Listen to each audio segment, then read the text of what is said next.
Over the next 8 episodes, all included in this one bumper-sized Minecraft movie, I'll be continuing my journey on the Just Create SMP, building huge boats, huge tunnels, huge docks, and a huge power station.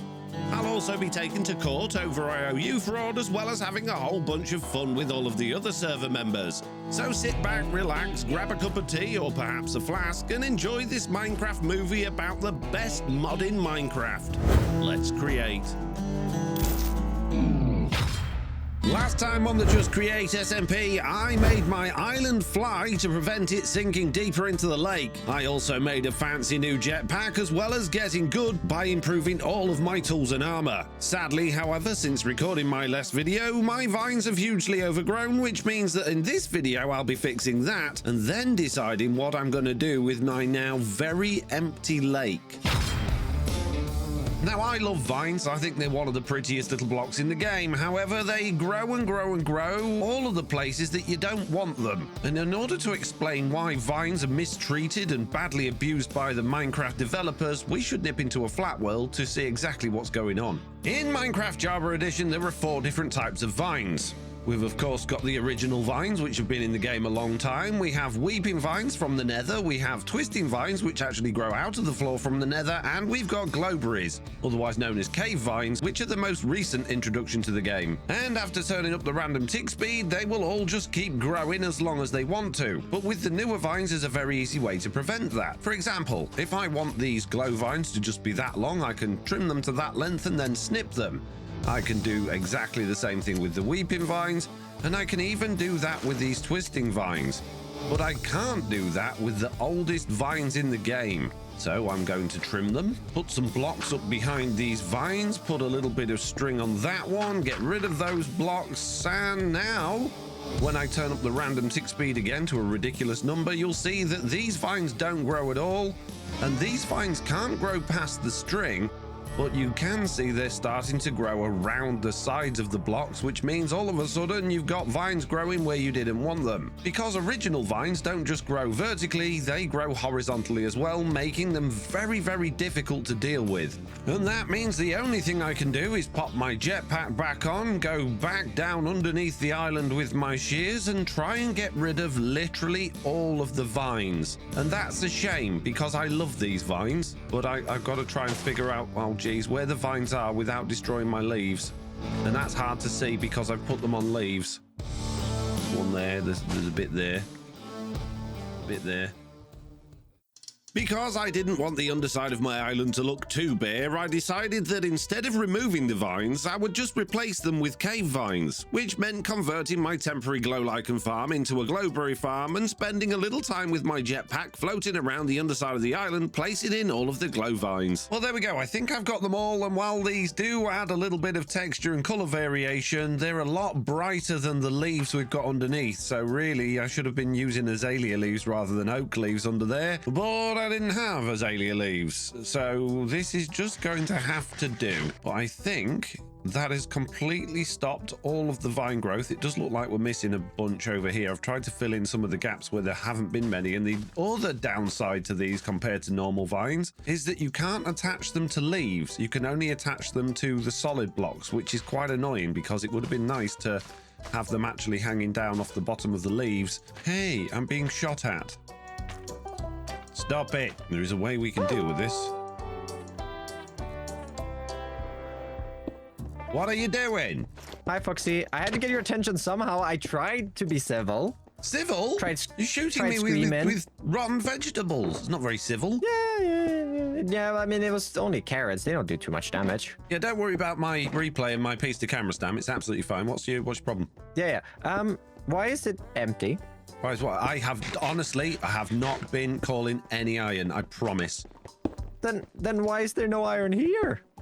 That is, I don't know. Let's go have a look in my workshop, because I promise you I have not pressed the emergency button once. I absolutely promise. Is it broken? Possibly. Is there something clogging it up? Have you got a filter on there somewhere and something's gone in the filter? Oh, no. Yeah, you might be right. Oh, I messed up, I think. Oh, so not my fault. No, not your fault. Right, Hey. I shot you in... Oh. I like it when things aren't my fault. Yeah. Excellent. Right. See you later, Stam. Bye. Bye. Having spent a little time deliberating over the empty lake, I'd finally come up with a good idea. However, that would mean making the middle of the lake directly below the island as deep as possible, which wasn't going to be as easy as I thought. Obviously, this bit over here is the top of my tree farm. And if we just do a little bit of free cam here, you'll see if I go below that, that is directly into my base. So I don't really want to bring the water level too far down here, but I think I'm going to have to. So I might have to remove my tree farm and build that somewhere else. Firstly, though, I decided it would be a good idea to make sure no water got into my workshop while I was making the lake deeper. So I'm thinking if I was to put some gates around about this point here, which is where the water level's hopefully going to come down to, and open those, that shouldn't be a problem for me going up and down the elevator, but there's one way to find out. Let's call the elevator up. Now, the elevator can go through solid blocks because it's an entity, but I technically can't, even though I'm an entity. But yes, I can go through the fence gates. And now if I just let this bit flood, I think everything's going to be all right. And going into my workshop, I get a bit wet, but the water isn't coming in and ruin everything. That's good. Let's just move that back up there. You can see the water, but that's fine. So all I've got to do now is dig out all of this stuff in order to lower the level of the lake even further, and then we can start building what I've got planned. And basically, my plan is to rival Mr. Beardstone. He built a train that not only smashes through the landscape as it goes through on its tracks, it also places tunnels and it completely paves the roads below it. And look at this thing. This is absolutely wonderful. Let's not talk about the giant station that's appeared behind me just yet, because I want Mr. Beardstone to walk us through that. But yeah, this thing's incredible. I want one, and I want it in my lake. Why do I want a tunnel boring machine that paves roads and lays track in my lake?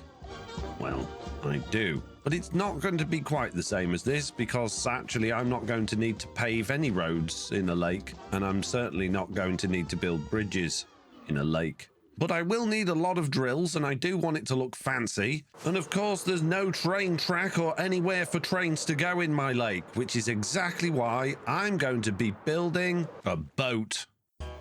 In order to build a glorious machine that would rival Mr. Beardstone's glorious machine, I needed to make the lake as deep as possible. So I started by removing my underground tree farm and lowering the ceiling to match the level of the rest of the workshop, and then I crafted up a create diving suit using a bit of copper. And then, instead of using my amazing tunnel bore to carve out the layers of dirt and stone above my workshop, I chose to be a little more careful, carving out the blocks with my tools instead. And it was all going relatively well, albeit slowly. I removed the dirt first, then collected it, and then I moved on to a couple of layers of stone, and then collected it. But as I moved on to the next layer, it seemed my underwater neighbours weren't too keen on me demolishing their homeland. Regardless of the painful and constant interactions from the drowned fellows, I continued on, until I may have accidentally made Mr. Beardstone's special area a bit wet. Mr. Beardstone! Mr. Beardstone! Mr. Beardstone! Ow! Jeez, Good morning! that was terrifying. Hello. Mr. Beardstone! I've got some bad news, bud. What's that? I may have made your special area a bit wet. Oh, explain? I don't really know how to. Oh, yeah, I've been meaning to ask about this. I noticed your. Oh, I What? see what you mean. Yeah, your special area is a bit wet. You didn't put a roof on it, Mr. Beardstone. There was already a roof on it. Well, no, because that was just dirt and stone. That's what I've been digging away. It looks like you uncovered the entirety of the special area before you noticed, Foxy. Yeah, well, I was just in a rhythm, you see. I just go in, and I thought, well, it'd be all right. Everything else seems to be working fine, even though it's completely waterlogged. Well, no worries. I will. I'll get the customer service helpline for you. They generally get back to you within 2 to 4 business days. They'll say they'll turn up, and then they won't turn up, and then you won't be able to get hold of them again. And then when you do call them back, they'll create a new job number, and the whole process starts over again. Ah, yes, yeah. I've been. That will happen 3 or 4 times. Been through that before, yeah. Right. Yeah. I will have to sort that then, I guess, won't I, Foxy?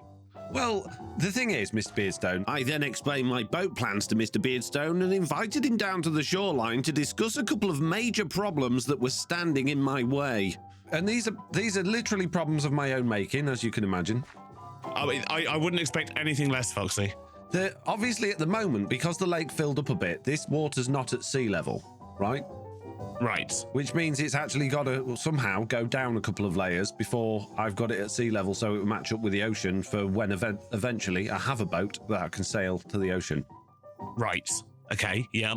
And that means that if the water's going to go down even further, that means the lake's going to be even shallower. Yes, it is. Yes. And that means that my workshop is in the way. So you need to move your entire workshop. Yeah, so last time I moved my entire island. This time I'm going to have to move my entire workshop.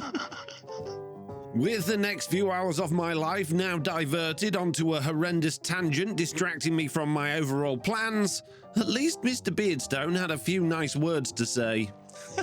He hasn't got a workshop anymore. What a loser. Hey! Oh, still within earshot. Sorry, that was a personal opinion, not the opinion of the power company or any... So it looks like I've got even more work to do, because whilst I can make a schematic of my workshop, dig out a bigger area even further underground and schematic it all back into place, I'll still have to reset every single one of my frogs, as well as all of my factory gauges, because I don't think the schematic cannon's going to do a very good job with those. The other thing it means is I'm going to be temporarily completely without a workshop, because I don't want to remanufacture absolutely everything in order to schematic cannon it in before I destroy all of this up here. So, yes, this drippy workshop is going to have to go. So I started by digging down deeper into the world with my incredible tunnel bore. I'm still doing this bit. What do you want about? I'm not tunnel boring anything. Oh, that's a good idea. I could tunnel bore out a big area under. Good thinking, narrating, Foxy. Good job. Where's my tunnel bore? Oh, it might still be set up downstairs. It was. So I started by digging down deeper into the world with my incredible tunnel bore. But as I did, Mr. Beardstone's special area wasn't the only thing getting a bit wet. That's because there were a lot of underwater caves, which I then spent a very long time draining out, one bit of water at a time, with an array of hose pulleys, pipes, pumps, and a lot of pistons.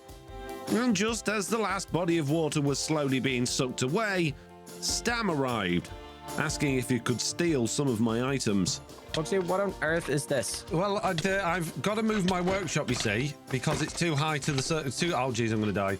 It's too close to the surface.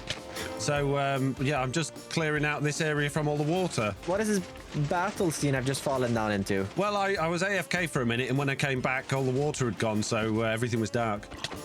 Oh, I see. Oh, I just broke one of these. Why?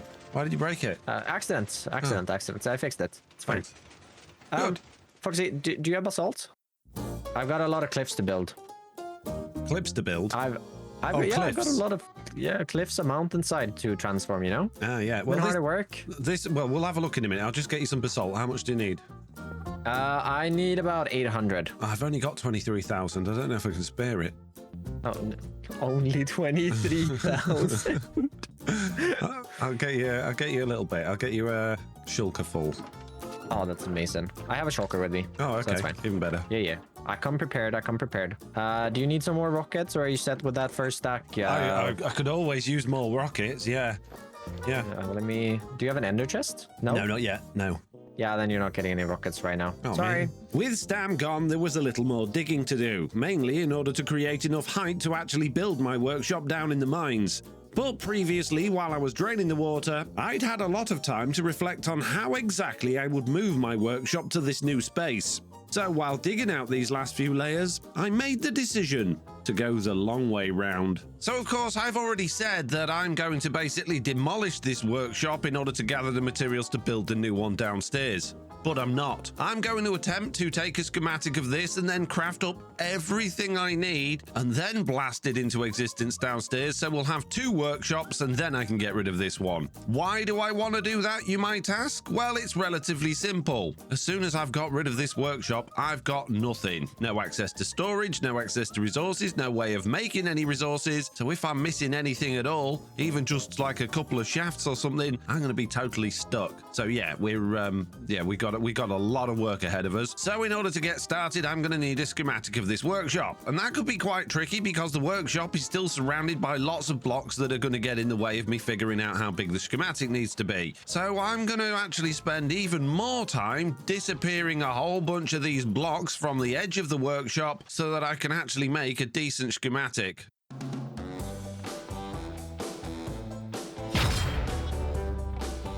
Of course, doing all of this underwater digging wasn't quite as peaceful as you might imagine, because, as usual, the local greenies were out in force, doing literally everything they could to deter me from making any form of progress. But I was determined not to let this relentless bombardment put me off. However, eventually, after killing more drowned than actually mining blocks, they got me again. But I didn't care. No matter how many waves of gargling battalions they sent, I kept going. Until suddenly, I realized that all of this digging was completely pointless. I think realistically at this point, I should just take a download of this world and just get a schematic in creative mode because, yeah, this is just completely pointless. So I did, and here I am, in a creative copy of the world, exactly as I just left it. Now what I need to do is basically make this easier for myself, because I don't want to take all of the horrible blocks with me. Now what I could do is just take a schematic of the whole thing, then print that somewhere else and then get rid of the blocks around it, or I could run a few commands. Basically replace any water with air. And yes, that's too big. Okay, we'll try and do less layers.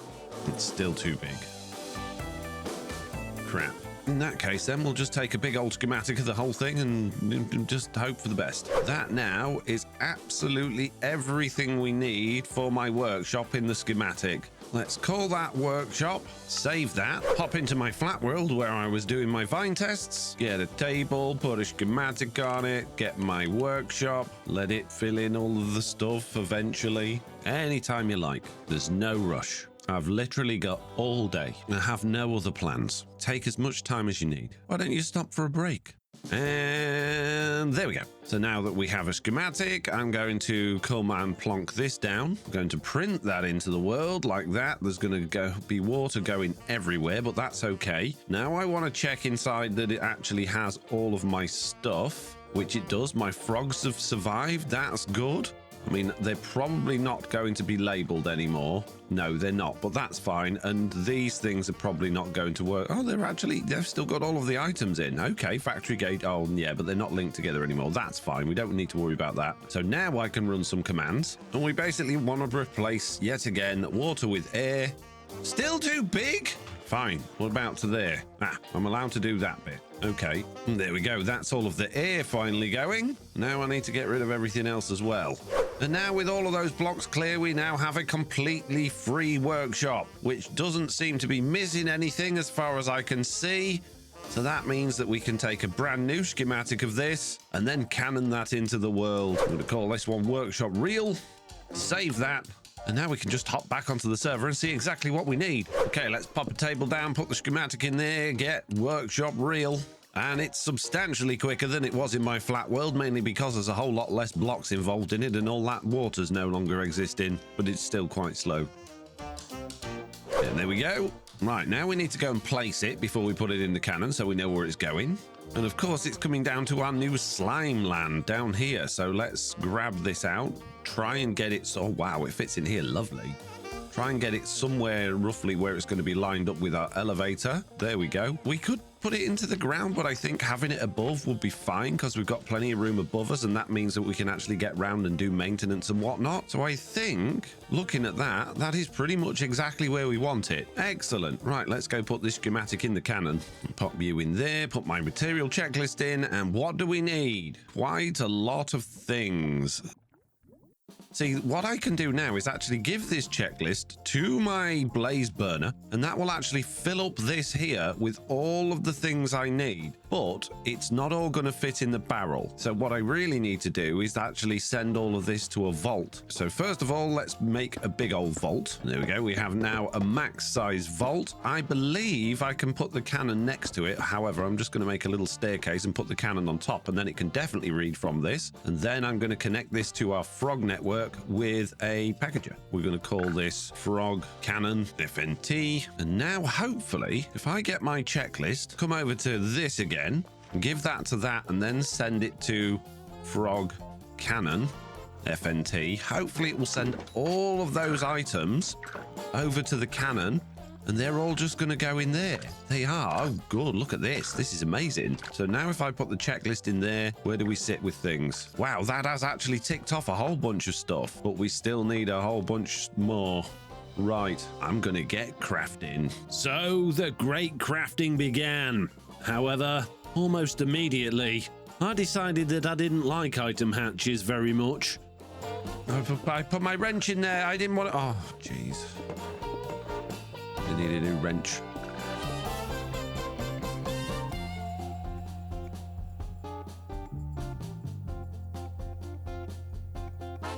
And so with this last stack of barrels, I believe that should be everything ticked off. Let's pop the checklist into there and find out.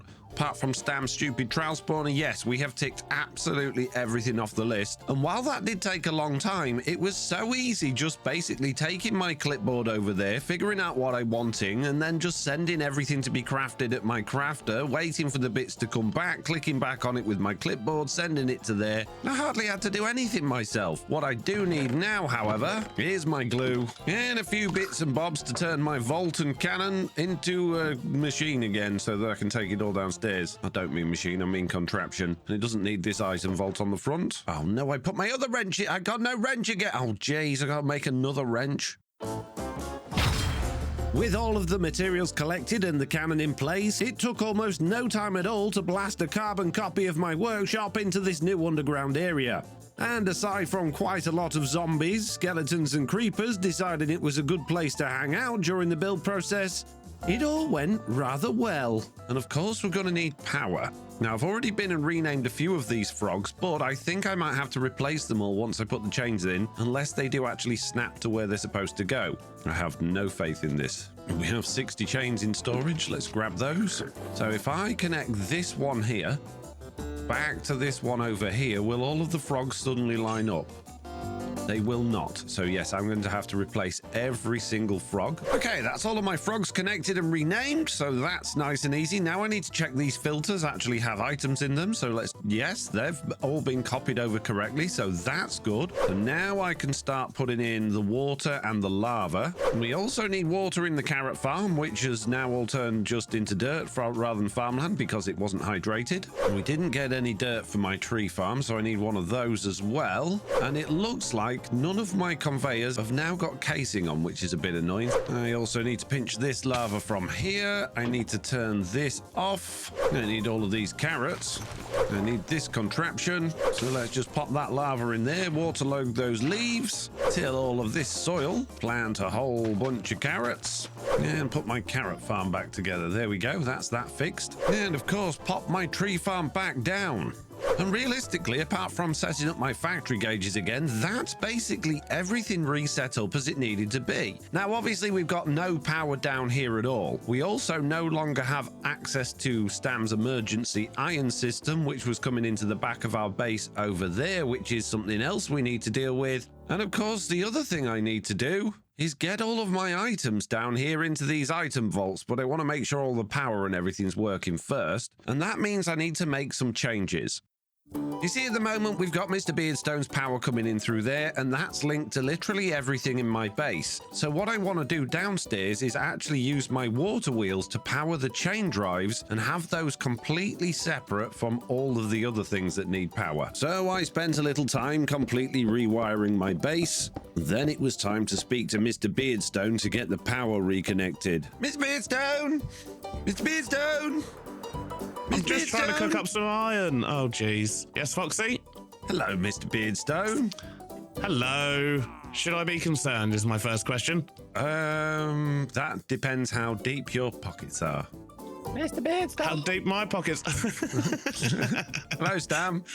Good job, Stan. Good job. I wanted to be a part of something, you know. Oh. That's right. Anyway. Okay, we just have a lurker in the background. Yeah, bit weird. Yeah. Yep. So I have successfully relocated my workshop. I haven't actually relocated it. I've duplicated it downstairs. Right. And thanks to me, you know, rather than the power company, which was busy when I needed it, I've actually fully installed the power myself using your system. And therefore you should pay me for that and just come and check that I've done it right. I bet you've hacked the system, haven't you, No, Foxy? I have not hacked the system. Help. Impressive. What? Stamp? Oh, he's stuck on the windmill. Okay. Should we go down there? It's like that kid in the supermarket thing all over again, isn't it? It is. That Stam was not being remotely annoying at all. Mr. Beardstone and I decided to go down into my new workshop to discuss how he was going to reconnect my power. Okay. Did you apply the redstone dust that's washed away? No, or the timer. But it still seems to work. Uh-huh. Yeah. Okay. Your elevator's a little bit flooded. Yeah, it'll be all right. Don't worry about it. Okay, let me just check. So that is all in correctly. Yep.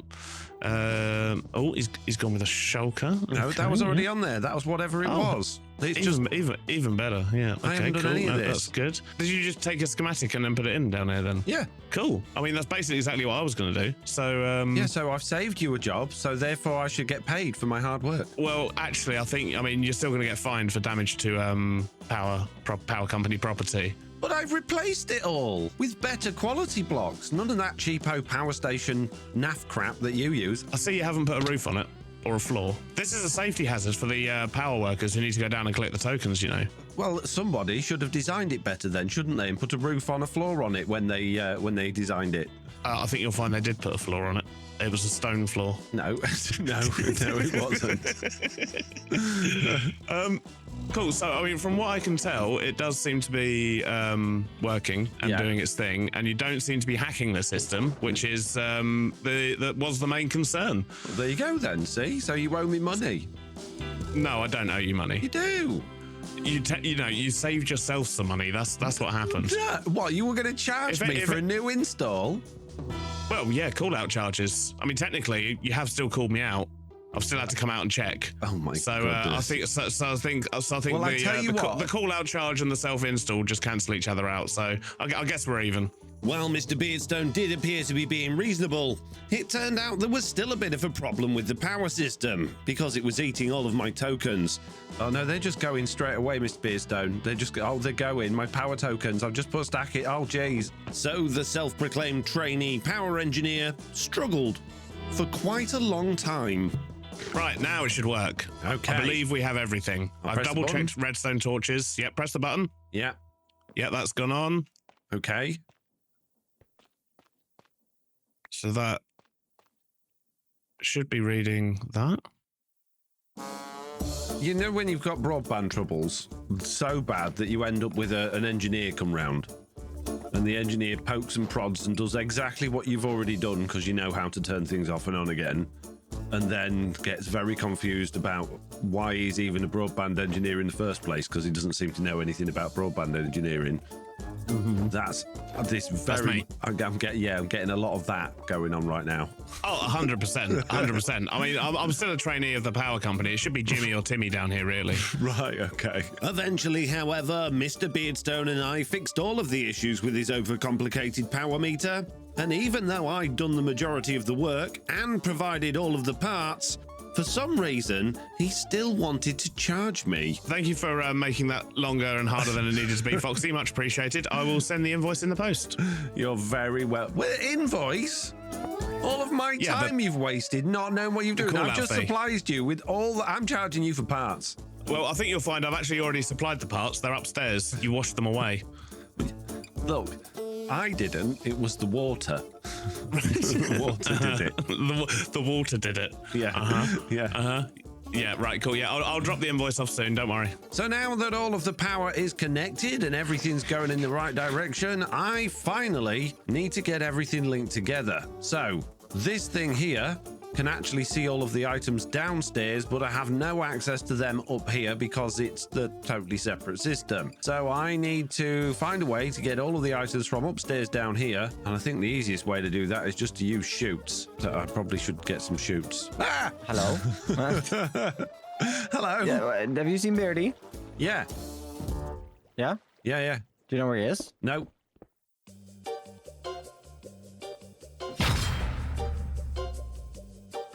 Good news! All of the storage has now been transferred and my workshop is 100% running the way it used to. And that means I can now actually get rid of everything that was above using my tunnel bore. But before we do that, there is one thing I need to do with my tunnel bore, and that is empty it out. And I want to create like a dock over here that will just literally take all of the items out of there and put them straight into our storage system. Okay, in order to see what we're doing, I'm going to make a platform at the top here out of glass, and that way at least I can see what's going on below and make sure everything's lining up the way it's supposed to. With the glass in place, we can now park the contraption, which I'll probably do around about there. Now, if I turn that into an actual contraption, it's going to destroy a lot of the blocks in the ceiling, but that's fine. And now what I want to know is if I put a portable storage interface on this, will that allow me to eject the items out? So let's just glue that onto there, turn that back into a contraption, and yes, that actually does connect. Okay, so we don't actually need to ever turn this into not a contraption.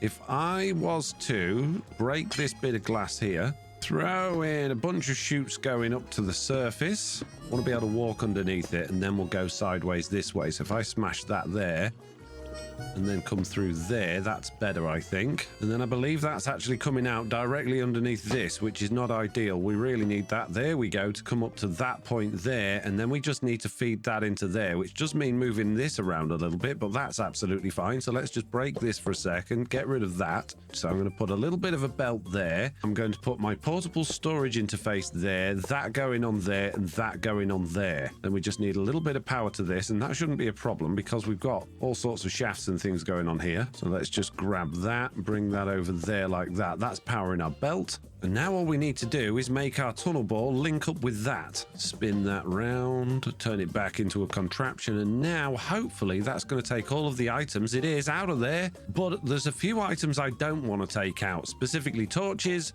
charcoal, coal, and the track. So let's go get a filter and then turn that onto deny list, pop that on there, and it won't take those out of there then. They should all stay in there. Excellent. Good.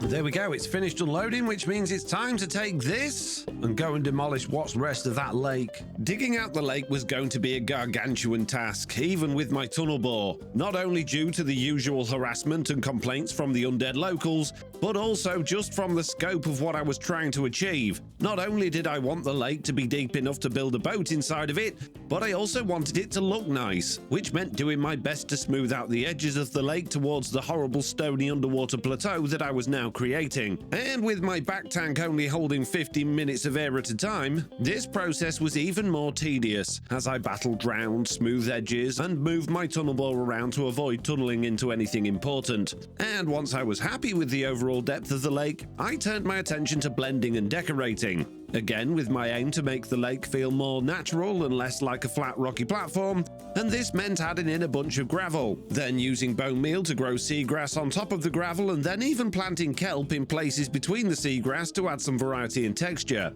But the drown kept coming, trying to thwart my every move, almost as if they weren't appreciating this new underwater haven I was creating for them. The reason for them arriving in droves, however, was because it was just so dark down there, and because I wanted this to be a natural space, the only real option I had to fix that was to add sea pickles. But having only 5 sea pickles to my name that I'd previously bought from the Wandering Trader, I used Stam's coral platform to grow a few more, using even more bone meal. And then I went around placing them sparingly between the seagrass and kelp that I'd planted before. And after spending way more time than I'd have liked to down there, and realistically only managing to achieve a tiny portion of what I'd planned, I decided that the best thing to do was to add finishing this humongous project to my to-do list.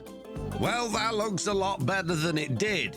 And if I turn my brightness not to 1000%, that bit of the underwater is actually relatively well lit up, which means these fellas can't spawn in it, but they can spawn on this bit, which is not so good. Last time on the Just Create SMP, I moved my entire workshop lower into the world so that I could make the lake below my sky island deep enough to build a boat. And this time I'll be building that boat, and it will actually work. So building a boat that actually works means I'm going to need rail, because of course it's actually going to be a train that's just in the water. And in order to make rail, or track, I need lots of iron nuggets or zinc nuggets and a whole bunch of slabs. And I have a machine over here that won't need much modification at all in order to make it do that, which is my precision mechanism making machine. It's already got 2 deploys. We just need to turn that one into a press. And hey presto, it's a track machine then, isn't it? So how many iron have I got is the first question to actually turn into iron nuggets. And I can no longer use Stam's emergency iron button because I'm no longer connected to Stam's iron farm. So that's a bit of a problem. We'll have to see how we get. Oh, I've got quite a lot of iron nuggets though. I shall call on myself for a press. Need some shaft, chain drive, gearboxes, potentially those. That should help me build all of that. Maybe some belt. And then I'll be building bits. That's 1 shulker box worth. And then I need another one. The question is though, how many stone slabs do I get from stone? So if I was to put in a recipe here, I get 66 for 33. So you're basically doubling up. We know we need 1.7 thousand. So let's just send all of those to my crafter. And while they're crafting up, I'll go and get all of these in place and fix my machine. Are they actually crafting up? It would appear not. Did you not send it? Well, that was weird. Let's just try send a little bit to that then. Is that gonna work? That worked. Huh. Now, if my crafter's going to play up, the other way I can automate this, I think, is to use my stone cutter or my mechanical saw. If I put slabs on there and throw one of those on, does that then turn into a slab? Oh, it's too fast. I didn't see it go. It does. Oh, okay. So I can just leave that on there then and just send a bunch of those to that. I don't want to send the slabs through. So we'll just send a few stacks through that. Perfect. That should be plenty. We'll send that to FNT saw. Is it actually going to go this time? It looks like it is. Good. Right, now I can fiddle with that machine. So first things first then, I'm going to get rid of these barrels and literally just replace them with these shulker boxes instead because they're easier to manage. Okay, that's my iron ones on. This one's going to have my stone stuff in it. And now we just need to replace this. And I don't need any other things because that has the same connection as these guys. That doesn't want a barrel, that wants iron nuggets. And I think we're good to go now. Oh, and of course I don't want stone going in there at all. That's not where that's not what's happening here. So I'll just put the barrel back for now. Of course, what we're going to be doing is sending the stone slabs through there. And they're going to come through here and they're going to get turned into train track. Amazing. So now I just need all of my stuff sent into there. Now I could put a frog on here and do that automatically, but I'm not going to because I don't want all sorts of things going through my precision mechanism making machine that I don't know what's happening with it. So I'm just going to literally call for as many of these stone slabs as I've got, which will hopefully actually come to me. There we go. Shove those in there. And then just put all of these in here. And that's just going to go through making me lots and lots of lovely track. Now, of course, I don't need tons at the moment, but I will in the future, so it's a good idea to make as much as possible. But the other thing I'm going to need is going to be hard casing, or whatever it's called, train casing maybe. This stuff, and that needs sturdy sheet, and sturdy sheet is lava, which I have none of, and powdered obsidian, which I have none of. Now, I have got a little bit of obsidian, which I got previously, 40 pieces of it. And the good thing about this is that I can basically send this through my crushing wheels and I'll get some back. I won't get all of it back, but I'll get some back, which means I'm going to get a reasonable amount of powdered obsidian, as well as a little bit of obsidian back, so I shouldn't have wasted it all. Yeah, there we go. It's all going through the system, but there we go. It's coming through. We're getting the obsidian back and the powdered obsidian, which is great. And that's all now gone winging its way back into the system. And those 40 blocks got me 33 obsidian back and my 40 powdered obsidian. Bonus. But now I need to turn this into sturdy sheet. And because I don't have any lava, that could be tricky. However, with a bit of luck, if I go over to Mr. Beardstone's power station, I believe not long ago, he actually had a machine set up to do exactly that. See, Mr. Beardstone's power station runs on an infinite supply of lava that just happens to be underneath that mountain. And apparently someone's stealing a bunch of it by the looks of things, but that's not my problem right now. That's, oh, jeez. Oh, if it's not drowned, it's not. Leave me alone. Ah! Oh my goodness, Mr. Beardstone, have you heard of lights? A bit of glow lichen in your car park might not go as they just kept. What? They weren't there when I was flying in. Ah, stop it. We need to get in there. No, try again. We're going to have to thread the needle, peeps. We need to basically fly through that tiny weeny little gap to get inside. Yeah, there we go. Ha! Get me now, fools. Right, anyway, yes, under Mr. Beardstone's power station down here, there should be nothing. There's supposed to be a train casing machine here, Mr. Beardstone. Well, it's not here, but that big old tank outside gave me an idea, and I'm going to steal that idea right now. I just got to try and... Yeah! Goodbye, skills. And of course, my idea is to also get a big old tank's worth of lava. And that is as high a tank as I can make right now, which is not quite as tall as the other one, but that's going to be plenty of lava for me for now. So I'm just going to, seeing so that one is full, just redirect this pipe around here a little bit, put it into my tank instead, and that should slowly start filling up with lots and lots of lava. And I'm going to get 1,000,000 milli buckets, which I think is like 1,000 buckets worth. So yeah, I'm going to be happy with that. And while that's filling up, I should probably go and make a machine that's going to turn this obsidian stuff into the stuff that I need. And this isn't the easiest way to get into my base, but it does work. In order to build this sturdy sheet machine, I'm going to start utilizing the bottom of my workshop, since I haven't used any of it yet, and I think we're going to build it in here for now. We should have, if I remember correctly, a bit of power running around the outside. We do, just there, so that's handy. And a sturdy sheet machine is basically the same as my other machine, except it only needs to go once. And so in no time at all, my sturdy sheet machine was ready, and all I needed was that giant tank of lava. All we need to do then is get rid of the pipe that's connected to Mr. Beardstone's system, take it away, and no one would ever know, except for when they watch my video, if they watch my video, or when my comments tell them. You see, I've not had the bill through for his service charge yet, so I'm a little bit concerned that this is going to be expensive if he finds out about this, so let's hope he doesn't. And all we need to do is hop down here, find a good place to put it, round about there like that. That's perfect. That's not banging into anything at all. It just fits within the ceiling space as well, so that's good. Let's put that thing down so it actually turns into a real thing, and then we just need to connect this pipe to that pump, and there we go. We're connected. Well, lava is flowing. This is good.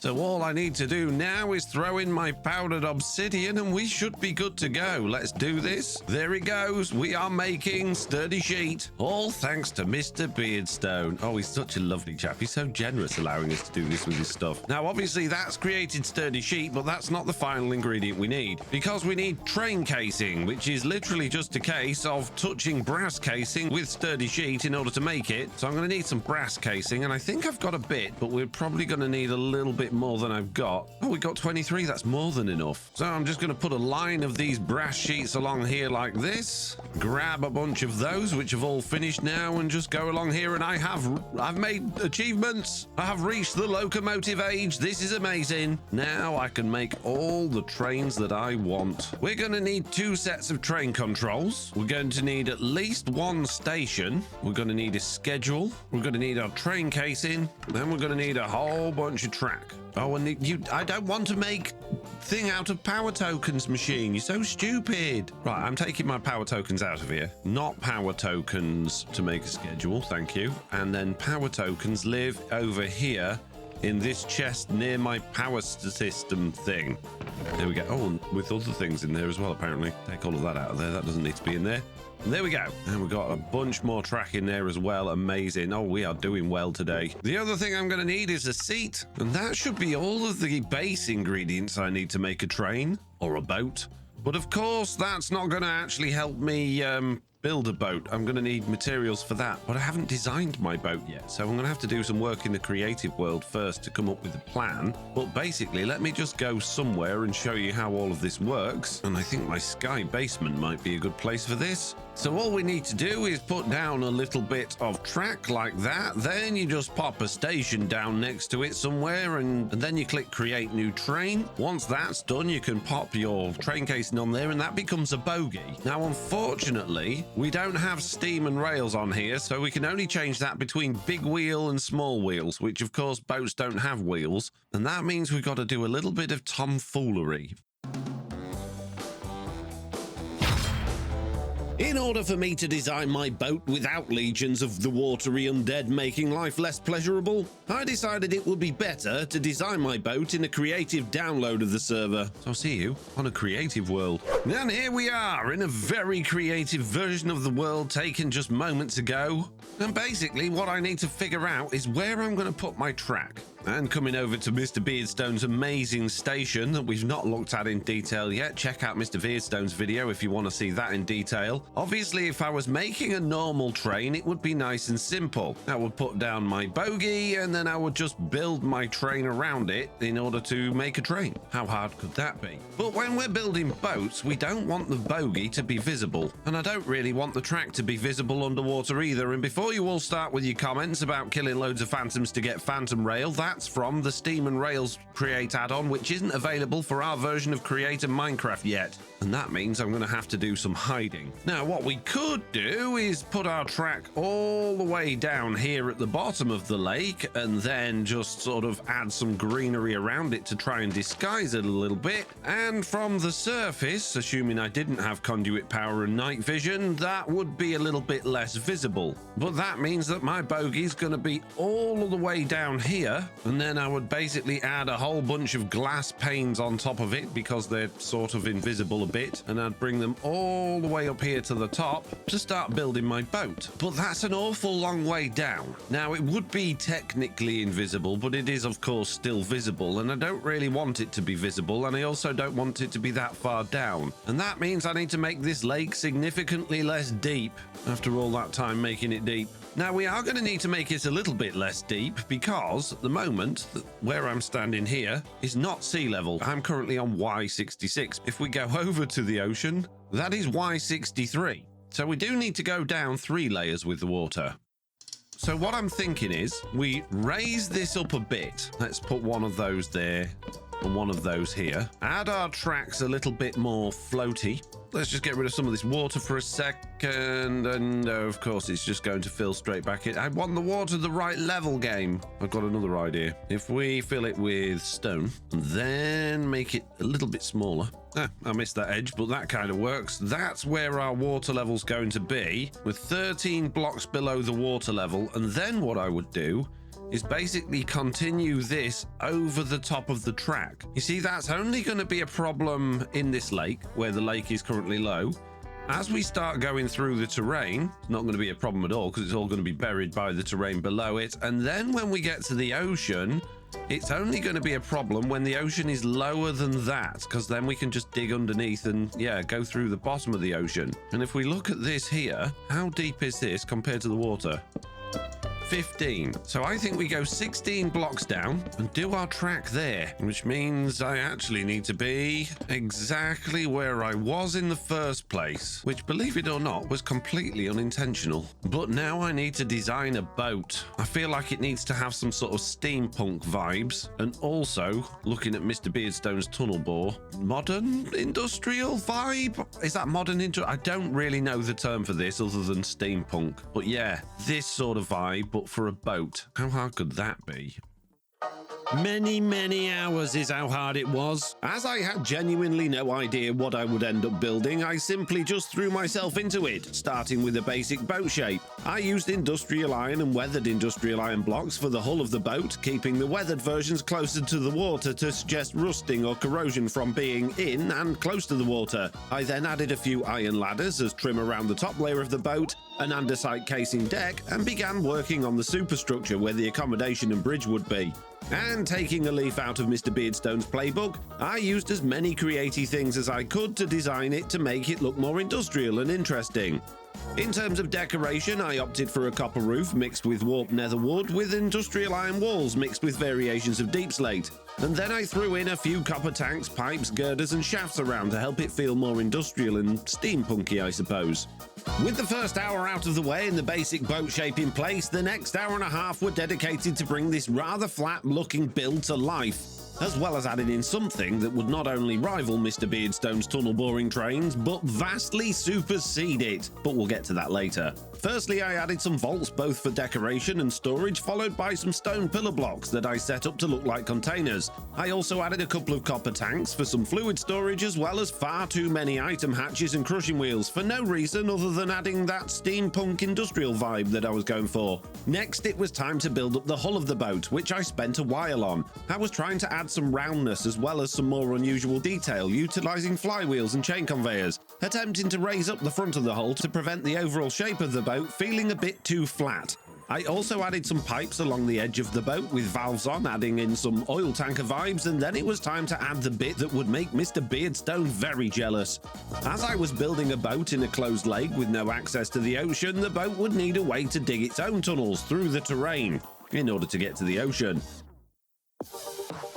And in order to do that, what better than a huge array of drills that cover the entire height and width of the boat, supported from a bearing contraption, which meant I'd be able to move them out of the way so I could see where the boat was going when they wouldn't be in use.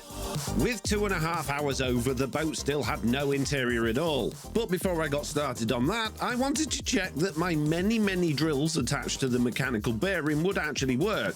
So I threw a valve onto the back of the bearing, gave it a twist, and... no!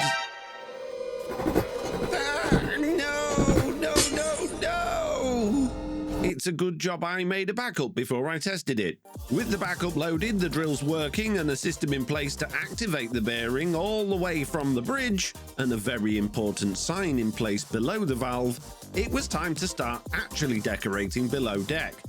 As trains, or boats in this particular situation, can actually carry items and fluids, I decided to make the lower deck a storage area, filling it with vaults and tanks, as well as a few barrels and some hay bales to fill out the front area. I then moved on to the accommodation block, starting at the lower level, adding in a little interior decoration, followed by the first floor, which had just a few beds in it. And once that was done, the second floor, where the bridge was, needed a new window, because while the weathered industrial iron windows look really nice, they're a bit hard to see out of. So I threw in some stained glass paint instead, and with that done, the boat was finished. All I needed to do now was glue it all together and see if it actually worked. Well, we have a boat. A very creative boat at the moment. It's obviously not in the actual server yet, but I kind of like it. And of course, I've added in a whole bunch of storage and a whole bunch of storage interfaces, because we'll have to have docks that can actually put items onto this and take them off. I've also got a fluid interface at the back here. Obviously, we've got our train controls and our seat, and then we've got a little bit of decoration, but not too much. I've also got this little bit at the front here, which I don't really know what it is or what it's for, but I kind of like it. And I feel like all of these mechanisms combined are what's helping to drive these massive drills once they're down. But there is a bit of a problem. You see, the create limit for contraptions is 2048 blocks, and this is substantially larger than that. So I had to go into the settings and change the amount of blocks that the contraptions could have, and I thought I'd double it. But that wasn't enough either, so I doubled it again, and then I was actually able to turn this thing into a boat. Now, before I go ahead and show you that thing moving, I'm going to take a backup of this world because unfortunately, if I move it the wrong way, it actually completely destroys itself, which is exactly why it says do not turn, this will destroy the boat. Because you know what's going to happen. Someone's going to come along, spin that handle because it's a big red handle, and then make my boat eat itself, which I really don't want them to do. The other thing is, you can only actually turn this while the boat is not a boat, i.e. when it's disassembled at the station, which is probably a good thing because that means when it is actually a boat and not just a bunch of blocks in the world, I can't actually turn this and I can't make the boat destroy itself. That obviously does mean when we're driving the boat that if we actually want to demolish something in front of us, we're going to have to stop, disassemble the boat at a station, lower the thing and then reassemble it. But I'm prepared to put up with that to not have people come along while it's a boat and destroy it for me. So now I've gone ahead and taken a backup, so I'm going to disassemble the train, hop myself back up into the little area up here, and try and remember which way round I need to spin this to not let the boat destroy itself. And I think it's anti-clockwise. It is. I got it right. So shift to make it go down and not shift to make it come up. So yeah, this is what the boat looks like with all of the drills at the front, which will be mincing through whatever we decide to aim it at. And of course it goes underneath as well to make sure there's plenty of room for the bottom of the boat to go through. I haven't actually tried to assemble the boat with that down yet though, so let's just try that out. Reassemble the train, come back up to here and see, does it drive with it at the front? It does. It is going. That's amazing. I can drive the boat and the drills. Oh, this is brilliant. I've just got to get it onto the server now and ask Mr. Beardstone if I can change the config. So back on the server, of course, the next thing to do is figure out what resources I'm going to need to build this thing. But before we do that, the server's been updated. We've got new mods. We now have Create Enchantment Industry added, Straw Statues, Firefly Bushes, something called a Camera mod, the Shuffle mod that Chosen uses, and the Vanilla Backport. So we've basically got all of the new vanilla features like Pale Wood and stuff that we didn't have because we're on Minecraft 1.21. So I'm sure we'll be fiddling with those at some point, but before we do that, I need a giant vault and a schematic cannon and a step because I'm small. And let's do exactly what we did last time. Throw the cannon on top, put the table down, put my empty schematic in it, and see if we can actually load this in before I have to go to bed in several hours. Oh, and we've got apple skin mod too. I forgot about that. We actually have the schematic now. I need to figure out where we're going to put it, I guess, and then we can put it in the can and see what we need. Oh, geez. Want it down there? There-ish. Whoa, jeez. I don't know exactly where we're going to be putting the boat, but it's going to be in the water somewhere. Let's move it up a bit. I think that feels about right, but I'm not sure. Fly over here. And we should probably bring it this way a bit so that we can get it above that flat bit of the platform below us. Yeah, okay. Well, that'll do for now. Let's go and see what materials we need. And we need a whole bunch of things. And then we can send whatever we've already got to the cannon and hopefully tick off a whole bunch of things off our list already. So I spent the next couple of hours getting together everything I needed, including a ridiculous quantity of crushing wheels, a bunch of weathered and oxidized copper, which I modified my sturdy sheet machine to make, and then I had to put up with the horrendous noise the squirting machine made to oxidize them. I then needed to wax them on Stam's waxing machine to prevent them from oxidizing further, and after that there were only a handful of items I couldn't produce. Well, I have just about everything I need now. Looking at my list, the only things I'm missing are azurine pillars, crimsite pillars, mangrove doors, and stripped warp hyphae. And as Mr. Beardstone was in a seemingly good mood today, having let me increase the contraption limit in the server config, I thought he might be able to help me get the last few things I needed. Mr. Beardstone! Mr. Beardstone! Mr. Beardstone! The problem was, however, Mr. Beardstone? Finding him. He says in the nether. He tried to get me with this the other day. I don't know if I believe that it's in the nether, but we'll go and find out. So all I gotta do is go south about 100 blocks. There is a dot. And a portal. Okay. And a chain and a stick. Made of metal. 9 bar. Yes. Metal stick. Mr. Beardstone! Mr. Beardstone! Oh my goodness. Mr. Beardstone! Mr. Beardstone! Mr. Beardstone! Oh, yeah, he's found me. Yes, Foxy? Hey, hello, buddy. How you doing? Good. Just building my first actual factory farm thing. It seems though you're in such a good mood today. I would like to request that you tell me where the Azarine is. Give me some crimsite, 2 mangrove doors, and 21 stripped warped hyphae, please. I mean, since you asked so nicely, jeez. Right, have you got a bed? Yes, at home. Right. Same here. I don't have one with me. Have you got any wood? There's a sheep here. So yeah, I did consider that. I was eyeing up the sheep, but I don't have any shears on me. Any shears? There's another sheep over here, Miss Beardstone. As I was teaching Mr. Beardstone how to make a bed in Minecraft, he decided it might be funny to test if my armor was capable of dealing with a point-blank explosion. I've got enough wool now. Have you got any wood? Well, there's a tree over here. You might as well take that out as well, to be honest, at this stage. Let's get this one there. There we go. We don't want to take the whole tree down. That would be mean, wouldn't it? I need one more. No, don't you even think about it. You chop down that whole tree, Foxy. No. I don't want to... Mr. FoxyNoTail. You know, I'm very eco-conscious. I don't want to be... Do you want to know where the Azarine is? Yes. Yeah, thought so. Foxy? Yeah. Fortunately, my new armor was good enough to survive the explosion. Half a heart! Literally half a heart. So as I gathered myself together, still reeling from the shock, I haven't got back. Jeez. Wow. Thanks, Foxy, Miss B. run now, Foxy, no! Great. Oh, I'm having a good day. Oh, that's hilarious. I have actual tears in my eyes, Foxy. Miss B's down. Did you spawn on top of the mountain? Yeah. Yeah. I'm poorly now, and I've got no way to get back into my base because it's in the sky. Haven't you got a lift? Yeah, but that's underwater now, like miles down. I can't. It's down.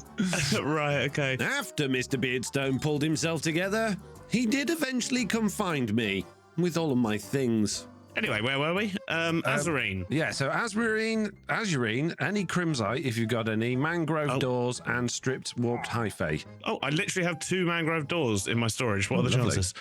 How much crimsite do you need? 20. Okay, you can have a stack. Nice, And thank you. warped, you need stripped warped. 21. I mean, I'm happy to strip, not stripped, warped, whatever it is. No, that's okay. I've got you covered, Foxy. Don't you worry. Brilliant. Thanks to Mr. Beardstone, I had everything I needed except for Azurine, which I'd not come across at all in my previous mining efforts. Fortunately, Mr. Beardstone knew exactly where some was, and he even took me over to find it. You know, you've been really nice to me today. Is there something wrong? You're not feeling okay? I don't know. I'm obviously just in a good mood, Foxy. I'm in an even better mood after seeing you blow up. No, I mean, nothing personal. It was just hilarious. Yeah, no, you know, these things happen. In fact, it was that funny. I'm going to play it again. Oh, Foxy! Thanks, Run now, Miss Foxy!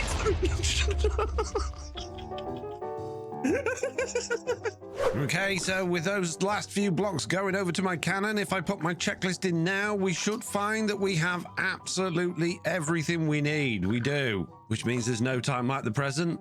Let's build a boat. Okay, so I'm not 100% sure how well schematic cannons work underwater, so the first thing I'm going to do is make myself a little pillar under the water so that I can get out of the water and avoid those fellas that are always trying to kill me. Ow. See, they're already... Leave me alone. Why? You're obsessed with me. Once I got the Volton cannon down, I decided to just go for it, rather than doing any sort of pre-checks, of course. Because from previous experience, everything had always just gone so smoothly. And while it did take quite a while to blast the entire thing into place, once it was done, just about everything looked as I'd expected. It has successfully cannoned into the world and it looks spectacular. Now, I haven't been rounded and checked it all yet, but I need to do that, and it looks like we have somehow missed a few blocks, which I'm not really sure how that worked because it said we had everything, so I guess we're going to have to double check a few things. Weirdly just missing those blocks there. Okay, fine. But everything else seems to be in place. I've got a random block here for some reason. I don't know why that's there. That's a bit weird. But otherwise, everything looks like it's been placed as it should have been. So I was quite surprised when I went to remove the vault below the cannon, and it still had quite a lot of things in it. Oh, geez, there's an awful lot of stuff in there. How much stuff are we missing? The doors are on. So we've managed to duplicate the doors somehow. That's interesting. Yeah, we managed to duplicate a lot of things somehow. I'm not really sure how that's happened. Deciding to ignore the couple of weird things going on, I cleared up the mess of duplicated items and then realized I had another problem. I didn't put any glue in the schematic cannon, so nothing on the boat is glued together. And that means I've got to glue this entire thing in survival. It took over 2 more hours and 6 tubes of super glue to get the boat fully glued together. And while getting the majority of the blocks glued wasn't too much of a problem, let's not talk about gluing the underside of the boat, getting the final few blocks connected was an absolute nightmare. Assembling the boat, moving it a bit to see what wasn't connected, moving it back to the station, disassembling it again, adding more glue and repeating that over and over and over until there were only a couple of blocks left that weren't connected. Well, I think I've just about glued everything together. There are a couple more blocks that are right at the bottom that are very difficult to get, but I think these are literally the last 2. So if we hop down, go through the door, hop down here into my little basementy place and, wait a minute. There's somebody coming down. Quiet. You hear something? It's like is that a fox? Hello? Hello? Foxes can't talk. There's a man! There's a man on my boat! Last time on the Just Create SMP, I built a giant container ship with a huge tunnel bore attached. And at the end of the video, I was surprised to find a man hiding below deck. There's a man! There's a man on my boat! This time I plan to use my new boat to smash through the walls of the lake towards the ocean, so it can finally take me to my main base area. Good news! My boat is finally fully glued together and it works! I haven't really had a chance to do anything with it yet because, well, I haven't been here for a little while. And yes, I've got a whole bunch of clips to show you about the new server member and exactly what happened after I found him lurking on this boat. But we'll get to that later. First of all, I need to go to my workshop in order to get some diamonds because I want to go shopping. Right, here we go. Let's go. Ooh, what is this? What is this? Oh. Why is my boat flying? Where is the water going? What isn't? What on it? Oh my god! What? Why? What? This is Throwlash's area. Throwlash, what's? Why are you draining my lake? I don't want a flying boat. Oh, for goodness sake. All right, I need to meet up. He's not online. I'll have to meet up with Throwlash later. First of all, we need to get some diamonds. Ow. And the reason I need to go shopping is I'm running quite low on rockets. And at the moment, while I have a reasonable amount of sugarcane in stock, I don't actually have any growing and I don't want to run out soon. And I've got a lot of flying to do. So I'm going to grab a few more rockets. I'll grab a whole bunch of diamonds. Perhaps a shulker box as well. And I'm going to go and see what the server has in stock for me because I haven't actually really done any shopping yet. But before we get into that, let's have a look at what happened after I discovered a new man on my boat. There's a man! There's a man on my boat! Nope. No! Midstone! Not a scary man. Miss Midstone! Where is everyone? Chosen! Oh, jeez. Eggs! Where is everyone? There's a man! Oh, hello. Yeah, that's what I heard. I found a man. There's a man on my boat. What do you mean there's a man on your boat? There's a man on my boat. He was cardboard and now he's a man. Who? There's a lot of man. I don't know. I didn't look long enough to see who it was, but I didn't recognize them. They're different. You're panicking a little bit there, Foxy. There's Yeah, a there was man some on my different- boat. Are you sure you're I not- literally just finished making it. I've got one bit to glue and there's a man in it. Oh, I think eggs was online. Let's go find eggs. Eggs! No. Hello? There's only eggs. Oh, there's an Eggs is egg. here. Oh, Jesus, Ow. right there. There he is. Oh, he's in Eggs. the chimney. Right. Yeah. There's a man in my What's up? boat. So What? it's not eggs then. No, it's not eggs. No, it's not any of us. I know think us. there is a package. There's a man on my boat. There is a man there. There is a man. Let's get chosen. Chosen! That's what we're trying to Chosen. figure out. It's Come not You you, can't just, Ghibli. you can't just come up here and say there's a man. There's a man. That's what Foxy But said. There's a man. There There's is a man. man. That's what Foxy said. I saw him. A man. A man on my There's Or boat. a package. It could be one of both. Look, Okay. there is. What is, Yeah, look. what There he is is. He's that? jumping around down there. Oh my goodness, you've been building. Oh, wait. Wait, I know that guy. Let's go confront him. Confront him. You go first. He wasn't joking. There was actually a man here. There was actually a man. It wasn't just a rogue cardboard Who box. keeps letting random people in here? What are you? Poke him bought with a your towel, to be extendo honest. Where grip. did you get this ship? See if he's Foxy? real. What ship? Oh, this ship. Where did you get The this ship thing? we're standing Well, on. you know, I just threw it together. Get the... I had a It's spare definitely 5 real. minutes. Wait, he's not a ghost. Can we poke him? Oh yeah, we can poke Oh him. my goodness. Having determined that the cardboard man wasn't a ghost, we spent some time haphazardly trying to figure out how we'd gotten here. Get him, Eggs. Get him. You must import. Did you import this from another world? What do you want? Like this or Well, Yeah, that one. That one. Get him. Shoo him off my boat. Go away, man. On my boat. no? I bought a ticket. Wait, no. your boat. Whoa. I bought a ticket to be here. From who? Chosen, have you been handing out things again? I was not. I don't think. Are You you? didn't sell your soul, did you? Not No. yet. He This isn't was yet. um. Don't tell him about that. Get him, Mr. Beardstone. Get him. No. I I've checked him. He's already real. We know that. Is he nice, though? well, What, I just did get hit 2 or 3 times, and I haven't done a thing yet. So Yeah, no, look, I mean, it's fine. I mean, you say you bought a ticket to get here. I mean, my question is, how did this boat get here? It's Yeah, literally that's also my it's in a lake. Like, when That's did what this I'm come thinking. I make That's it. a It's question to for take me Foxy. to my new base. from? So you made a boat Yes. with a stowaway on it. No, look. it's your fault. I was. That's- I was it's Where just- buy this from? Punch him into I the do it. water, Chosen. No, don't do it. Don't do it.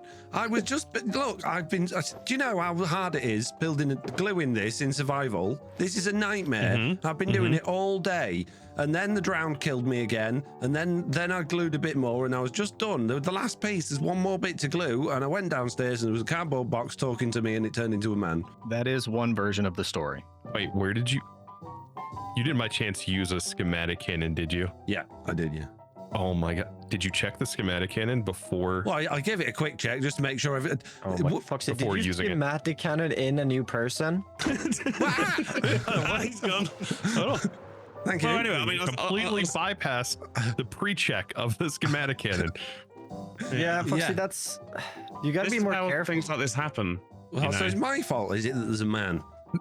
I mean, Well, I mean, look, we have your punched the ship. poor man 3 times. He's not fought back. I got punched.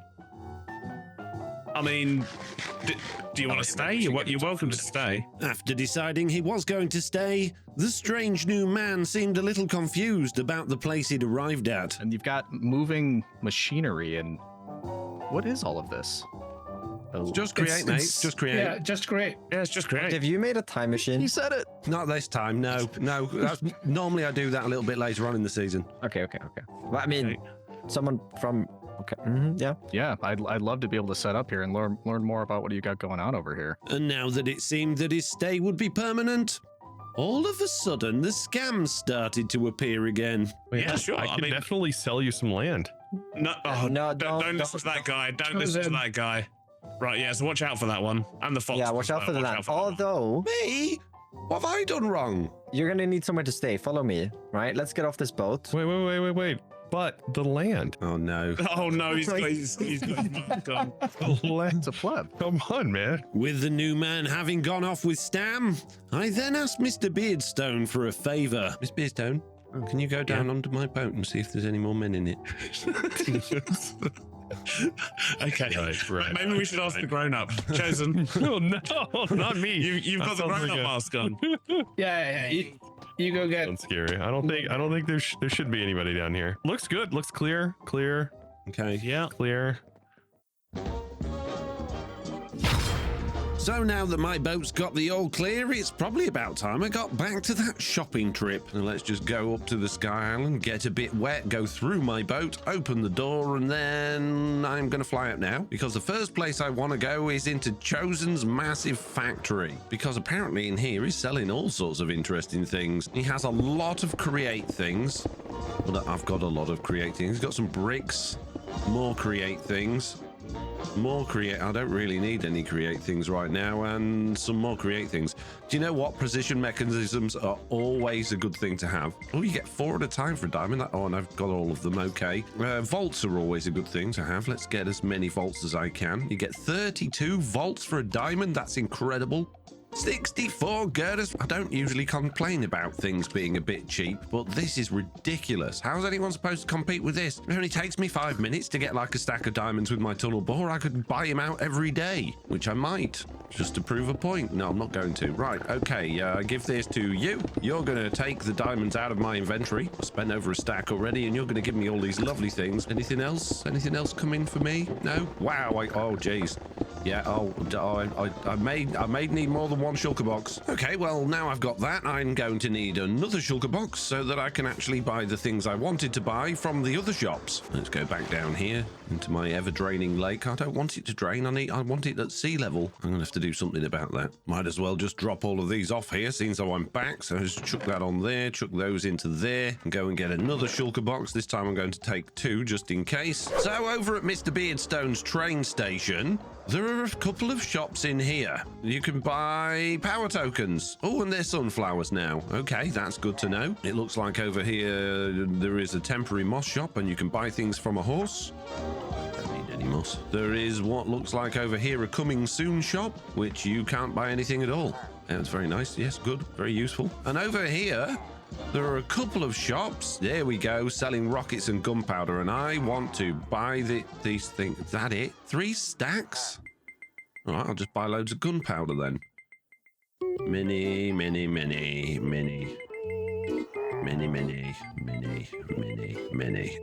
There we go. Can I buy it all? No, I can't afford it.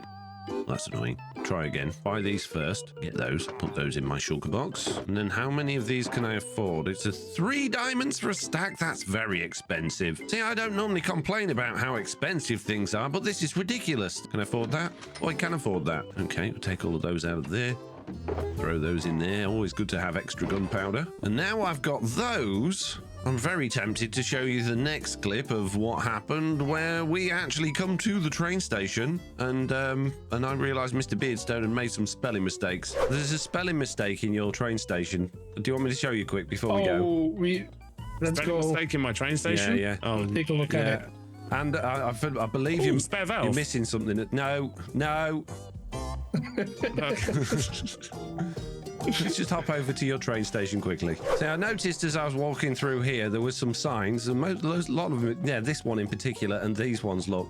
So no, you spelled it completely wrong. There you go. I've had this discussion. There we go.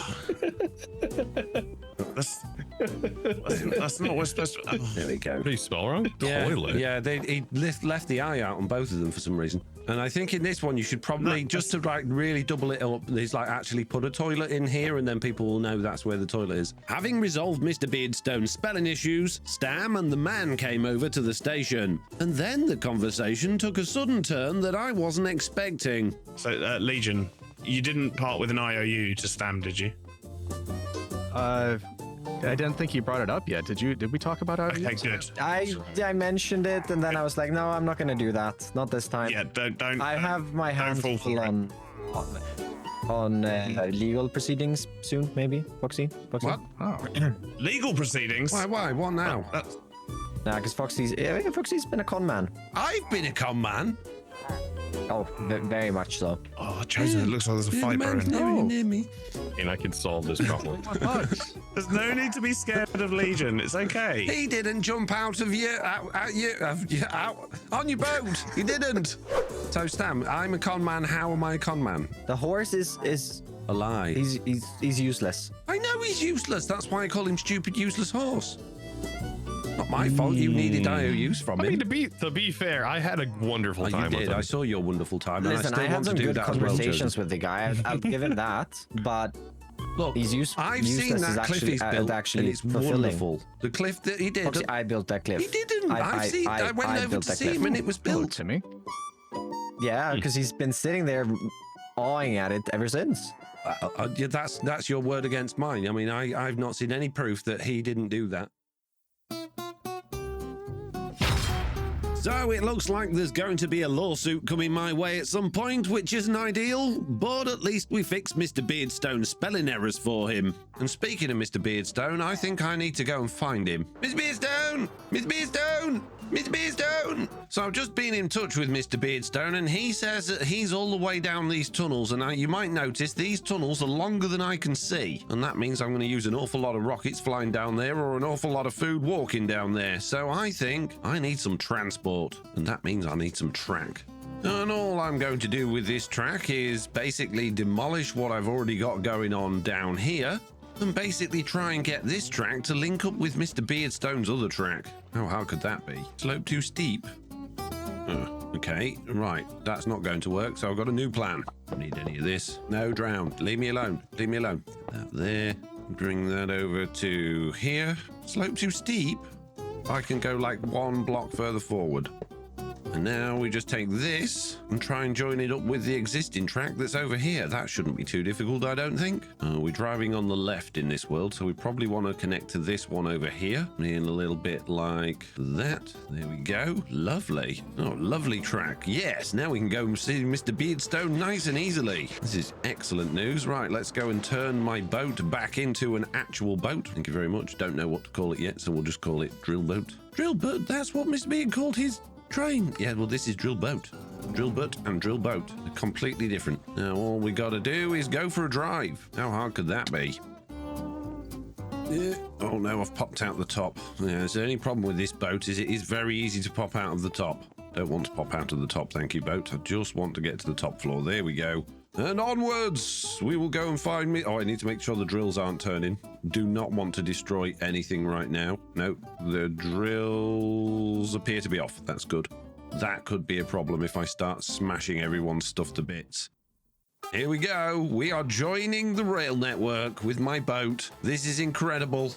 I would love to be able to see a better view on this, but this will have to do for now. So now I'm just going to have to try and steer it towards Mr. Beardstone's tunnels, and that didn't. Oh yeah, they do. Whoa! Oh jeez, it's fine. It's fine. Don't worry. There we go. We just hold. No, I've gone. No, yeah, kind of. I can't see the track, so don't really. There we go. And now we need to just drive through Mr. Beardstone's tunnel and find him on the other side. How hard could that be? Oh dear. It all got left behind. Where is it? Oh dear. Miss Beardstone! Miss Beardstone! Hello? I've got a problem. Yeah. See, I was coming to see you, but because it was so far away, I thought I'd take some transportation. And, right. It might be a bit stuck in your mountain. Transportation stuck in my... what does that even mean? What's that? The mountain's just a big tunnel with a train track. Yes. Well, you didn't do your tunnel big enough, Miss Beardstone. What do you mean I didn't do the tunnels? What? Come and have a What kind of transportation are you talking? Well, my transportation, obviously. You don't have any I do. No, not the...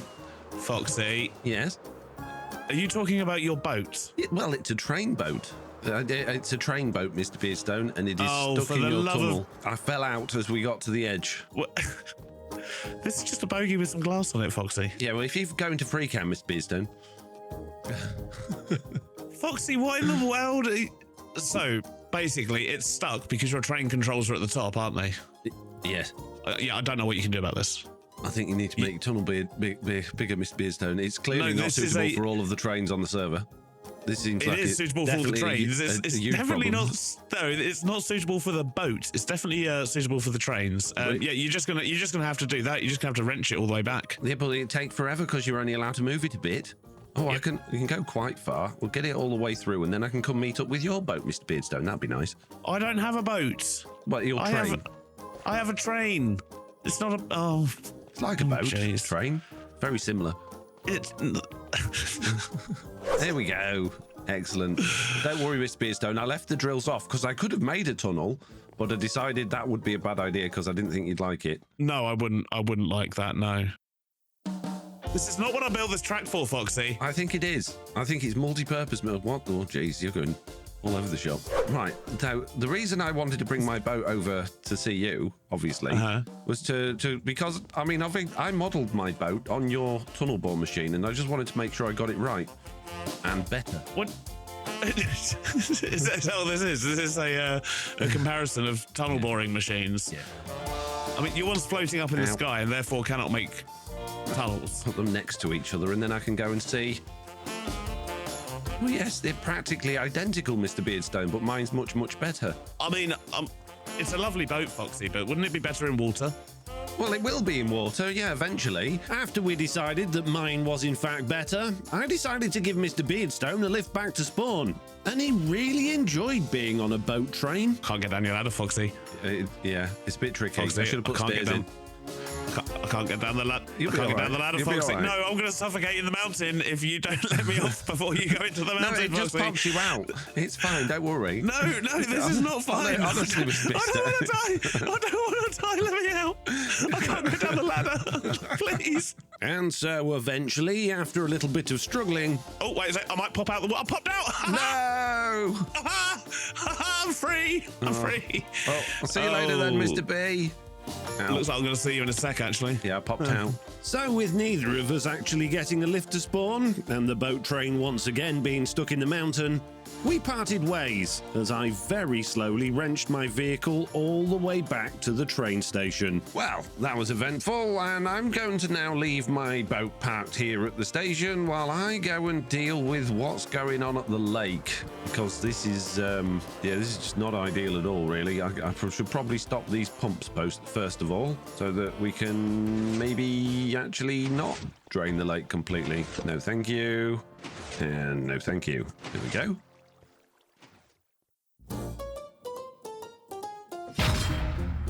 So I'm just back down at my workshop, and I've noticed that while my chain conveyors are still going, because they're running off my own power system, everything else seems to have stopped. And I looked over here to see if the lamp was on, and not only is the lamp off, there are a couple of clipboards, one above my power token. Oh, we got new tokens. Dear valued customer, it is brought to our attention that power tokens were being misused and crafted into rockets and sandpaper, which is a gross misuse of power company property. As such, all paper power tokens are now void. Shiny new power tokens have been deployed to a network. We bring the stress to you. Wow. Destruction. Wow, this is my invoice. Destruction of power company property, 10 diamonds. Managed to call out fee 25 diamonds. Meter installer. He didn't even install a meter, 10 diamonds. So 40, 50 diamonds. Beardy added tax, I'm assuming that means. Payment is due immediately. You can get lost, Beardy. Oh, so these are useless now, so I might as well craft those into rockets. What a rip-off. 50 diamonds. You can get knotted, mate. Not happening. So a couple of real-life days have passed since my last clip, and I've come back to my workshop looking like this once again. And I'm trying to fix it, but I think I've got free copper for life. Because this one over here is a single package, or at least it looks like a single package, and I've already unloaded over 100 packages from this. They're all trying to get to my nugget press. If I take one of these packages, they just have 9 copper nuggets in, and they're trying to get to this frog here. And I can literally just stand here and fill my inventory with these packages forever and ever and ever and ever and ever, and they never seem to go down. As you can see, I've got a whole bunch of them. I'll just keep clicking here, getting more and more and more and more of these packages. I've got so many now, they're overflowing. I put them all into the frog, and then I'll just stand here and click all of these again until I've got another inventory full. So I've now filled my inventory up from this single package 8 times, and I think that's more than can actually exist on these chain drives. So that's why I think it's glitched and I have an infinite amount of copper now.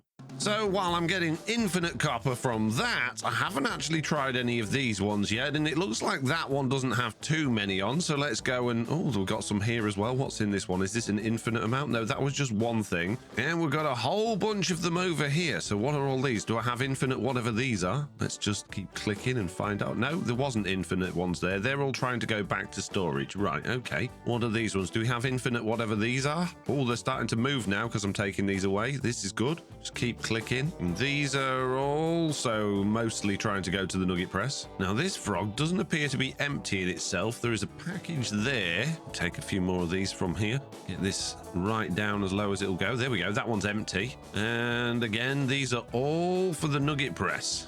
Right, maybe I just do have a ridiculous amount of nuggets trying to get to the nugget press, and maybe there are just thousands on there. Oh, geez, more packages. And if you're wondering why this happens, this is 100% Mr. Beardstone's fault. Because when I'm not here, the power from Mr. Beardstone's fancy power meter runs out, and that stops all of my machines working, but it doesn't stop my chains or my frogs from working, which means that the packages just keep getting sent, more and more and more and more of them. But because my machines are unable to process them, this happens, and this is probably one of the most annoying things to have to deal with. So I'm not sure I 100% like Mr. Beardstone's power system. I've got infinite items on this one now. Oh goody. This is just what I needed today. I don't think they are infinite. I just think there's so many of them. And I really don't want to break my chains again, because then all of my frogs will get reset again, and that's just going to really upset me. I'm just going to have to stand here for a very, very long time. In fact, you know what I should do? I should probably tell this, hey, actually, you know what? I don't want any of those right now. Maybe just don't send any more. That would be really nice. And then maybe if I'm lucky, I might actually get to the bottom of this before Christmas. The bottom of this? Yeah, the bottom of this. Now look, I'm tired. It's first thing in the morning, all right? Not even 8 o'clock yet. And I'm here playing with packages. So now that my base is once again fixed, we can finally actually get some work done today, and that is all to do with getting my boat where I want it to go. So I've got a whole bunch of manual digging to do first to lay some track, and then we're going to be doing digging with my tunnel bore boat. First of all, though, I need to assess the situation up here and make sure Throwlash hasn't stolen any more of the lake, and it looks like he hasn't. That's good. And I should probably get my boat back over here. Oh no, I need to make the lake the right height first, don't I? Do a time lapse. It is exactly what literally I'm going to do a time lapse. Do it now. I'm going to do it right now, any second. No, like you should have already stopped. He should have started. Yep, I'm starting the time lapse this very second. You not, are you? I might do. Need a couple of hose pulleys. Oh, I hate you. I know. Oh, I forgot to say, I've been end raiding. I did my first live stream over on twitch.tv/FoxyNoTail. Follow if you're not already. And I got a whole bunch of things, including an ender chest. I got some more elytra and then died. And I got a whole bunch more shulker shells and shulker heads and then died. But then I survived and got back and brought it all here, which is wonderful. So we've got plenty of stuff with us now. And that means there's no time like the present. Let's get this lake sorted. Finally. 54? Oh, geez. We need it at 63. Just go and check sea level. Make sure I'm right about this. We need 63 to be... Oh, have I still got vines? Jeez, let's not worry about the vines. 54! Oh, my goodness. We've got like 9 levels of water to go up. This is ridiculous. Oh, I'm going to be here all day. And I was. Because, as usual... Well, it appears I have a bit of a problem. Trying to fill back the lake is not actually putting any water up here, which is where it should be going. And that's because it's all filling in down below the lake where the water attaches to other things. For instance, if I go into free cam, first of all, it decided to fill up down my hole. And now, if we go all the way down here, you'll see there is water starting to fill at the bottom of the world, which obviously we don't want. So I plugged that hole up, and then I discovered it was actually filling in a hole over here, which was also going down into my workshop. So I clogged that hole up as well. But then I couldn't figure out where it was going. So I spent some time in free cam flying around underground, looking at all of the underwater caves, and I noticed an area down here with all of this lava in it, which is now looking decidedly wet. There are also floating torches on the ground, which shouldn't be there. And yes, it is literally flowing all the way down into here and filling up this area, which is of course not what we want. The problem is, I'm not 100% sure how that area links back to the top. So if I follow the water from here, so it's filling in at this point here, it's going all of the way down here into this little mine down here. I believe I've probably filled this in as well. Yes, I have. I've filled all of this in too, which is somebody's tunnels, which they're not going to be overly happy about. So that's not ideal. Yeah, I've filled all of this in as well. And I'm filling all the way down here. And I don't know how. So I'm sorry, whoever's tunnel this is, it's now a bit wet. It's coming in here. So this is all underwater caves. And that's linking from this here, and that's coming up here, and then there's a few bits of water that go up. This one just goes into the wall and doesn't go anywhere at all. It's not linked to anything, that one, unless... Oh, is that part of this? It is, it's part of this. Oh, geez. Oh, so this big chasm here is what's causing the problem. That means I need to fill in that chasm. So I closed off the lake from the chasm, and then I decided, before trying to pump any more water into someone else's mine shaft, I should probably drain the water from the chasm I just blocked off to ensure that the water was absolutely no longer connected to the lake. With the chasm now disconnected from the lake, Mr. Beardstone and Stam came over to talk to me. But for reasons I don't fully understand, I hadn't been recording any voice chat or game sound since my live stream. So from your point of view, this conversation might seem a little one-sided. Mr. Beardstone, so Throwlash, due to some infinite wisdom that I don't understand, has been draining the lake. So now it is 9 blocks below sea level. So I decided to build this thing to fill the lake back up to sea level. But unfortunately, Mr. Beardstone, it seemed that the lake was connected to quite a large area underground, and I've now filled someone's tunnel with water. I then went into free cam to show Mr. Beardstone the state of destruction that I had caused. Right, okay. Yeah, excellent. Oh, well, that's good. Good. It's not my fault, Mr. Beardstone. It's Throwlash's fault. Well, that would be a, turn out for the books, wouldn't it be? You are kidding me. That would take forever. Yeah, that's not happening. Half hour? And then some. Yeah, your lake at the top isn't full of drowned, Mr. Beardstone. I haven't demanded an IOU from you. Okay, good luck, Mr. Beardstone. What lava, eh? Stole? You've got an infinite supply. You can't. It's not like you've lost any, is it? Oh, that's a surprise. And then, for some reason, Mr. Beardstone started using buckets to fill up my lake. Have you got any friends yet? Yeah, maybe. Maybe they learned from the power company. Maybe so. When I move to my base area, I'm not getting plugged into your system. I'll tell you that for nothing. But yeah, yes, we will. Yes, we will. Yeah, I'm going to use a machine. But it seems he only wanted to do 1 layer. And for some reason, Stam didn't want to do any at all. Pardon? Say that again. Oh, for goodness, I don't want to do buckets. It'll take ages. Wow, gaslighted me. I know, yeah.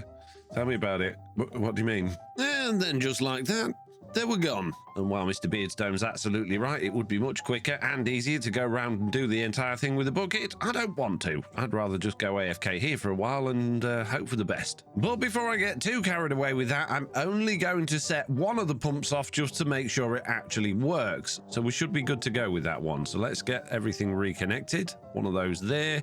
One of those there and one of those there. This is going to start pouring. Well, now this one says bottomless supply. That's slightly concerning. But is the lake going to start to fill up, or are we just filling up something else that I wasn't aware that it was connected to? After a while of hunting around trying to see what the hose pulley was doing, I determined it was doing absolutely nothing. I suppose it could be filling in the flowing water that's within the lake already, because there is a bunch of flowing water already in the lake, so it could be doing that. But I'm not going to lie, this is concerning. And now it doesn't appear to be doing anything at all. Let's just crank it up a notch. Still not doing anything at all. Let's just turn all the pumps on and see what happens. Nothing. Almost like it's not even pumping water now. Are my pumps not working? They're all facing the right way and they're all turning, so they should be working. Why are we not getting any water?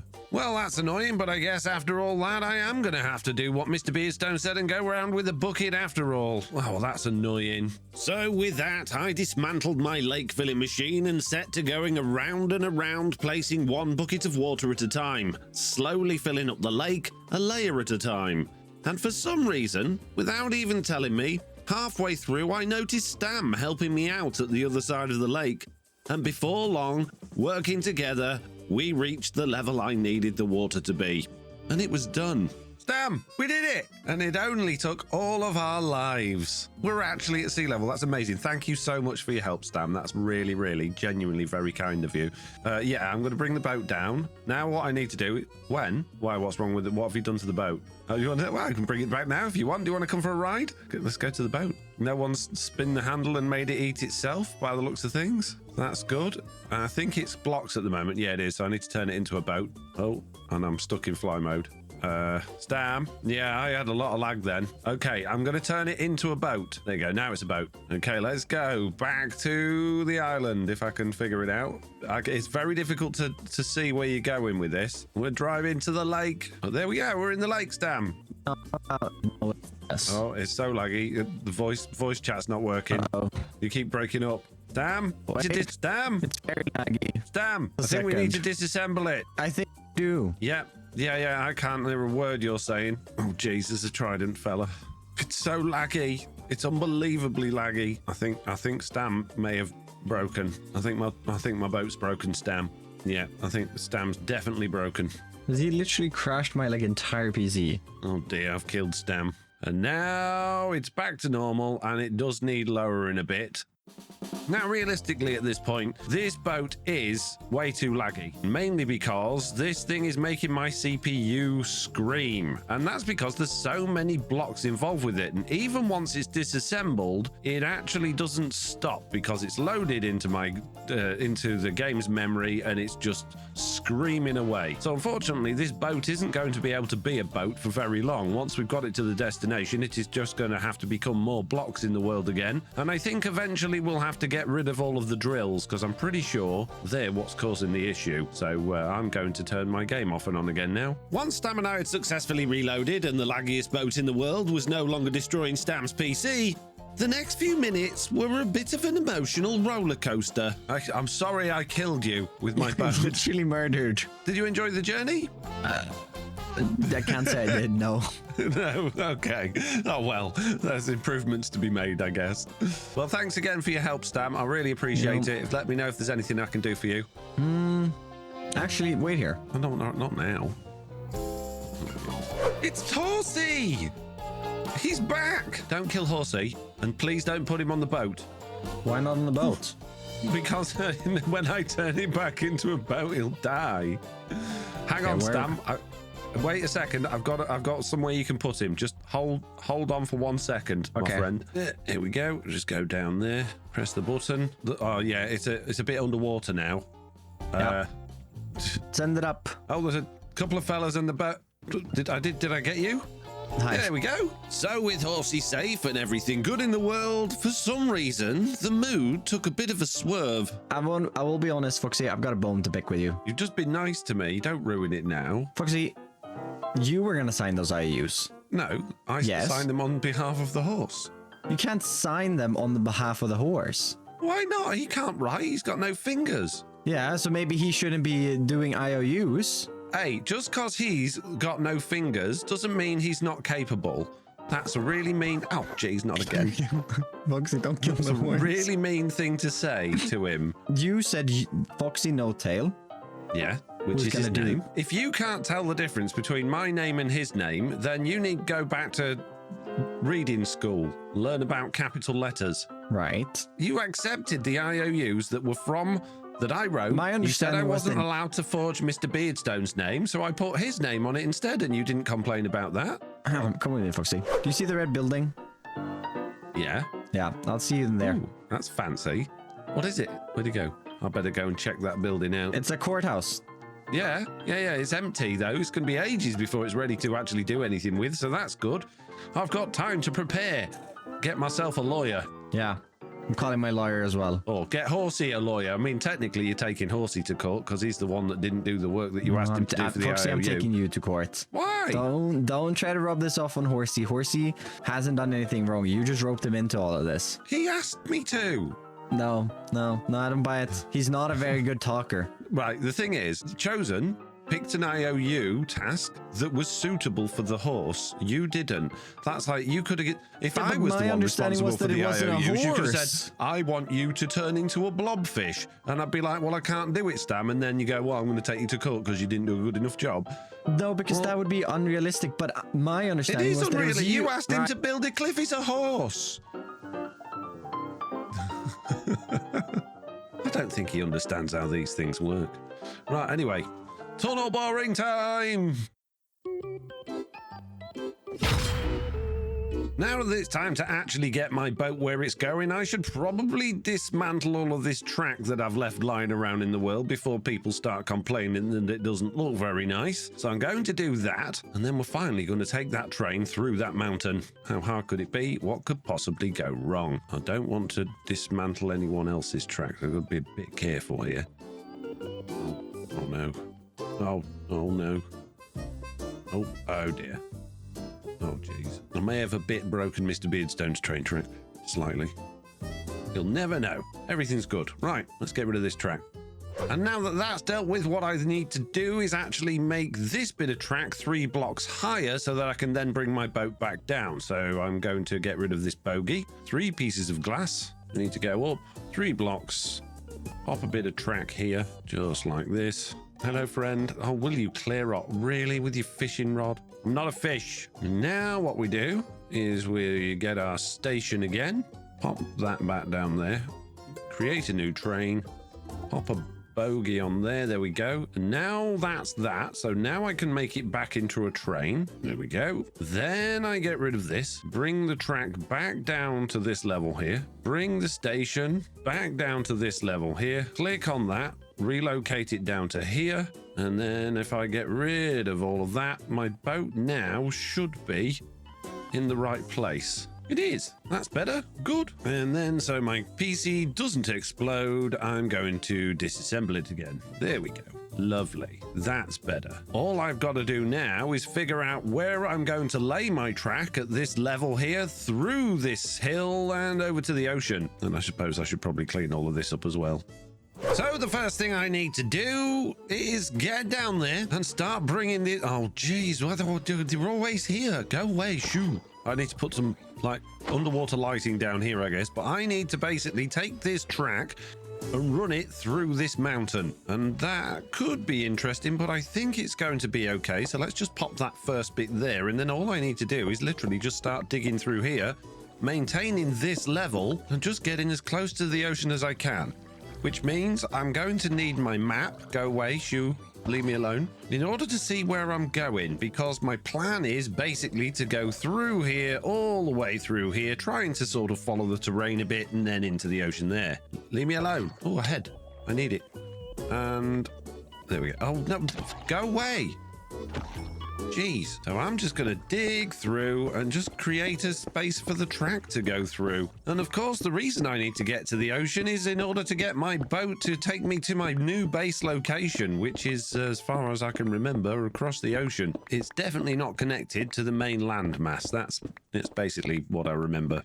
So here we go. We now have a track that comes a reasonable way into the ocean, and it's a nice sweeping long track with a few little curves and meanders in it like you might expect to find from a natural river, which is what I'm kind of hoping this thing ends up looking like. But I'm not 100% convinced. I think we're going to have a lot of work to do once this is ready, but as you can see, this goes on and on and on and on, and it's yeah, it's good. I like it. Another sweeping curve here, a little bit of a straight bit on an angle there, and then that comes round here to another nice sweeping curve here, and then another one, and then that joins up with an S-bend here, which then goes all the way to our boat. Amazing. So all I've got to do now is turn the boat back into a boat and not just blocks in the world, and get boring through that mountain and deal with this guy. Will you stop it? Stop it. Oh, gee, there we go. No, I'm not dying again. It's not happening. You can all clear off. I'm finished with you. Assemble train. It is a train. Right, let's pick it. Oh, I need to put the drills down. Let's disassemble it. Let's get back up there. Let's grab my valve, head up to the spinny device, and try not to destroy the boat. So, turn left, move drills up. Turn right, move drills down. That's what we want. Stand and click. So let's just check that that's going to go the right direction. Stand and spin. Yes, it looks like it is. Let's put that on 90 degrees. Put my drills down. There we go. The drills are down. Now we can turn it into a boat. Assemble train. Now I need to pick it up and actually turn it round so it's facing in the right direction. So let's just bring it right back here. Put it that way. There we go. Now it is facing in the right direction for ultimate destruction. All I've got to do is follow the track through the mountain. Let's do this. How hard could it be? What could possibly go wrong? Hop in, turn drills on, and go. Okay, I can't see anything at all, so I'm going to use this view and just hope for the best. Oh, we are drilling. We are drilling. I want to go relatively slowly for this, and I want to make sure we are actually drilling a hole. Let's just come back a bit, go into free cam. And yes, we are drilling a hole through the mountain. This is incredible. Let's carry on. Keep drilling, boat. It's going to take a very long time. Here we go. Oh, look at this tunnel we're creating through the mountain. We're turning. Oh, geez. I need the position of the boat. Oh, geez. Oh, Yeah, no, this isn't going to work. Reverse away. We need to approach the track station. You see, the problem is the position of the bogey needs to be at the front of the boat where the drills are. Otherwise, the drills are going to turn where the boat isn't, and the boat's then just going to sort of slide through the walls, which is not what we want. So we actually need to move the bogey underneath the boat so it's in line with that. But look at this, what we've created here. This is incredible. And so after a little bit of fiddling about, I moved the bogey to the front of the boat and started again. Now hopefully this time we should actually follow the drills a bit better this time, so the tunnel should be where the boat needs to. Oh geez, now we're power sliding through the tunnel. Maybe the boat would be better off with 2 bogies on it, because this is not working ever so well at all. Oh geez. Yeah, look, I'm just now completely power sliding through the mountain. Oh my goodness. Oh dear. Oh, this is weird. I'm not really sure what's happening, to be perfectly honest with you. I'm holding forward. Yeah, I'm going to put 2 bogies on this boat because this is not really working the way I expected it to. And then after a little bit more fiddling, adding a second bogey, it was time for the 3rd attempt. And oh dear. Yeah, we're already slow. Well, I guess what we need to do then is drill the holes all the way through in this direction and then just come back and drill them all again back in the other direction. So this could take me quite some time. Now, I'm not going to lie, this isn't the speediest thing I've ever done, and by the looks of things, it is leaving a few things behind. It's not quite drilling through everything. We are still effectively power sliding through this hole, but I'm sure everything will be fine. I'm going to pop out when I hit that wall, which means I'll no longer be able to drive the train forward to destroy the things behind the other side of it. Just slowly missing my feet, possibly. No, I'm in the wall. Oh, geez. Yeah, no, I'm going to have to break this bit manually, I think. Oh, and there's a bit of gravel. Get rid of the gravel. Oh, geez. Now what? Oh. Let's not worry about the gravel. Let's just crack on. Don't mind me, gravel. You're all right there. Just sliding your way through the cabin. Have a lovely time. I hope it doesn't turn into a man. These drills are rubbish. It's hardly drilling through anything at all, and it is so slow. I thought this was going to be incredible. This incredibly fast drill boat should have been chewing through this mountain in no time, but I've already been here a week. The next pillar is approaching, and I'm already taking damage from something that I don't know what, but something is hurting me. Am I getting shot by skeletons that are underground? Possibly. Yeah, I'm getting shot. They're shooting me through the boat. More stone just sliding its way through my cabin. Oh no. Oh dear. Oh, we're leaving a whole wall behind over here. That's not going to be good. It does appear as if we may have cut through somebody's tunnel. Oh well. Shouldn't have had the tunnel in my way, should they? Here it comes. More blocks of doom. No thank you. Keep out of my cabin. Off my bridge. Get off my bridge. Ah, get out of it. I see the sky. It's dark, but I can see the sky. There's nothing weird about this at all. It's like Space Invaders, but sideways and with stone instead of aliens. Don't worry about that lovely train track that Stam spent ages putting down and decorating. It's fine. He shouldn't have put it there in the first place. Go, go, go. No one would ever know it was us. I can smell the sea air, even if the ocean water is invisible from this view. That's really weird. Oh, I can see it from there. Oh, look how close we are. We're so close.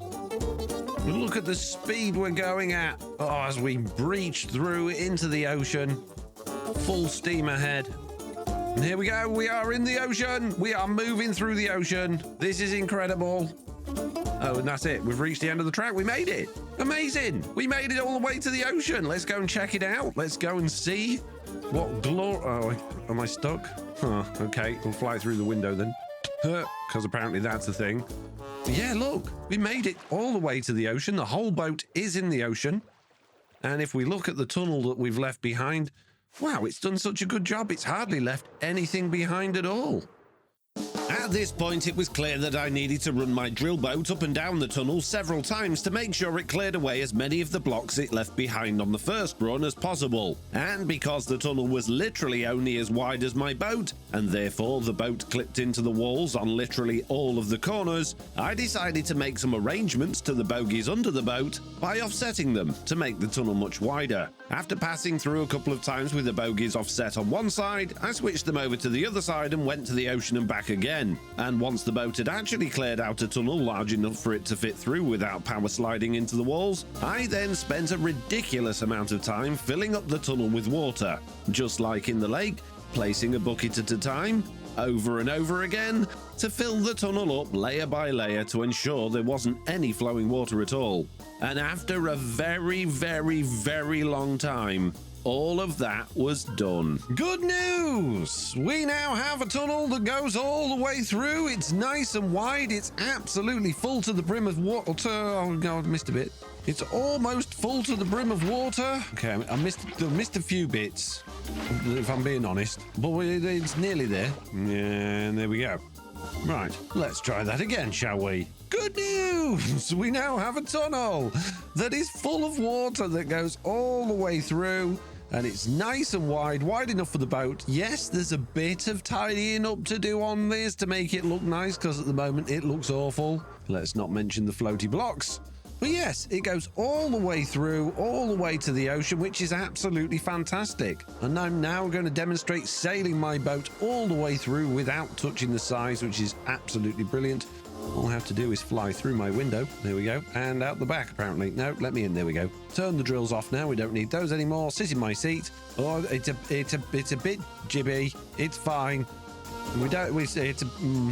Yeah, it's not the smoothest ride I've ever been on in a boat, I'll be honest, but it is working. Oh, I wasn't expecting that. Oh, my boat's a bit glitchy. I'll fly through this window instead. There we go.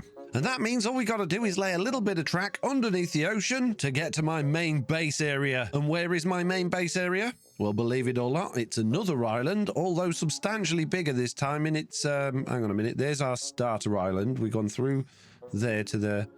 It's it's here. This my that oh, huh. Oh, it's going to be a journey. That's miles. Miles and miles and miles and miles and miles of not only laying track, but even digging even more tunnels just to get this stupid big boat to my new island, which is not in that direction. It's in the... Oh, it gone the wrong way. I mean, obviously, the other thing I could do is just turn my boat round and just dig straight through Stam's base, but I don't think Stam would appreciate that very much. But it is unfortunate that my island, yes, is in this direction. I could maybe go this way and link up with the river here through this wall. Yeah, so if I'd have gone through that wall... Instead, underneath Throwlash's base, I could have joined up with the river here and been practically there. It's just that, oh, yeah, look, because that's my, oh, I could have just gone straight through, oh. But now I've got to go. Oh dear. Last time on the Just Create SMP, I drilled a huge tunnel through the mountain next to my lake in order for my boat to take me to my main base area. However, as it turned out, I'd managed to drill the entire tunnel in completely the wrong direction. Hang on a minute, there's our starter island. We've gone through there to the...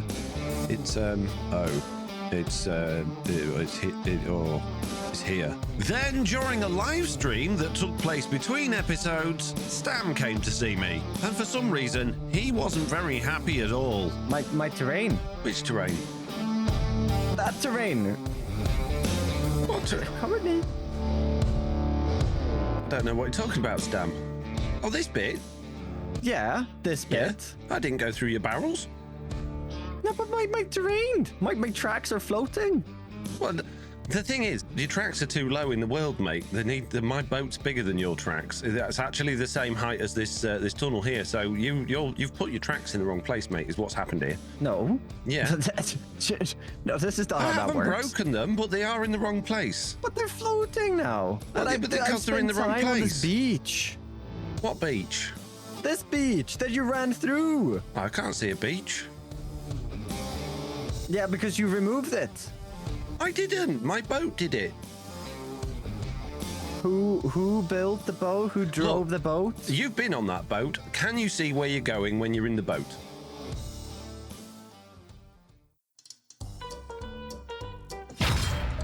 For my live stream, I plan to decorate my gigantic new tunnel and then start laying the underground train track around the land following the rivers to my main base area. However, Stam was rather insistent that I didn't do that. While we're talking about these problems, there's another slight problem as well, Stam. Yeah. So just bring up your map right? So I've got to go up around through the savannah biome, following the river. Okay. Yeah. And then... And I'm heading, what I need to do is head east and south. towards the jungle? What do you mean east and... Yeah, my Foxy? island is south. Do you know your nice bridge that you made over here? Yeah, Should we go see it? I know my very Yeah. nice bridge. Yeah, your nice bridge that's over here, my friend. Here it is, this nice bridge here. Yeah. Yeah. There's going to You're be a not bit going in the through way. this bridge, Well, I Foxy. got to. How am I going to get my boat to my base? Where is your base? Why have you gone north? Well, because I went the wrong way. It was either that or go straight through your basement. Or Throwlash's basement, to be fair. Could have picked his. Go through his basement, not my tracks. Go through Throwlash's basement, not Okay, yours. no, come with me. You're gonna go this entire. You're gonna Yeah, go yeah. through all of this. Yeah, Instead of just going through here. yeah. Why? Well, because I've gone the wrong way, and I've already put a lot of hours into it, and I don't think Throwlash would be too happy with me driving straight through his base. I think you're gonna put more hours into it than doing that. But then we'll have 2 giant holes in the side of the lake. But my bridge will also be gone, Foxy. Well, can't you make a bigger one? No, I can't make a bigger one. You can, you're really good It's at already building. big It took you enough. like You've just 5 built minutes to do the- that bridge. At this point, it seemed unlikely that I would be able to convince Stam to move his bridge. So we spent a little more time planning out an entirely new side of the lake to drill through that wouldn't mean smashing through Throwlash's basement. I could just go Right. through this bit, but he's obviously spent a long time digging this out. Yeah, but you just be digging out a little more. And he gets a canal in his basement. Canal in his basement. Oh, You know? I'm sure he'd be over the moon to log in and okay. find that that's happened without any consultation. If I'm going that way, Yeah. I've got to go perfectly straight. It's going to look stupid. Well, you go perfectly straight for a little bit, and then you can turn. Well, if I went this side of Okay. his basement, And then on the other side. there's nothing this side. Yeah, if I went through this corner here where his waterfall is, there's a lot more room. And then you can turn around. Yeah, and the lake's bigger here as well to actually make it easier to get into. That'd work. So now we'd agreed on a new direction, and because Stam had totally ruined my live stream plans, I felt at this point it was appropriate to demand some form of compensation. How much are you going to pay me to not go through your bridge? I'll even make you the deal that I can fix up the terrain on the other side. What? So we're going to plug up this hole that I've made? I mean, I can plug the other hole if you want. So, yes, this tunnel is now completely useless. It is a big gaping hole in the landscape that is here for no reason at all. And now I've got to use my tunnel boat all over again to go through the other side of the lake, well, through that bit there more specifically, in order to meet up with the river towards my island in completely a different direction. You see, on the live stream, what we ended up doing was creating a new train track that goes all the way under here, which you can barely see, and that goes directly past Throwlash's basement, just the other side of this wall. Then it goes all the way through this landmass to meet up with the river down here, and the track now follows this river all the way along this little bit of the river here, down to this bit here where we're going to be creating a brand new tunnel to cut through this landmass here. And then it comes out to here, it comes round this corner, and I've just run out of rockets. Oh, jeez. And yeah, it goes all the way down here. As you can see, there are blocks, and you can see the track now because it's actually no longer below the stone below it. And it comes all the way over to this bit over here. Oh, jeez. And that basically leads over to this point here, which is where we're going to be having the big old dock on our main base island. And that just ends down there. So there's a bit of work to do with that. And if we look at the map, you can see this is going to be my main base island. And the river that we've gone through, we've basically gone along here, around this corner, through this bit here, up this bit here, and then we're going through this landmass here over to the spawn island just there. And that's quite a long way to go, and there's still an awful lot of work to do because I've only laid the track so far. I haven't taken the boat down it and drilled any of the landscape, so I suppose we should do that next. I've got fireworks with me, this is good. However, before we do that, I've had a message from Throwlash because he wants to meet up about something else. And I've got a bone to pick with him about him draining the lake after I'd built my boat in it. So, I tried. All right, I tried. Tried? Okay. Yeah, you tried. Yeah, you did. You tried really tried. hard to ruin my day, didn't you? Oh, wait, what? Wait, what? Wait, what? I build a boat and then I log in and 9 layers of water below sea level was gone. In my defense, the last thing that you told me was drain the island. That was the last direction you gave me. It was drain the lake. But there was a boat in it. Did it not seem obvious to you that things had changed slightly? You, okay, to be fair, you blasted your island into the sky, so anything could happen.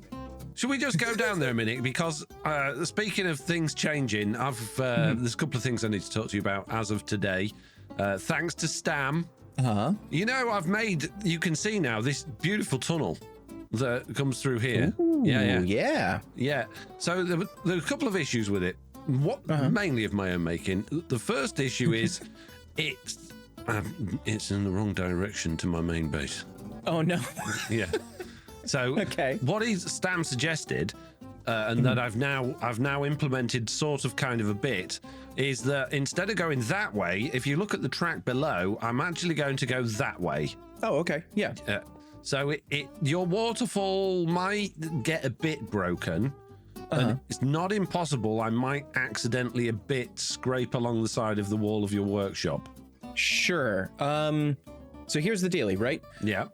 Can I just build it back up? Is that cool? Oh, yeah. As long as my boat can fit through.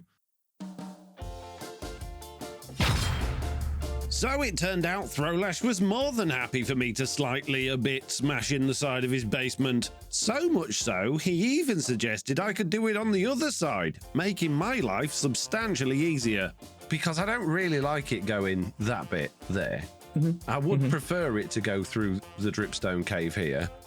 Okay. So you wouldn't have a problem with me doing that? No. Are you building a tunnel or are you just going to plow right through it? There's just about enough room, if you free cam slightly into this wall, to squeeze between Eggs's smooth stone blocks here, which I believe is the furthest part of his base, and your windows. Just.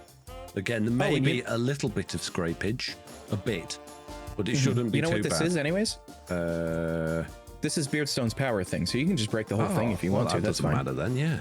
Yeah, right. Yeah. What's he going to do? Charge Eggs to put it back in?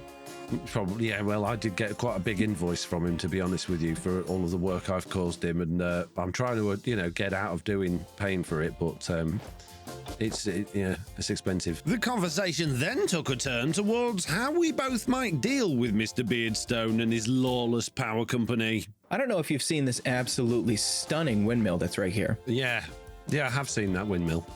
So if you are interested in 100% reliable, uninterruptible power... No. No. I am not buying power from anyone else. But what I would say to you in terms of power is I'm not happy with Mr. Beardstone.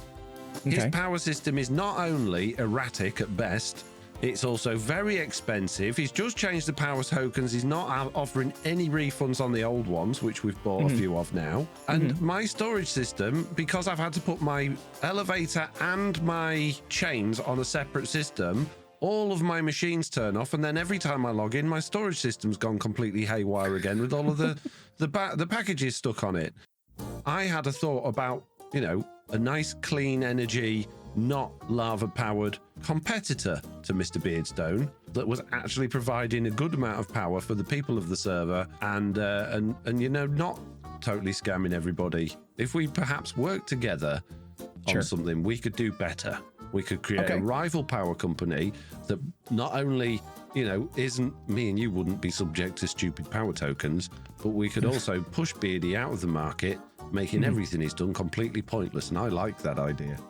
Yeah, I'm game. Let's do it. Now we had some form of plan. We obviously needed somewhere to build an ecological power station. And then all of a sudden, it turned out that all of my hard work over the last few days wasn't a total waste of time after all. Do you know what I've got?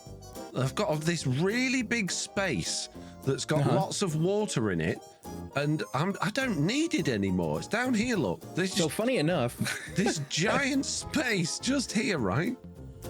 Just think of how many windmills and water wheels you could put in there. Like the amount of natural wind that would just go through this natural cave system would be incredible. It's basically a wind tunnel, because you're right, all of the wind coming off the ocean's just going to funnel through here, swirl around in here, and then it's going to go back out at twice the speed. It's like, when the space rocket goes round things to get faster and then goes up. It'd be like that, but for wind.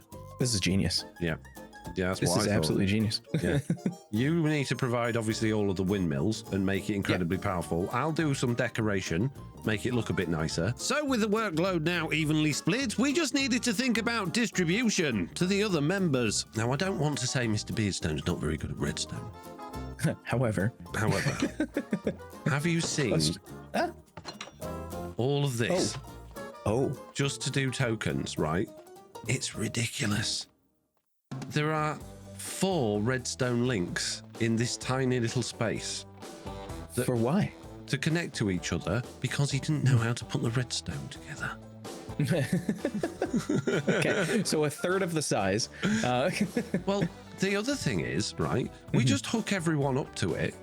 We don't need to have a system in place that turns their power off, because that's annoying when that happens, is it?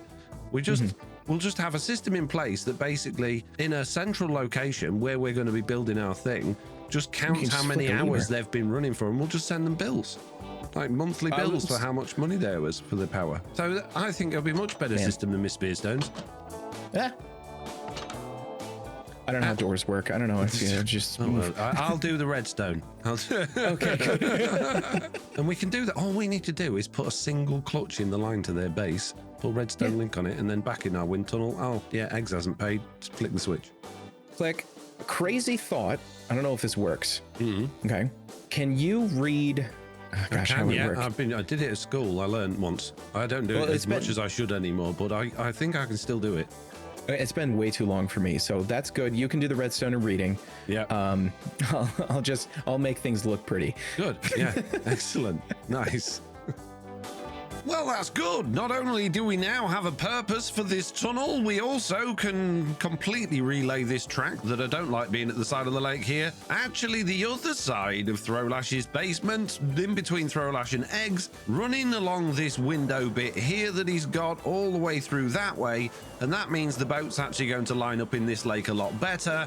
And hopefully it means it's going to be slightly easier to deal with on the other side. But yes, now I have even more work to do. So I guess I better get cracking on digging yet another tunnel through there. Oh, jeez. Okay, I have drilled a new hole under there and put some track all the way to meet up with the other track. I have removed the track from what I put in down there, and there's only one thing stopping me from drilling straight through this area here, and that is the fact that these vaults are almost full from all of the drilling we did through there. If you don't know already, when you use a tunnel bore like this one, any attached storage will fill up with the blocks that it drills away, and that just saves all of the blocks just floating in the world, so I need to offload it all. That means I need to use these storage interfaces on the side of my boat and link them up with something to get them down into my workshop down there. In terms of the map now, instead of going through here, we are going to be going straight underneath this area here and linking up with the river over here. And there is a slight issue with that. The conversation we had with Throwlash, we basically said to try and keep my boat on this side of his wall. And whilst there does look like there's enough room for my boat between this wall here and Eggs' workshop over there, there isn't. You see, Eggs has got this building here, and if we look up here, he's also got this little waterfall area, which means the tunnel can only actually come up to this block here, as I've marked out with this netherrack. And that means if we go down to the other end of this netherrack, that we are actually going to end up into Throwlash's workshop about this far. But he said he doesn't mind as long as I don't drill into the roof of his base, which we're not going to be doing, so that should all be fine. So I think that's the plan. And this time we're going to be going in a straight line rather than meandering through like a river, so I won't have to do it as wide as this one. And that means we should be good. So all I've got to do is get everything off the boat, and then we can actually drill through.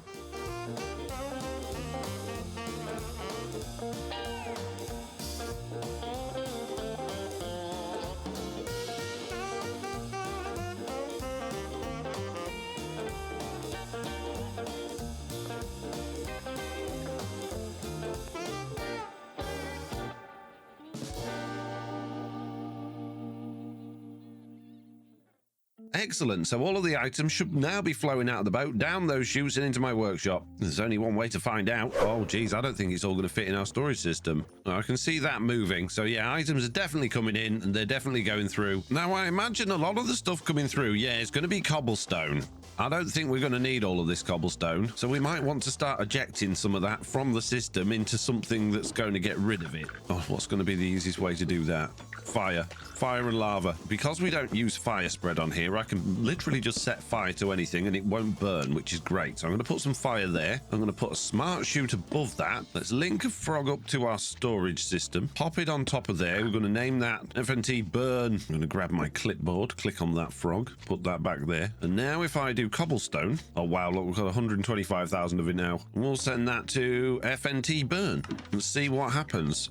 That should come out of there, go into that frog. It did, and hopefully, yes, it went out of there. It is now. It got in the fire. That's brilliant. Don't need all of this. Might as well just watch what happens. Right, let's send a whole bunch this time. Jeez, it's going to take forever. We're already at 130. It's going in faster than I can get it out. Let's send 4,000 and see what happens. Oh, look at it. Just, yes, it's working perfectly. Just burning all of that cobble. Okay, so in order to automate this, I'm going to need factory gauges. I've only got one. Let's just pop that on there. We'll set that to cobblestone. FNT burn. No, I don't think we can just call it like that. I say 100 stacks. Is that going to do anything? No, but what I can do, I need 2 factory gauges. Okay, so I'm going to put 2 factory gauges on here. Cobblestone slabs. Add new connection to there. 64 at a time. FNT burn. Is that going to work now? It is. There we go. Now we're just burning away 64 cobblestone at a time automatically. Put it on many. Set the promises to expire. Now we should get 2. Yeah, there we go. That's quicker. Excellent. Question is, though, are these finished? I believe they are. Yes, the boat is empty. Nothing else is coming through these. That's absolutely great. So we can start doing some tunneling again. So first things first, let's get the boat onto the right track. Let's get into the boat, engage drills, and then let's go. We are very, very close to Eggs's base, but we've missed it. This is going to take a while. It did, although it didn't take quite as long as the massive tunnel I'd previously made, and I think that had something to do with me going more in a straight line this time. Either way, the next 3 hours of my life were spent running through the tunnel and then off all of the way to the new base area, carving out the rivers to make space for my rather large drill boat. And of course, I did this journey several times, both there and back and there and back, offsetting the bogies occasionally to make the tunnel and the rivers a little wider, to ensure my boat fit through properly throughout the entire journey. But of course, just making a hole in the tunnel wasn't enough. I also had to fill it with water, which did mean doing a little hole filling with some stone, as well as being attacked by many things. And that wasn't the only thing I needed to fill with water, because not only had I destroyed a lot of the river edges as my drill boat widened its way to my base, but it also made an entirely new canal through one of the thinner bits of landscape. So after filling in all of those bits, as well as a few more further down the river, eventually the entire river was full of water and the track leading to the island was complete. Just in time for a cardboard man to arrive to speak to me. I came to compliment your ingenuity. Your tunnel is fantastic. You're back on my boat again, Legion. Yeah, I came to use the facilities again. The bathroom that's downstairs. What? Oh, geez. I used that a bunch while I was hiding here. So yeah, engineering. Which engineering are we discussing? Your tunnel here. It is quite large, but yeah. I'm impressed. Unfortunately, that tunnel, I went the wrong way. So I've had to build a new one now, which goes that way instead. So I have got a plan for that tunnel, but I don't actually really need it anymore.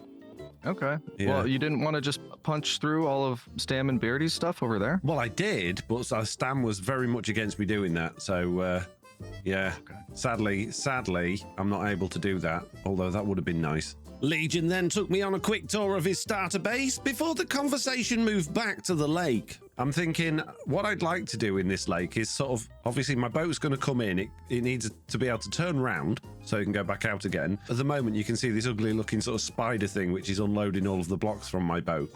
I don't like that. I thought it was a trident. Big old trident, yeah. So I'm thinking maybe like building some sort of dock and maybe even a big old walkway around the side of the lake where we could put shops and things. Yeah, I think I even got a couple comments about down below here getting some sort of pier or dock set up that could connect to something. So yeah, I had a similar thought. Oh, nice. Okay. With us both having similar ideas, we decided to work together on the project. However, before we could start, I needed to figure out exactly how my boat was going to be able to turn round in the lake. So really what I need to do in this lake is create a system so my boat can drive in, do a big circle and then drive out again, and also be able to line up with something that's not as ugly as this to unload its storage into my storage system. So I laid down a large circle of track at the bottom of the lake and then gave it a test drive. So driving round my new circular track, it does appear that I'm able to go all the way round without smashing into anyone's things, but it's quite difficult to see exactly how much room I've got. Now, this view is giving me a bit more room, and it is quite a tight circle that the boat's having to go round, I suppose, but it is working. The other thing I've got to figure out is if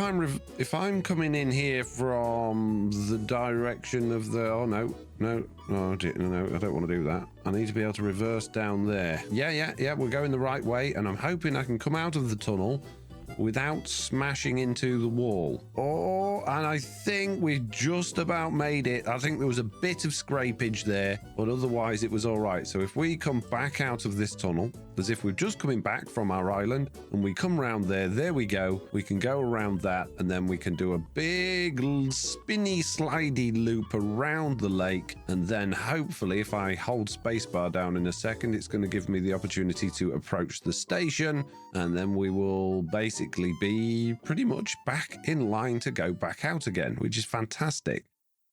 And we can fully automate that with stations and things and give this boat a driver at some point. And I have got some ideas how I can make this boat less laggy without completely destroying it. Although one of the things is to remove the drills and the other thing is to do with glue, but we'll get into that in a little while. First of all, I want to see how much room we've got round here for the boat and where the pier should be. The pier should probably come along this side. Oh, but then no, well, we might have to just stick it right out in the middle of the lake. It can't go this way now because that's the way the boat's coming round. So it's going to have to go on this side. But as it turns round, it's going to clip into it a bit. I'm sure we'll figure something out. But before I could get anything figured out, Legion arrived to start working on our dock town. We spent a little time in one corner of the lake coming up with the theme, which, because apparently we're not very original, ended up being a very vanilla spruce-themed dock, utilising spruce logs for the supports, extinguished campfires for the edging, and then spruce slabs for the walkway, which later we'd mess up with some trapdoors and other slab types to suggest wear and tear around the buildings that we hadn't built yet. We added some create shafts under the campfires for some structural integrity, which didn't work very well on anything that wasn't perfectly straight, and before we knew it, we'd reached the end of our allotted time for the afternoon. So we had a very quick discussion on what buildings we thought should go where. So I'm thinking we could probably fit like a little hut here, like a relatively large one, almost like a customs port thingy. Obviously, we don't want to plonk anything in front of Stam's basement, but then I think we could probably squeeze a couple more on here in between. Maybe just some stalls, actually. That could look really nice as just some market stalls with some villagers in. Yeah, like a little farmer's market, all open air type of thing. Yeah, and then this, I definitely think this would really benefit from having like a zigzagged, almost like what's over there, you know, the zigzagged thing going up, but with less stone and more just rickety, like wood barrels all over it, and like a mine shaft entrance going in underneath Chosen's base somewhere. I think could look really cool on that bit. Like it's going to collapse at any moment type of look. Yeah, exactly. Like pretty much just purely made out of spruce trapdoors and fences. Again, I think we could probably squeeze a couple of, like you said, built into the landscape, relatively big buildings on this bit. And then when we get round here, that's just going to be where, I guess, Throlash and I start our power thing. So there's probably not much point in doing anything around this bit. So here we are. We have a not very attractive looking little docky piery area around the lake that needs an awful lot of work. Not only do all of the little buildings need building, but all of this needs fixing as well. Obviously, we need to make it look nice and interesting and not just very, very plain like it is. And we don't just want torches splattering all over it. We're going to need some lighting as well. The other things that need finishing are, of course, my brand new tunnel, which needs an awful lot of work, and my old tunnel as well, which it also needs an awful lot of work. So I've got a crazy amount of stuff still to do just to get this lake area finished. Not to mention the fact that we actually need a pier coming out from here that my boat can park alongside of to actually unload its stuff. But I don't feel like building buildings on a dock or decorating a tunnel or decorating another tunnel or building a pier right now, because I've been having some thoughts about mine and Throwlash's new power systems. Now, as you all probably know, there are a lot of windmills on our server. There are a ridiculous amount of spinny roundy moving things which, when you fly at them from a distance, start gibbling about because there's just so many of them for the world to load in. There's also quite a lot of water wheels and other contraption-y things moving around as well, like this one here at Mr. Beardstone's little farm that for some reason has stopped. And the biggest problem we're facing now at Spawn Town is because there are just so many things going on over here, it's getting a little bit laggy, even without shaders on. Normally, I get around about 500 FPS in Minecraft, and depending on where I look, I get anywhere from 80 all the way down to 44, which is still plenty for me personally, but it means that our PCs are already struggling with everything that's going on, which is exactly why Mr. Beardstone made a steam-powered power station, because Mr. Beardstone says that these steam power engines are a lot less laggy than water wheels and windmills, which is why he's got windmills in here as well.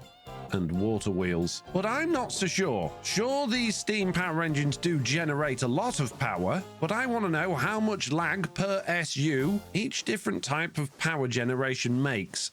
So here I am in a very flat world with absolutely nothing in it at all. And I have 4 of these worlds, one which is this one, which is totally empty, one with a steam engine in it, one with water wheels with equivalent stress of that steam engines, and another empty one that I haven't done yet, which is for wind. And if I look away from the sun with nothing on the screen and just leave it still, I get over 3,100 frames per second, with average 1% lows of around about 1,200 to 1,400. My GPU is using anywhere between 30 and 40%, and my CPU is doing very little at all. Now I'm going to be taking the maximum numbers that I get from each one of these things so that it's fair across the board. So next we're in this steam engine world, and I've set up a steam engine very similar to what Mr. Beardstone's got going on, albeit a lot smaller. It's got a bucket system with belts in order to fill lava from this creative fluid tank, because I don't have a massive big lava pit like Mr. Beardstone does in this test world. We've got a creative motor to pump the water into there and just get all of this running, and then there's a mechanical arm that takes the lava from the buckets, puts them into the blaze burners, and makes this whole thing work. And this generates 147,456 stress units. It's got 9 engines on it, and if I just stand here looking at the entire thing and make my screen go blank, we can see that my maximum frames per second now have gone down by half, and my 1% have gone from 1,200 to 732, 769, 798. My GPU usage has gone from 40% up to nearly 50%, and my CPU is still doing very little at all. And the next thing we're going to be looking at is water wheels. And in order to create the same amount of stress that we are doing from this one very small little system, we need 288 water wheels, which just happens to be exactly what I've got in this world. Many water wheels, which combine together in this line of water wheels with water running underneath them. And yes, that's flowing water, which again Mr. Beardstone doesn't like at all. We're achieving the exact same amount of stress. But how many frames per second am I getting? Let's find out. I need to be able to see all of them, so I'm just going to stand here like this. Oh, Mr. Beardstone. Oh dear, Mr. Fourth, 2,527. Oh, Mr. Beardstone. My utilization on my GPU is up significantly, but wow, am I getting a lot more frames per second. But that's not fair, FoxyNoTail. You're standing at the end and they go for miles. That's a good point. Let's get them all in view. Let's just get it into the middle, sort of a bit there. Up down to the floor. Now I can see every single one, and I'm getting in 2,500 frames per second. 2,550 is more now. 2,594. So that's pretty interesting. It's a lot more than I thought we were going to be getting from that many water wheels, but what about wind power? So this rather lopsided looking windmill is the maximum size you can get. It uses 128 pieces of wool, and that generates a total stress of 8,192. So how many of those do we need to make it equivalent to the steam engine? 18 of them! And there we go. We've now got 6 of them, so I just need that 3 3 times, so let's grab that. And that's 18. Of course, we do need to join them all together so that we can actually check that this thing's working. So I suppose we should probably start them first, and then we'll just join them all together in the middle. Then all we need to do is put our little stress meter on there, and there we go. We have 147,556 stress units coming from that. But how laggy is it? Let's find out. Oh, it's not doing quite as well as the water wheels, but it's not far off. 2,209, 2,226. And so now that I've got all of my figures, it's time to go back to that empty world and place down some signs. So those are the results. If you want to take a screenshot, please feel free. And that means that our leaderboard is in last place. We have Steam with a miserable 1,500 frames per second. In second place, we have Wind Power with an amazing 2,226 frames per second. But in first place, by a mile, we've got Water Wheels with a maximum of 2,594 frames per second. Now, yes, my GPU was hurting a lot more with the Water Wheels than it was with the Steam engines, but I had more frames. And it's not just the maximum either. The 1% lows is the same story. And that just basically means the dips in your frames per second, what you're dropping down to. And yes, with Steam, less than 800, Wind 1,073, which was actually slightly better than Water Wheels with 1,071. So yeah, it looks to me like Wind and Water significantly better for my PC than Mr. Beardstone's Steam engine. And there's one more thing I want to test, because again, Mr. Beardstone has used a lot of things that I think are also quite laggy. And those are of course chain conveyors, which I think are just as laggy as Steam engines compared to shafts. So there's only one way to find out. Let's go and get all of these into my field of view just there like that. Get rid of everything else on the screen and dear Mr. Beardstone, chain conveyors even worse than Water Wheels, it would seem. 2,230 seems to be our maximum. Now I just need to make shafts that are the same distance of these. It's going at the same speed. Let's get it all in view. And yes, it is better. It's not much better, but it is better at 2,331 being the highest, which is definitely better than, it's not much better than chain conveyors, to be honest with you, but it is better. So there you have it, peeps. Water Wheels and Wind are definitely the way to go if you want power, apparently. So that means me and Throwlash can continue with our plans in the most laggiest world in the world. My frames per second meter can't even stay on the screen. It's that bad. Oh, geez. I promise I won't move anymore. No, kinda. I really think we should maybe get together at some point and maybe try and make this area a little bit less broken. Anyway, we're going to add to this with lots more laggy things inside of this tunnel. Before I go, I should probably just do one more test in those flat worlds because I completely forgot about shaders, which appear to be having an equally difficult time in this world actually turning on. So instead of using those, I'm going to use the good old-fashioned ones built into Minecraft. And currently, looking at nothing, we're getting 160 frames per second. Looking at Mr. Beardstone's laggy Steam engine, we're getting 153 frames per second. Now, the windmills, we're getting nearly 160 frames per second. However, at the Water Wheels, not only can it not render them all in, oh my goodness, oh, it does if you zoom, but even with the few that are rendered in, we're getting only 30 frames per second, and if I render the rest of them, we get 8. So it turns out that maybe Water Wheels are not the best plan if you're using shaders. But realistically, no one in their right mind's going to be using shaders on the Just Create SMP because it is just so laggy. So therefore, Water Wheels are the winner, and I'm going to do everything out of Wind just in case. Not Steam, though. Last time on the Just Create SMP, I created a new Docktown area with Legion V and didn't finish it. I also made a new tunnel for my boat through Throwdash's basement and didn't finish it. And I laid more tracks at the bottom of the lake, which isn't finished. I also did some testing in a single-player world to determine if Water Wheels are worse for my frames per second than Steam engines. And then I was told by literally everyone in my comments and on the Just Create SMP Discord that I was wrong. But I'm not wrong, because I wasn't testing ticks per second or TPS. The server's fine. I don't need to worry about that performance. I was worried about my performance for recording videos. But because so many of you out there seem to be on this idea that Water Wheels are the devil for servers and frames per second, I thought I'd do a bit more testing.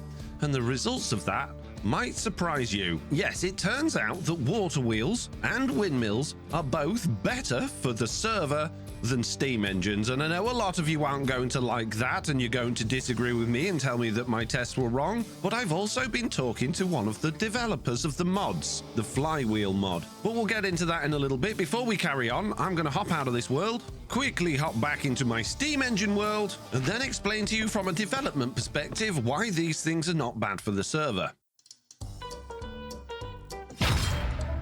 Starting with the water wheel. The water wheel is a complex model. It has a lot of vertexes and an awful lot going on, which is why you'd expect it to be bad for your frames per second, but realistically it's not actually that bad. No worse than the Ender Dragon or something that's got a lot of little bits to animate. In terms of the server, all the water wheel is a block. The server doesn't have to animate anything. It doesn't even understand that this thing has a shape or a model. As far as it's concerned, it's a block, and all the mod is doing is going, is this block connected to flowing water? Yes or no. If it is, provide power and spin. Simple. Very little work to do for the server at all. The same thing for windmills. The windmill, this bit at the front is a contraption. If we look at the hitbox of it, you can see it's got quite a big hitbox because that bit at the front is an entity. An entity is just like me in the world. It's just a thing that exists, but because all it's doing is spinning, that entity really isn't causing my frames per second a great deal of trouble at all. In terms of the windmill creating power, again, there's very little going on here. When the windmill has stopped, this is just a block doing nothing, and so are these. And when we activate that, all this does is goes, how many windmill bits are attached to this bearing or wall blocks? It calculates how many there are, decides how much power to produce and how fast to spin, and then just produces that amount of power because it's already done the calculation and doesn't need to do it again. Steam engines, on the other hand, are a lot more complicated. There's a lot more going on, mainly because we've actually got to fuel them. We need complex systems and belts and a whole bunch of logic in order to actually get fuel into the steam engine, and the steam engine is comprised of lots of different parts, so each one of these blocks needs to do lots of calculations constantly to determine, is it connected to something else? Does this have a heat source underneath it? Is it connected to a steam engine? Is the steam engine connected to a shaft? How many steam engines are on it? How many of these blocks are on it? Has it got water being pumped in? Where is the water coming from? How fast is it going in?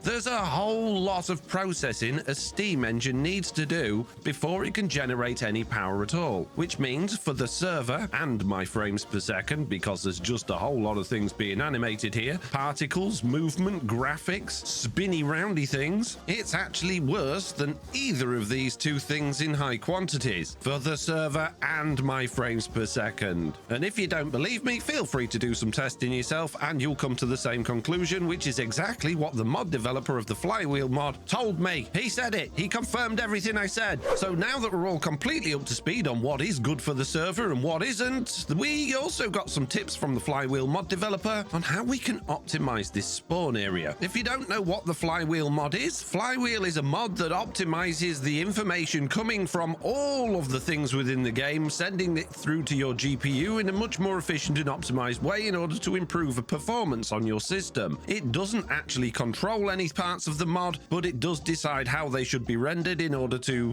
maximize efficiency. And according to the mod developer Jozu Fozu, who I actually gave a copy of this world to check out, the main problems of this world are not water wheels or windmills or steam. The main culprits of the issues that we're having at spawn right now are sheep and villagers and vaults, but vaults are being fixed in the next patch, he's assured me, so we don't need to worry about that. But what we do need to worry about is getting rid of a whole bunch of these sheep. Oh dear. Oh no. I didn't mean to break your... Oh, jeez. No, move. I need to... No. Oh, now the fence is gone. You've eaten the fence, you morons. Now, I'm not going to kill all of my sheep. I'm going to keep 2 in reserve, just in case I do need to breed them up and get some more wool at some point. But it's not just my sheep causing the problems, because I didn't have all that many. Who does have quite a lot, however, is Stam. So we're going to go and kill all of Stam's sheep as well, because I'm nice and thoughtful and like to do my bit for the server. Goodbye, sheeps. I apologize in advance, Stan, but the man from the Flywheel mod told me this was important. Oh, I can feel the performance improving already. I can't actually, but I'm sure it is. I'm sure, 100% sure that the man from the Flywheel mod knows exactly what's going on here. I'm doing good work today. And there are just 4 sheep left. I think I'll leave Stan with 4. I think that's plenty. I don't think he needs any more than that.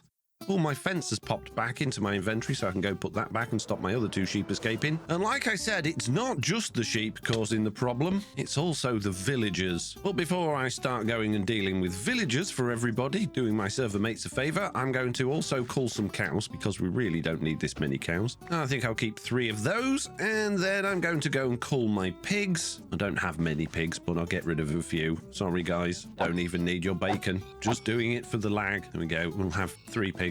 And I believe somewhere I got some chickens.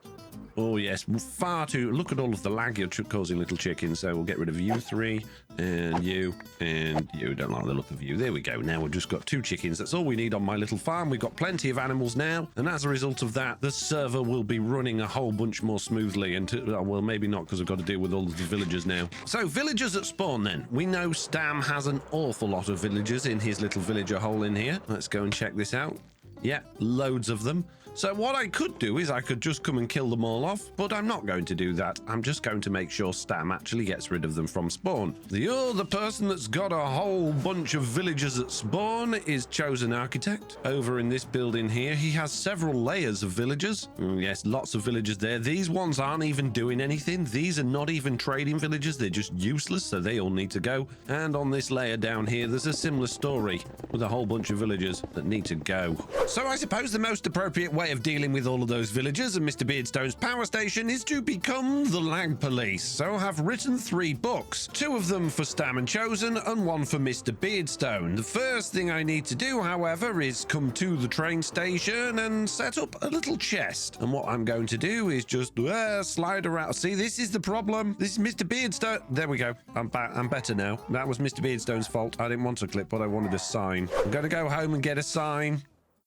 Anyway, as I was saying, the first thing I'm going to do is come down here and pop down a chest just there with a sign on the front saying Lag Police Fine Payments. And we're going to give that a bit of glow squid so people can see it. And now I need to go and place down some books at the appropriate areas. The first one is obviously going to be for Stam's villagers. And what we're going to do is just pop up to see his villagers, grab myself a lectern, pop this lectern down here and place down this book, which basically just says the man from the flywheel mod said your villagers are laggy, therefore you have been fined 50 diamonds to be paid immediately, and each day these villagers are not moved will incur further fines of 1 diamond per day. Now I didn't want this to come across as too aggressive, so on the next page it clearly states, please make all fine payments to the Lag Police payment chest in the train station. Thank you for your cooperation. Have a good day, ma'am. Lag Police. There we go. And there we go. We'll just pop one of those there. Excellent. So he's got exactly the same thing. And now the last one is, of course, for Mr. Beardstone, where this time there's a slightly different book that we're going to pop right here. We're going to pop that book there. And this book says, it has been determined that your Steam power is bad for the server, and then everything else is exactly the same. Have a good day, ma'am. Lag Police. Excellent. Good. So there we go. I have done a whole bunch of jobs. My server mates will be happy. The first thing I'm going to do is a whole bunch of building. First of all, I'm going to sort out the front face of this giant hole where me and Throwlash are going to be having our wind power system. And yes, that means we're going to have a lot of windmills, but don't worry, it's fine for the server because I checked. And the other thing I'm going to be doing is starting to do a little bit more work on my dock town. You see, I want to start putting some buildings on here and getting this in place. The other thing I'd like to do today is to fix the bottom of the lake and get all of that sorted and my train track hidden. And I'd also like to make some improvements on this tunnel, which I did start doing in a live stream. You can catch my live streams over on twitch.tv/FoxyNoTail, and we're getting somewhere with it, but it was a slow process just getting this far.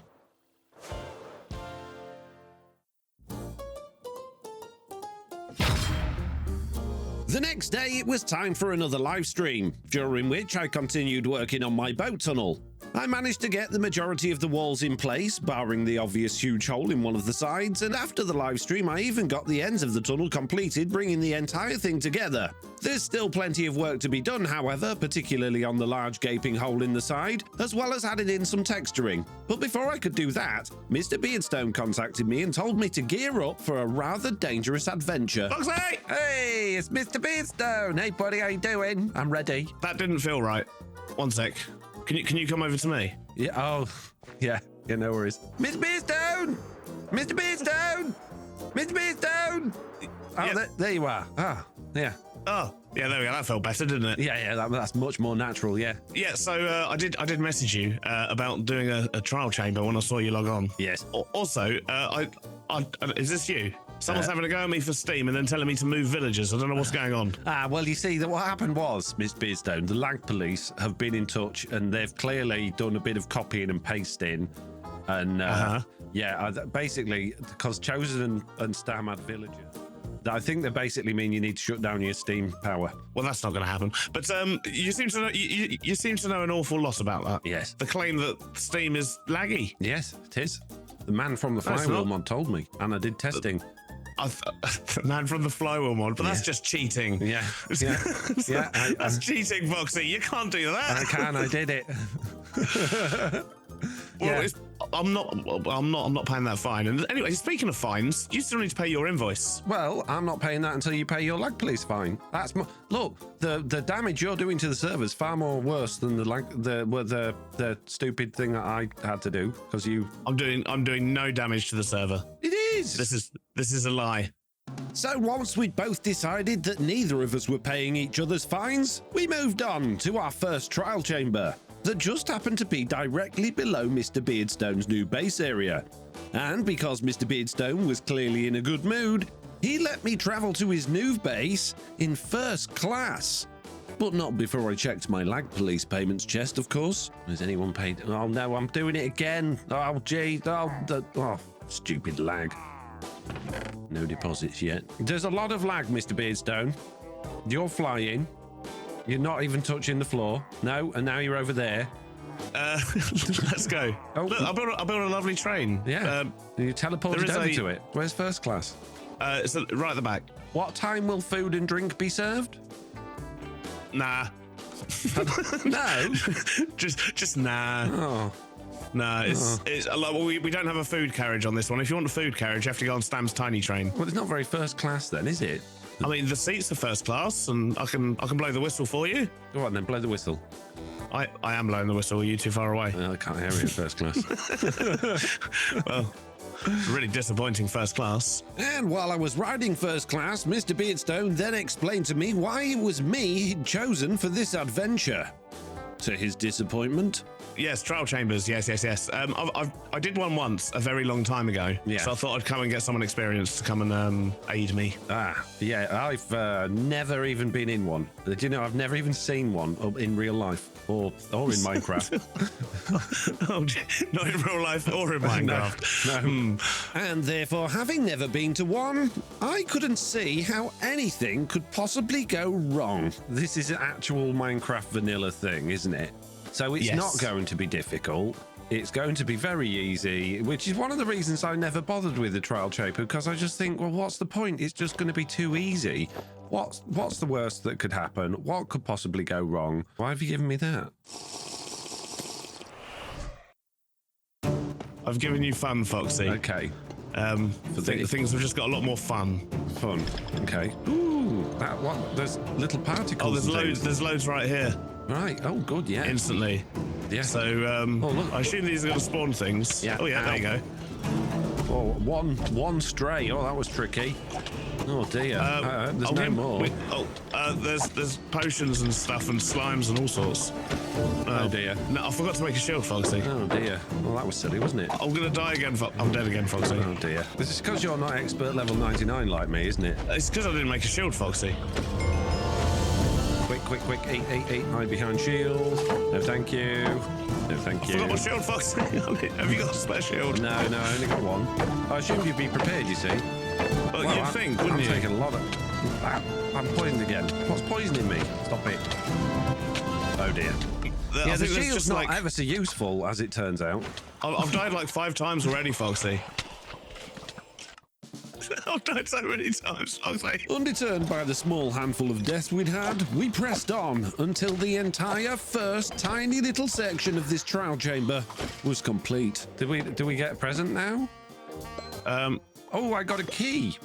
Does that mean the ones at the top are going to spit out presents as well? They do, but I got meat out of one of them, and I got 2 keys out of the other one. Right, so we need to find an ominous vault. Yes. Oh, here we go. I found an ominous vault up here at the top, and I got a banner pattern, some diamonds, some slowness arrows, some wind charges, and a chest plate.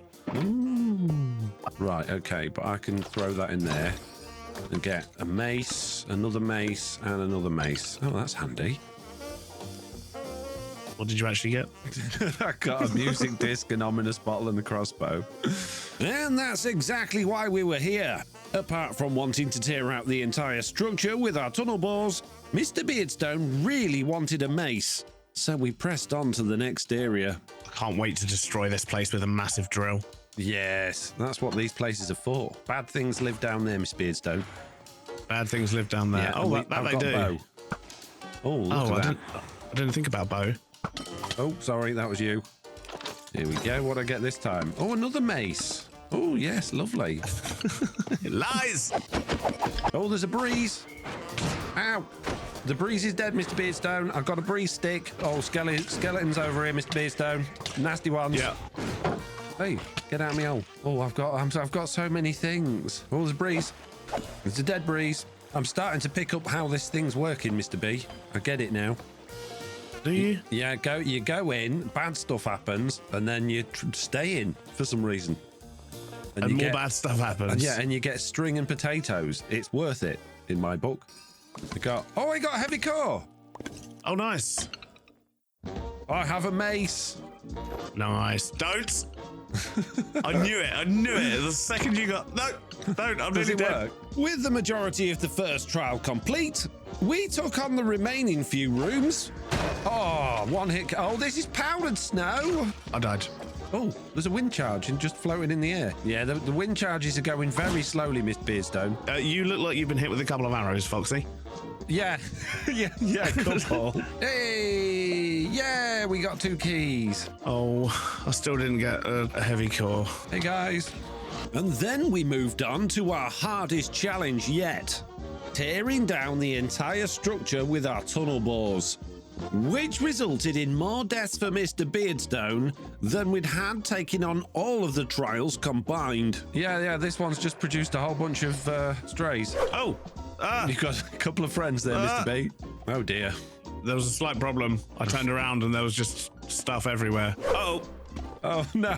Oh, dear. there's no floor there anymore, Foxy. Foxy, I'm stuck. There's no floor. I've got no way down. Oh, no. This is troublesome, I would say. It is. My drill's gonna keep going forever. Yeah. There's a breeze that's popped out down here. Oh, dear. Help me, Foxy. Do you want a hand, dear? Hang on. Let me I'm trapped on 2 blocks. I can't go anywhere. Hang on. I'm coming, Mr. Beardstone. I'll come rescue you. You had a bit of trouble there, sir. Yes. Oh, dear. I need to get. Have you Is got a it bucket of because water your or drill's something? very, very small? No, it's because I'm currently dead and my drill is going off into the distance, most likely. Oh, your drill's still going. Yes, that's why I'm panicking and I'm in a hurry, Foxy. You're really not. There's like no sense of urgency about you whatsoever. Would you like I need a a way hand? down. What do you I need need? a way down, not You need a up. way down, I need to right, get. okay. Yeah. I can help you with this, sir. Oh, There you go. days. The hole in the floor. Go down there. Oh, for love of! I just got shot. Ah! Why? I don't understand why you're causing such fuss about this. Because I can't get down, damn and there's it. so many strays up here. I can't get past them. Foxy, they're all in the spawn area. Foxy. Oh, dear. Oh, dear. No, Oh. Foxy.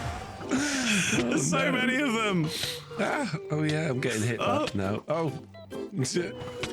Oh, dear. This is not going well for you, is it, sir? No. Oh, no. Or me. It's not going well for either of us, Miss Beardstone. Oh no. Right, I managed to get down with half a heart, but there's loads of stuff trying to kill me. Oh, dear. Oh, no. Well, Miss Beardstone, it's all going wrong. Run away, run away, run away, run away, run away, run away. Oh, no. Oh, There's a stray in the bedroom. The stray in the bedroom, Miss Beardstone. There's lots of strays in the bedroom, Miss Beardstone. yeah. 1 sec. I'm just healing up. Died again. There's it's loads of the creepers body- up here now. Yeah, it's the body that the strays are guarding. Oh, check that one. It's empty. Died again. Oh, jeez. Miss Beardstone, will you stop getting shot? Your body's on top of your machine. Fantastic. There's so many things to do. Mr. Beardstone. Foxy! No, creeper. Oh no, I blew on you. He blew up your machine. I'm so sorry, Mr. Beardstone. You blowed up my machine. Yeah, it's a bit blown up, yeah. There's so many. What have you been doing? Running around in circles, trying not to die mostly. I'm being chased by an invisible spider. I'm glad this has been completely hassle-free. Hassle-free. Well, we got some good content. With Mr. Beardstone successfully rescued, he still needed to find his very own mace. So we prepared to go to another trial chamber, but not before making a few modifications to his miniature tunnel bore. I mean, it went a bit taller than I was expecting, I'll be honest. You're just showing off. Showing off how many drills Chosen just sold to me. Yeah.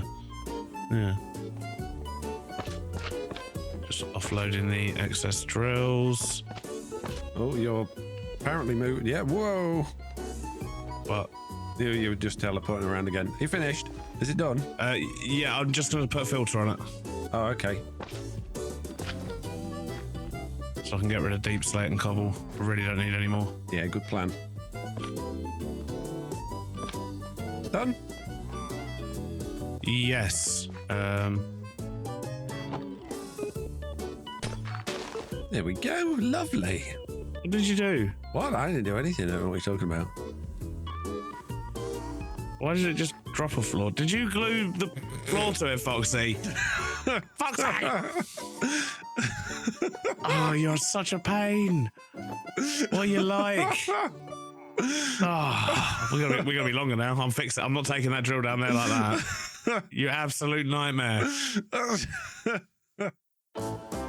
Eventually, Mr. Beardstone unglued the landscape from his contraption, and we finally set off to our second trial chamber. The rockets are doing nothing. Oh, the chunks are not loaded in. No, I've reached the edges of the... Oh, no, now I'm just flying in a tree. My lag policing's going well. Whoa, hang on, jeez. All of a sudden, all of my rockets are fired at once, and I'm in no chunks. No, there we go. Chunks are back. No, and... Oh, jeez. Oh, I found it. So there we go. Well, that's convenient, isn't it? Did you take the potion before you went in? No. Do I need to come back out and do that again? Potion taken. Trial chamber number 2. Pile in. Piling in. Ooh. You did a good job, Foxy. I'm trying my best, Miss Beardstone. I may have gone a bit quiet because I'm concentrating on being such a good warrior. I've got keys. Oh, what ominous keys. Diamonds, and a diamond axe.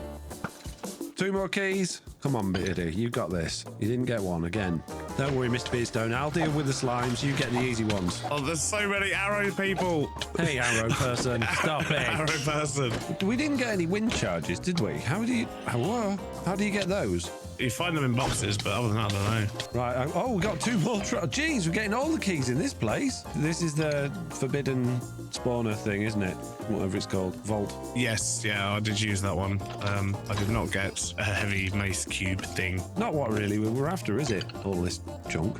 Ooh, there's a ominous thingy down here. I got a smithing template, some slowness hours. Oh, I got wind charges. That's it now. I'm unstoppable, Mr. Beardstone. Uh-oh. Foxy with wind charges and a mace. Yes. Where are you? Yes. Oh, there's another thing up here. Yeah. With this much smaller second chamber complete, we once again drilled it for all it was worth, and parted ways with Mr. Beardstone sad that he never found what he was looking for. Don't move a muscle.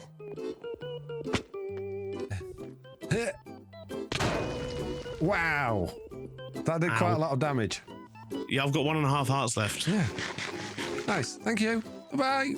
Bye. And as soon as we parted ways, Throwlash called me over to go over a couple of things about our wind power venture. Listen, I don't understand how physics works, so okay. yeah, you're probably right there. And after all of that, it was finally time to check my lag police chest to see if anyone had made any deposits. Ooh.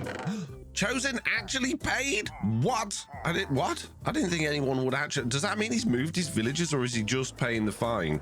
Do I want diamonds or lag, though? That's the question. And just remember, peeps, this is all just for fun. Nobody's actually cross at anybody. Nobody's actually being all that laggy and bad. We're just having fun. But oh my goodness, he'd rather pay diamonds than move his villagers. Jeez. Anyway, right, we've done an awful lot of things today, but nothing all that constructive other than just about kind of sort of a bit finishing my tunnel, which isn't finished. And that means we've still got an awful lot of things to do. And the first thing I want to do is be nice. Oh, and by the way, if you thought I was in a trial chamber with no armor on, it's not that. We've just got a cosmetic thing on. I'm wearing fully diamond armor. You can't see it because I turned it off because I don't like the look of it. Right, anyway, being nice, and that starts with going down to my workshop, which is in here and not out there. And the first thing I'm going to do is find that mace, fly over to Stam's villagers, which I believe are now on seats, so slightly less laggy because they're not trying to pathfind anymore. What are you on about?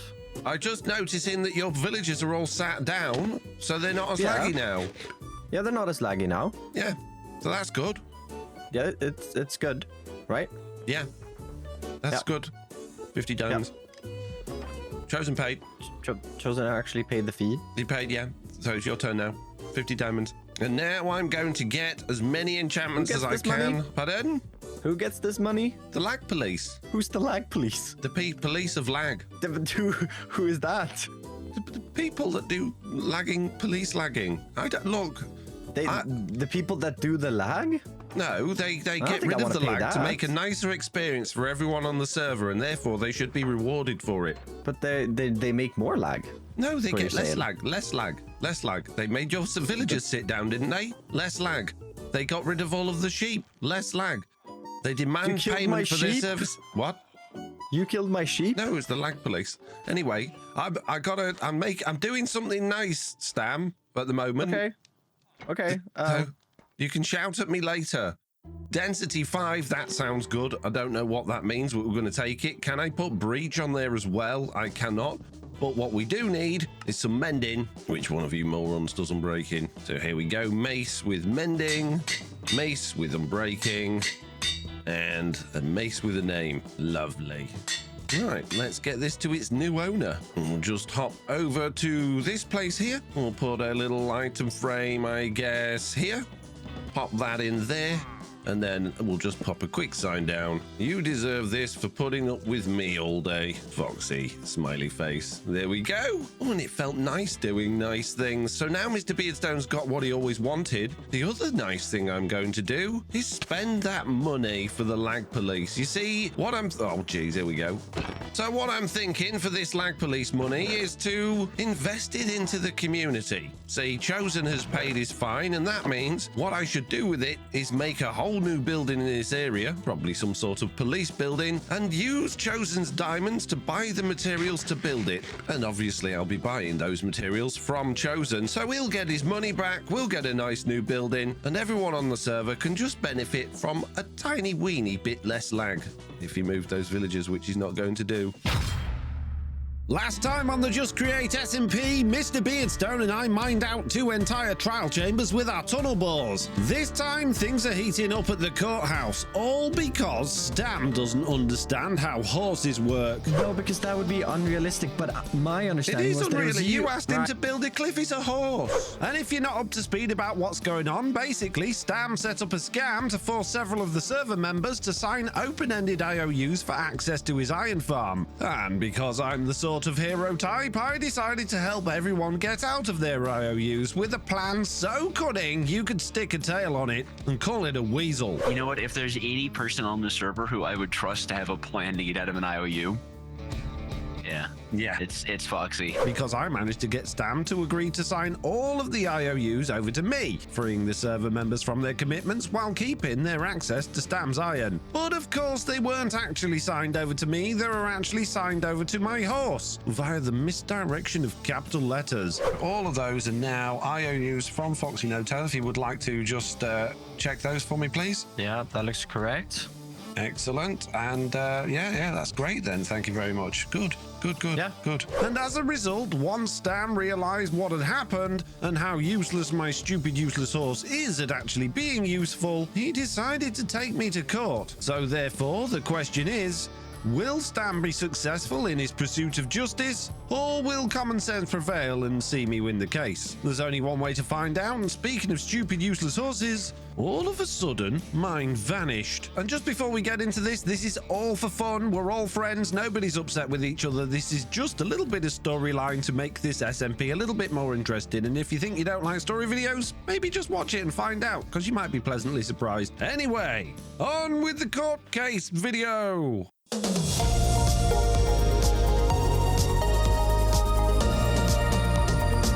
Today on Chicken News, thousands of people are gathered around the Just Create SMP courthouse for the case of the century. Live on the scene is Mr. Barbecue, who will be our correspondent for the case. Mr. Barbecue, how are things feeling on the ground? To be honest, it's pretty quiet. It seems like everyone in there is waiting for something. I can't see Foxy anywhere, but then again, it's pretty hard to see anything through these windows. Oh, can you get a closer look? Maybe go inside, see what's going on? No, I've been told categorically I'm not allowed to set foot inside the courthouse, so I'll be vigilantly watching as it all unfolds through these blatant windows. Oh, yeah, it's really hard to see what's going on in there. Hey, get out of it. This is my job. Go back to your desk. Oh, sorry. I just want to see what was happening. Oh, I'll go back to my desk. I always have to stand behind the desk instead of get to see what's happening through the windows. Mr. Barbecue's so lucky. I wish I could be. Hey, wait a minute. It looks like Mr. Beardstone is about to leave. He's heading outside. Can you see if you can talk to him? Yep, hang on a minute. Ah, jeez. Ah, too late. Well, we'll just have to see what happens next.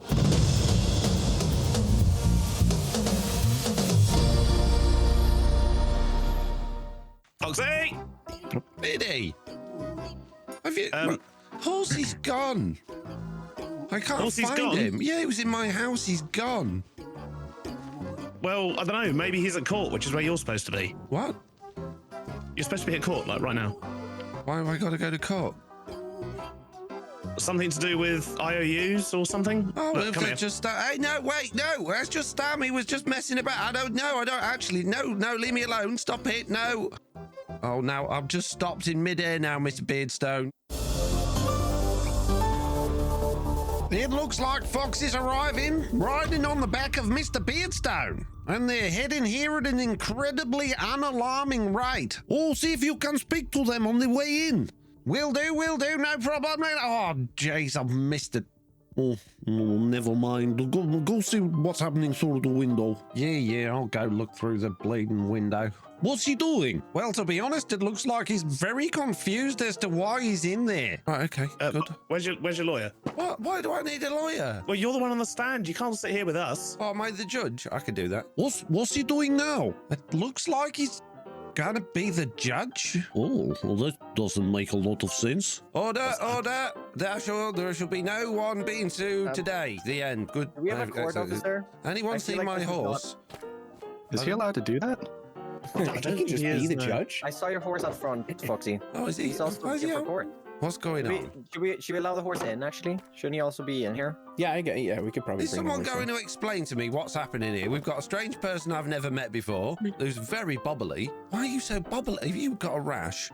I'm going to stand near you. Nice to meet you too. Yeah. Miss Fox, take Beardstone? a seat there, Foxy. Yeah, look, Foxy. Oh gosh, the horse. Oh jeez, the horse. No! You kill Horsey and you'll be in the stocks, Milado, not court. Now he's Mr. Beardstone telling him to sit in a different chair. Oh, this is riveting news. Right, you need to sit here, Foxy. Why? Sit there, and if you wait there for a sec, then the judge will arrive. And I mean, yeah, you do kind of need a lawyer. I will represent myself. Oh, good luck with that. That's a choice for Won't sure. be a problem at all, because this is ridiculous. Is this about the stupid horse thing, Stam? Yeah. Oh. I Goodness feel very... sake. Sorry. And we really need to go to this level because you don't understand how horses work. Well, the judge should be here any minute. Good. Okay. Excellent. Roll on the judge, who's going to just look at Stam and go, "This is ridiculous. You clearly don't know how the horses work. Therefore, this is done. Finished." What's happening now? Wait.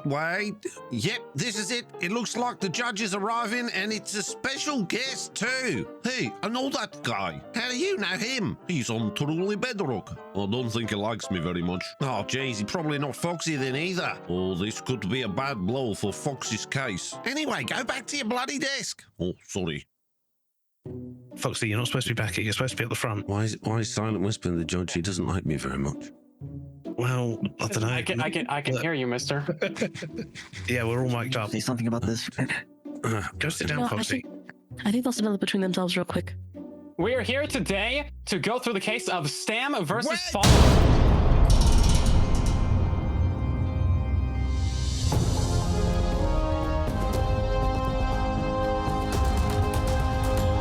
Oh my God. What is it? You're not gonna believe this. What? Tell me. You'll never guess who just arrived. Just tell me who it is. It's Mr. Onion. I can't believe it. Will you go back to your desk? No, it's boring over there. I want to see what's happening. But it's your job, mate. You do it. I'll look in the window, you do the desk. Don't you think it'll look a bit odd with a drowned fella hosting chicken news and not you, a chicken? Look, I put my foot down, I do the window, you do the desk. Okay, fine, but it's your funeral. No, it's not. It's Foxy's court case. Oh, jeez, there goes the news. Hello? Mr. Onion? No. Not this guy. Hello, I have Who's this guy? there is things going on here today and I think I should be a part of it. What? Is this your lawyer? Why are you here? I just think it is a good thing to do for me, I'll allow it. Yeah, sure. Excellent, good. I'll just sit next to this chap here. Okay. So, Stam, who do you have to represent your case today? Oh, I've got Audrey here. Alrighty. Yana, that would be. Why are you here? I just thought I'd get involved in this bit, It's been a while. Mr. FoxyNoTail, who is your representation for this case? I'm representing myself. Are you sure about that? I can do it for you if you want. No, I don't want you to do it. You don't. Every time you do anything, it goes wrong. I don't know what you're talking about. I have a good track record for this sort of thing. I'm representing myself. Okay. Is Mr. Onion your witness or your friend or your family or your something like that? Why is he here? No. Oh, okay. You're just spectating. Okay. So what appears to be the problem, Stam? Since you are bringing this case. Hello, Your Honor. See, Stam. I just like to say, I hope Shut you're up. having a fine day. I'm trying and to hello, listen to what gentlemen. they're saying. I hope you're also having a fine day. I may be feeling a bit peckish, but don't you worry. We'll be at lunch soon. This won't take too long. Who is that? I don't know. She just appeared. Your Honor, we are presented today that Mr. FoxyNoTail bought some contracts with fraudulent purchases, to be the short of it. That sounds like something you would do. Shut up. Fraud is a serious claim. I hope you have the evidence to back that up. How do you think I do? But first, I'd just like to present some written and verbal proof. See, we have Mr. Foxy here on tape several times over from several sources claiming that he would buy contracts to offer the good people of this server. Why are you recording on tape, Stam? Why don't you use OBS? That's weird. That's a fair point. That is a valid point. I would like to point out that in those recordings, Mr. Foxy here said that it would be his name on the contract. What's going on now? I don't know. Something about capital letters? Riveting. An uppercase F, an uppercase N, an uppercase T. What is an uppercase? It does match a horse that Mr. FoxyNoTail created. You created an horse? How did you do that? After the signing of all of these contracts. What were the contracts for? The contracts were for IOUs. They were owed to several people. So Foxy, what do you have to say in your defense? Stam's an idiot, and I helped everybody except Stam. Not me. And Mr. Onion, what do you have to say in your defense? I think it's time. Can you put Mr. NoTail on the stand, please? Can do. Okay, Mr. NoTail, please come up to the stand. Just go and stand on the stand. I will sort all of this out. It's not a problem at all. Oh, it looks like Foxy's going onto the stand for some reason. That's pretty standard during a court case. And I think Mr. Onion is going to ask him some questions. I assume Mr. Onion's Foxy's lawyer then. Oh, I'm not sure. Doesn't seem like Foxy wants him there very much. Yeah, that's understandable. Not sure I'd like that guy as my lawyer either. It has come to my attention, as I'm sure it will have come to all of your attentions as well, that this FoxyNoTail fellow, yes, that's me, is a moron. He is stupid. Are you telling me that that idiot over there has come up with some cunning plan, some scheme to get everybody on the server out of some IOUs that you yourself scammed everyone for? No, I don't think it was a cunning plan at all. No, it wasn't a cunning plan because he's not clever enough to actually think of a cunning plan. This total moron. You've been playing with him on the server, haven't you? Do you know? He couldn't even, if he had shoelaces, you haven't got shoelaces in Minecraft, but if he had them, he would tie them on the wrong feet. He made a house out of dirt, because he's an idiot. He didn't realize when you started this server that it was Just Create. He thought there was other mods on it as well. There are other mods. There's all sorts. Shut up, I'm winning your trial. Please don't interrupt the lawyers, thank you. Unless you have an objection to make.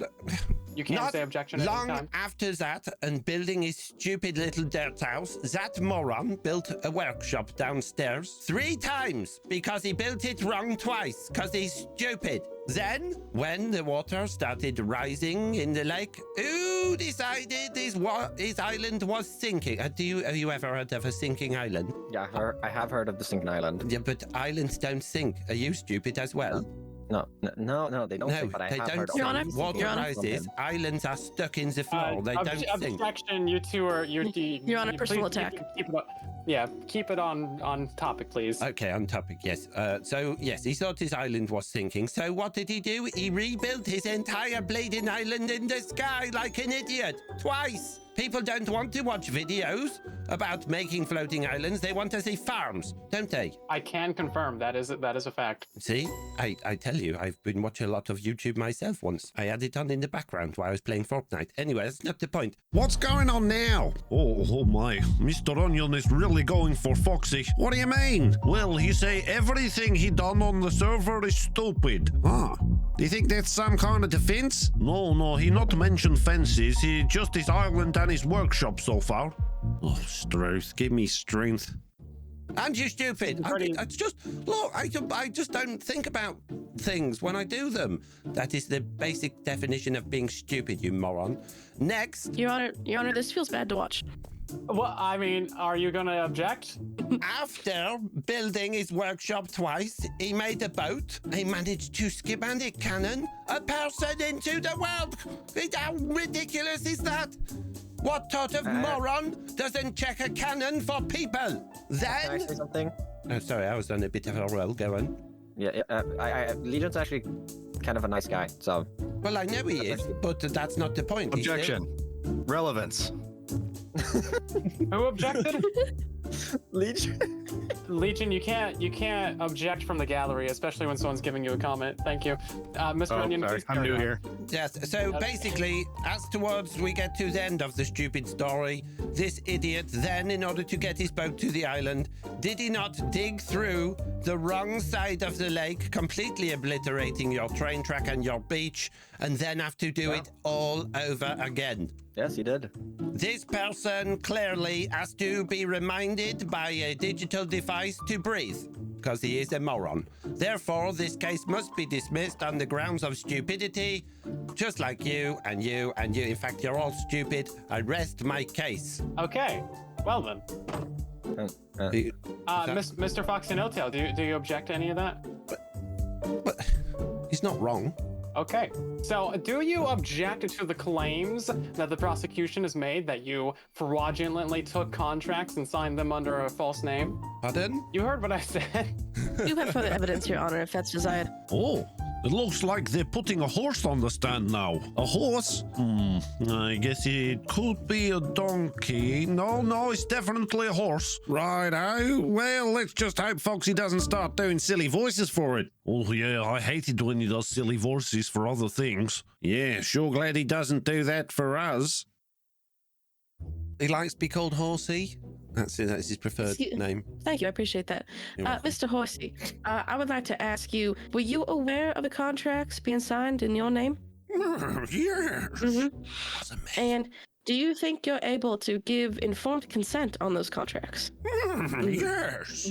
That wasn't Your Honor, me this either. is a horse. Your Honor, this is a horse. It can't talk to me. I heard it talk. This Well, then why are you asking questions? to prove a point, Your Honor. I think if you're asking it questions, you should be expecting an answer, and it does appear to be providing an answer. Your Honor, that answer cannot be understood. See, animals do make sounds, but not sounds we can understand. This horse can't even write. It can't hold a quill. That's why I can't do had to anything do of it the purpose. for him. Well, no, it doesn't Ladies have and hands, but it could hold a quill in its mouth, right? I mean, He sure. tried, but he made a mess, and I had to like get another piece of paper and do it all again. So I had to do it for him. So Your Honor- you signed the contracts on his behalf. Doesn't happen. I would like to say that in the case that Mr. Horser here is able to give informed consent, was able to sign those contracts, perhaps Mr. Lowercase here was able to sign all those documents in his behalf, this horse cannot perform the duties expected of an IOU. No one is able to use Mr. Horsey here for him to fill out the duties of the IOU. What use he has seems irrelevant to the case because he is still a living being and therefore of value. Oh, it looks like things are going well for Foxy. Oh, yeah, how so? Well, the judge said his horse is useful. I thought Foxy calls it his stupid, useless horse. Oh, yeah, good point. Maybe it's not going so well. Anyway, what's happening now? It looks like they bring the man with the cardboard box head to the stand. Cardboard box? What? Are you sure you don't want me to do the window? No, I can't do it. But you don't know any of their names. I do. Sure. Anyway, go back to your desk. All righto. So this lady here says that Horsey is unable to talk. Yet I have video evidence of you and Horsey having a conversation on a lovely sunset during the evening. Is this not correct? It is true. Even though the FoxyNoTail is very shy, doesn't want to open up much. But you were seen responding to him. Although it may have been that you cut out his words from the video, you were quite clearly responding to him, laughing at his jokes and enjoying his company, were you not? It was very nice. Yeah, it was very nice. And therefore, the IOU that FoxyNoTail served for you was fulfilled in a good way. You were happy with the result, correct? Oh, I was quite happy. Yeah, actually, it was actually kind of nice. Because, you see, Mr. Judge, Chosen Architect picked an IOU task suitable for a horse. Whereas Stam asked a horse, knowing it was going to be a horse, to build a cliff.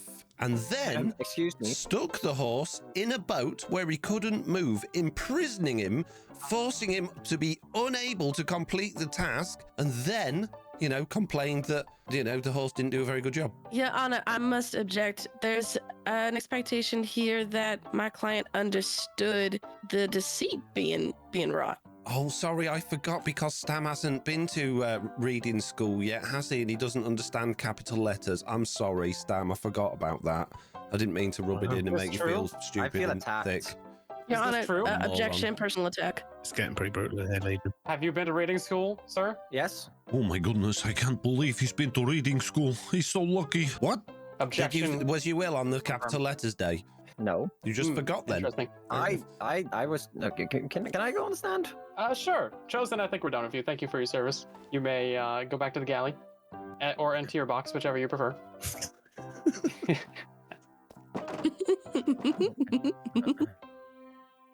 Mr. Stam, would you say that you had a reasonable expectation of what the terms of the IOU were changing to at the time of it being, we'll say, handed over?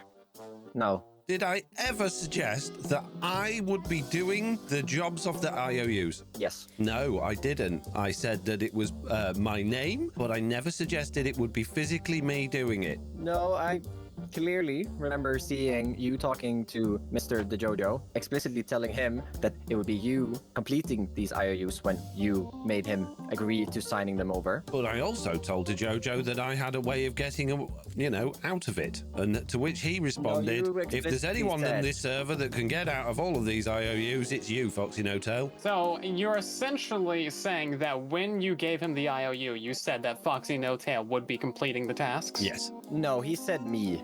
Nope. Your Honor, he Well, did say you that are, it would be you him. are FoxyNoTail, so there is an implied, So is logic the there that horse. it would be you. Yes, but was anyone made aware of the horse's existence and the likeness of the name? The horse was actually not named until after.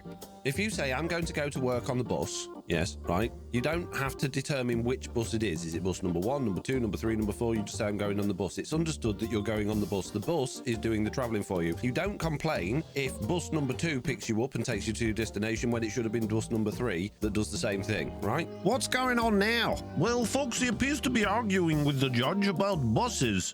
Buses? Yeah, something about getting the wrong bus is the same as a horse. I really think we need to switch places, bud. Honestly, I tell you, that's what's happening. Unbelievable. Can I call Eggs, Throwlash, and Mr. Beardstone to the stand, please? Okay, all three of you, get up here. Stam, you Man, I just came here to watch. Mr. Judge. Yes. The reason I did all of this was because these poor fellows, as well as DeJojo the Awesome, joined the server innocently and were immediately, well, in Jojo's case, it was a little bit later on for these three, but basically scammed by both Stam and Chosen Architect into signing away their souls by the form of an open-ended IOU in order just to get, well, for these three it was a little bit of iron, and for Jojo it was land rights, and Chosen didn't even have access to the land. My point Your is, Honor, it doesn't relevance? matter what they were for. Relevance? The fact is, I did this in order to save the server, to save my server friends from these villains that were trying to take over the server with their villainous activities. I am a hero and I should be commended and rewarded, and so should FoxyNoTail for doing all of the hard work instead of me, even though he wanted to and he asked me to do it. Did you knowingly sign those contracts? Yeah, I was more than happy to do a favor for Stam for the sake of mine. Yeah. Yeah, for some free iron, I'd sell my soul again. Yep. Mm-hmm. Okay. So all three of you knowingly consented to the open-ended arrangement of an IOU in exchange for a pitiful sum? Yes.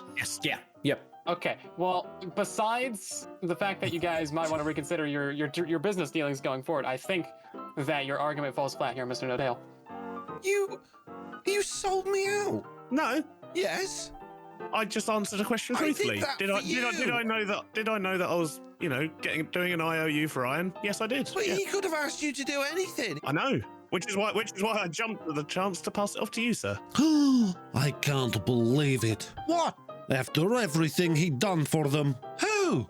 They just turn on him like that. How? They should be ashamed of themselves. When? What? Dodge, would you like to examine one of these IOUs? That'd be great, thank you. This one was signed weeks before FoxyNoTail was actually named FoxyNoTail. This one was given to me by FoxyNoTail, no capital letters, in exchange for iron. I do see that this does say FoxyNoTail. It does have the capital letters. However, there was no other FoxyNoTail on the server at the time, which implies that there's it 3 was more you. of those. These were all also signed before there was a FoxyNoTail on the server. I signed those and then I name tagged my horse in front of you, but you didn't notice. You wandered off. That is deceitful conduct. How would I assume that there is a second FoxyNoTail on the server when he's clearly not named? I think you've been caught red-handed, Mr. FoxyNoTail. Oh, now that's a big blow to Foxy's case. What happened? The judge say he got red hands. What? What's red hands got to do with anything? I don't know. Right, that's it. We're swapping back again.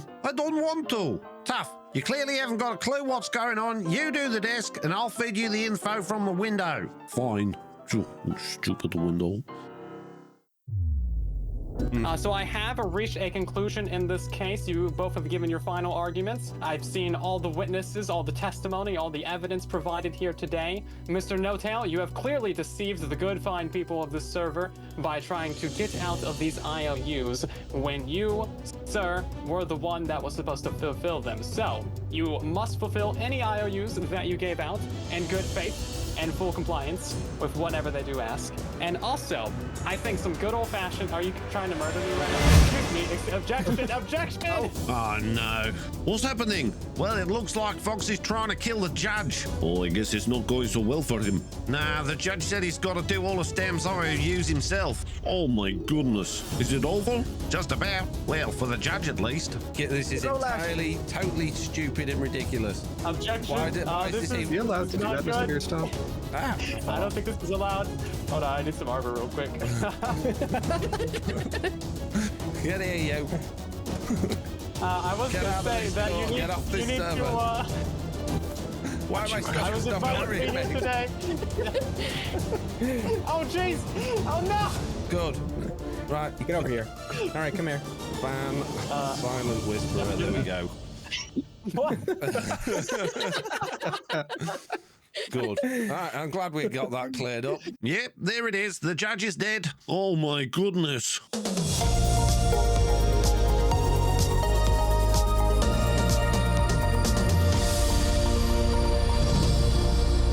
What's happening now?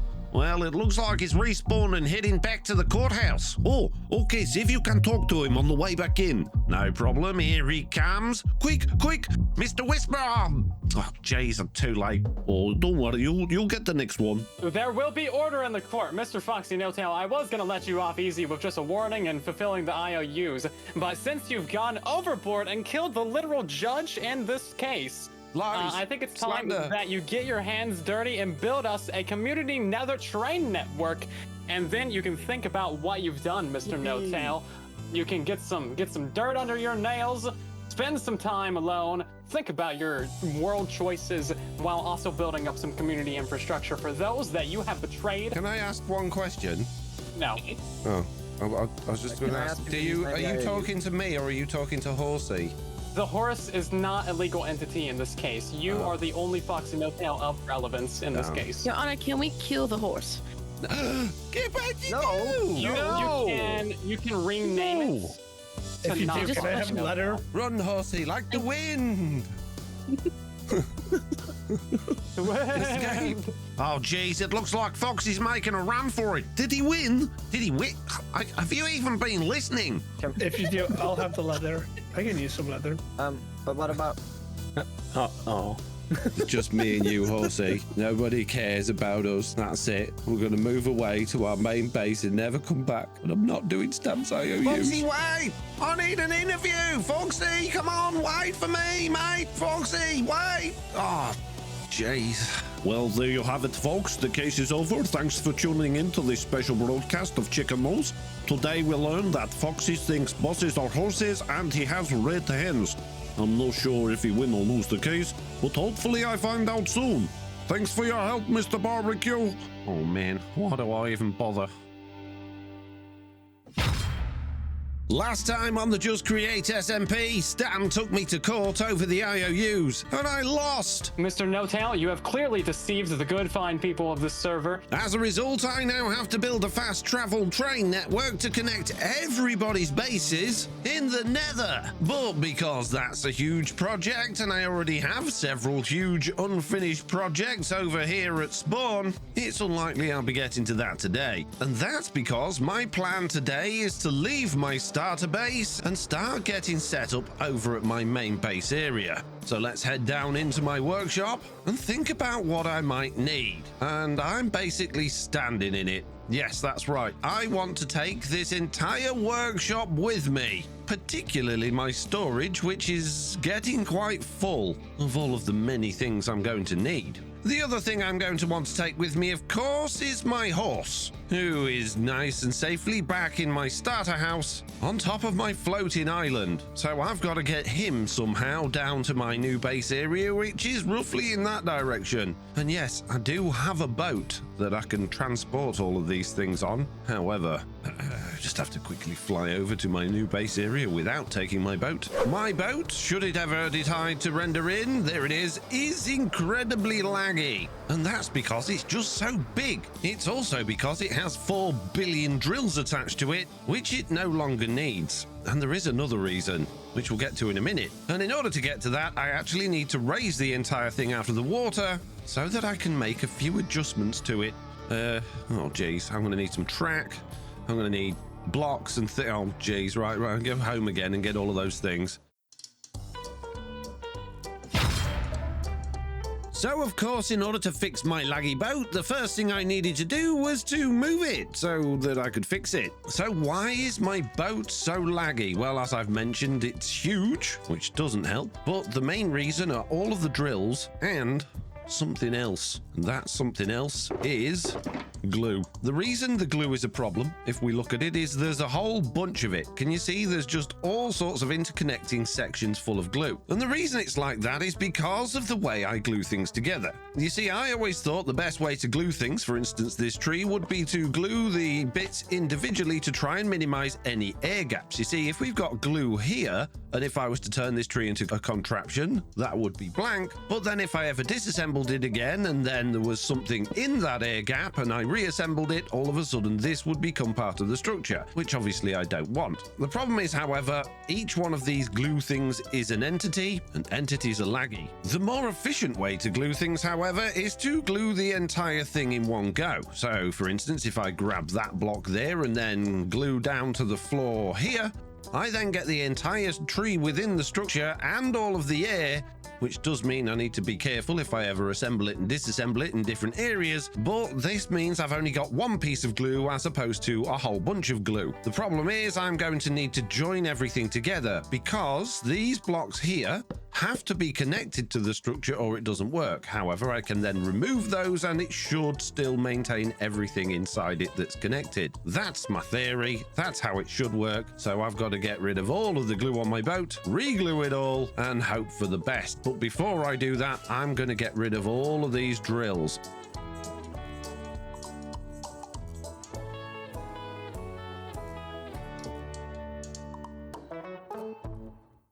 And there we go, all of the drills are now gone, and because they're all gone, I no longer need the mechanism that was controlling the drills from the bridge. And that's good, because that means I can now get rid of these ladders, and the ladders aren't a problem when the boat is blocked like it is at the moment, but they are a problem once it starts moving, because they're very difficult to get up and down. So because I don't have a pole going all the way up the middle of this little hole here, I can get rid of all of these ladders and make myself some stairs instead, which does mean I'm going to take out another row of these blocks just here, get rid of the rest of the ladders, and then get rid of these just here like this, and get rid of those just there like that. So now we've got a 2 wide gap all the way up to the bridge. I just need some stairs. And thanks to a recent update of the Just Create mod pack, we now have access to Copycats Plus, which means if I grab this zinc, I can make a whole bunch of different copycat types of panels, and the ones I want are going to be stairs, obviously. So let's make a stack of stairs. Grab some blocks that I might want to texture them with. Probably some of those and those. Let's go and add some stairs into this thing. And wait a minute. No. I need a couple of other bits as well. It would be worthwhile grabbing some slabs and also some copycat steps. And with the rest left over, I might just have a couple of these copycat bites. Why not? Now let's go build some stairs. So what we're going to need to do is be able to get up and down to every single level. And that's why we need this to go both ways. Because, of course, we're going to be having the stairs perhaps, well, not there because I can't get on them. So let's put them a block further back and have those coming along here like this, which then just about gives us enough room to get up there. So if we make those into stairs there, we'll just fill the underneath of those to make it all look a little bit nicer. Now we can get upstairs to here. We can put this part of this one in here, and then we can go upstairs on this bit, just like this. And then we can go upstairs across here, and then realize we've got a little bit of a problem because this platform's actually slightly higher, but this is the bridge, so we don't need to go any taller. So what we can now do here is actually add in a little bit there, add in some stairs there, and then we can just create a little bit of a lip just there. No.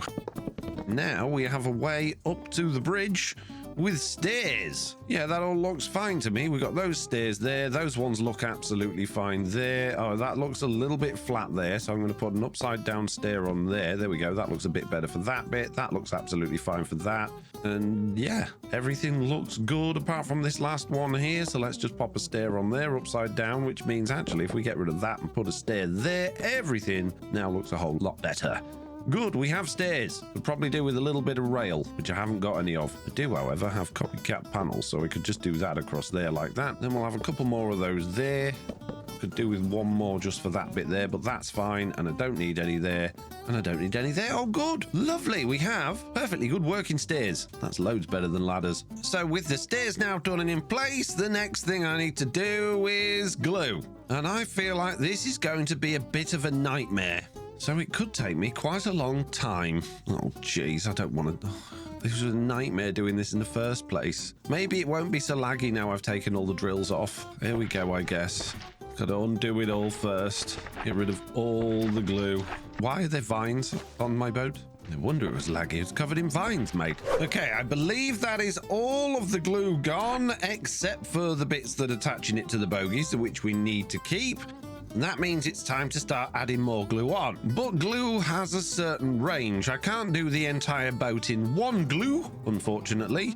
So we're still going to have to do this in bits, just not quite so many bits. So the first thing I'm going to do is find the extremities of my boat, which means make it a massive big old mess with all of these blocks. But it's going to be worth it, hopefully. So that should be... No, I think I need to go one more block to get those in there.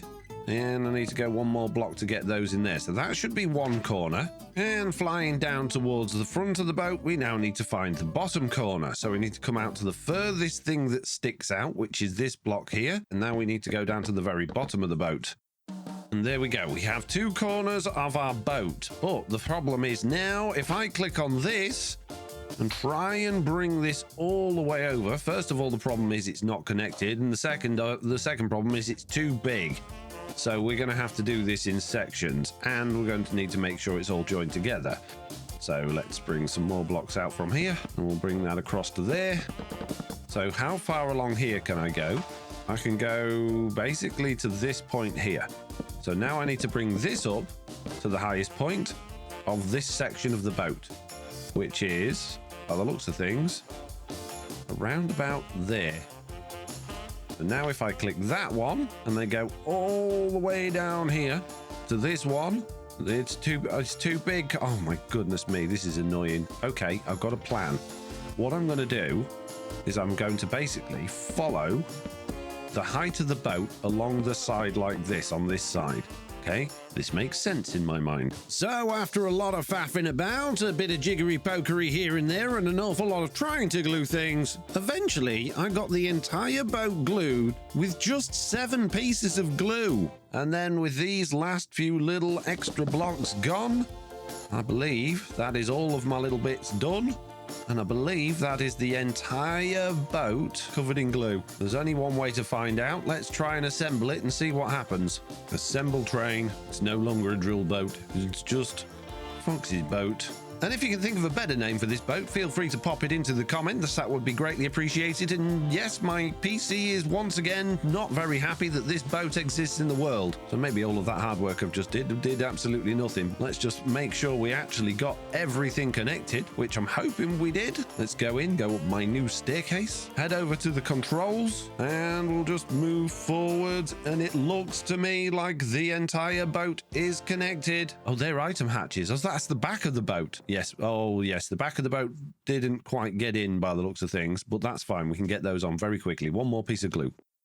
How did I miss this little back bit here? Oh, we're going to need 8 pieces of glue. Assemble! Yep, nothing is in the floor this time. That's good. So let's see if we can get the boat back on its main track. Can I reach all the way down here? I can, just about. Has anything been left in the sky? Nope. Is there any spare glue? That's the other thing. Always make sure after you've moved your contraption that you haven't just left glue floating in the world, because sometimes when you're re-gluing things or gluing over glue, some of the glue becomes unnecessary. And it looks like there's absolutely none in the sky, which is great. And that means my boat is back as a boat, and that makes me very happy. And now that my boat's a boat, that means I can drive it back to spawn and start collecting my things. So I drove my new, not so laggy boat away from my island, down the river, through my almost finished boat tunnel that I've been working on during live streams, and got it parked into position at the underwater station, ready to start loading on all of the items from my storage system. I then went into an empty flat world to test how laggy the new glue version of my boat was, and well, for some reason, without all of the drills and only 8 bits of glue instead of 8,000, it was somehow even worse for my PC to render than before, which I really don't understand, because it's got a whole lot less drills on it, it's got a whole lot less glue on it. The only thing it's got that the other one didn't have are the copycat stairs and these little handrail things. But surely they can't be that bad that like 20 stairs and 16 bits of this little board stuff is as bad as 351 drills. I just don't believe it. Hello, sir. Something's just not quite right with this boat, and I'm not sure what it is, but hey ho, I guess that's the way the cookie crumbles. And on that note, it's time for me to start shifting my workshop over to our new island. If you've been following my journey on this Let's Play, you'll know that a little while ago I moved my entire workshop from further up in the world down to here using the schematic cannon. I basically took a schematic of the entire thing, collected all of the materials I needed to create a new one, and basically just reprinted it down here. And I could definitely do that again over where we're going and have 2 workshops. However, I think I'm going to do something different. And this little minecart contraption here gives me an idea. It's probably not going to be much of a shock to many of you that this server is struggling a little bit over at spawn. When everyone's over at their main bases and spawn isn't loaded, everything runs quite nicely, but as soon as spawn gets loaded, we have all sorts of problems with the server's ticks per second, lag spikes here and there, and obviously frames per second issues as well. And as much as I'd love to blame it all on Mr. Beardstone's power station, realistically the issue isn't that. Well, geez. It's just that there are so many different things going on in this spawn area that it's a lot for the game to load and run. There are iron farms, factories, villages, islands with lots of vines and crops on them, windmills, power stations, water wheels. There's just a whole lot of things for the game to do. And back down in my workshop, I don't actually have any farms that are running, because I haven't been farming anything. I mean, I've got a bit of a tree farm there that is stopped and doesn't really work. I've got a carrot farm there that is stopped and doesn't work. And I've also got this cobblestone generator, which is stopped. That does work, it's just not running at the minute because I refuse to pay for any more of Mr. Beardstone's power tokens in order to actually have power. So one of the reasons I want to take this workshop with me instead of just duplicating it over at my new area is to help the server a little bit. With all of these things gone, particularly all of these chain conveyors and contraptions and things going on, I just hope that that will help just smooth things out a little bit at the spawn area, so when it does get loaded, it's not quite as jarring. And in order to take this entire thing with me, I'm going to turn the entire thing into a contraption and just put it in my pocket. The only downside to that is things like lava and water are not going to get picked up. They're just going to spill on the floor when I remove the contraption. So I'm going to have to go around with a few buckets, collecting a few different things before we can do that, and then just hope that everything inside of this workshop can actually be picked up by a contraption. It isn't just going to fall out onto the floor. So I guess first of all, let's grab all of this lava. Let's grab the water out of these drills. We've also got a whole bunch of water behind these water wheels down here. And I don't need lots of water. In fact, I only need 2 buckets of water.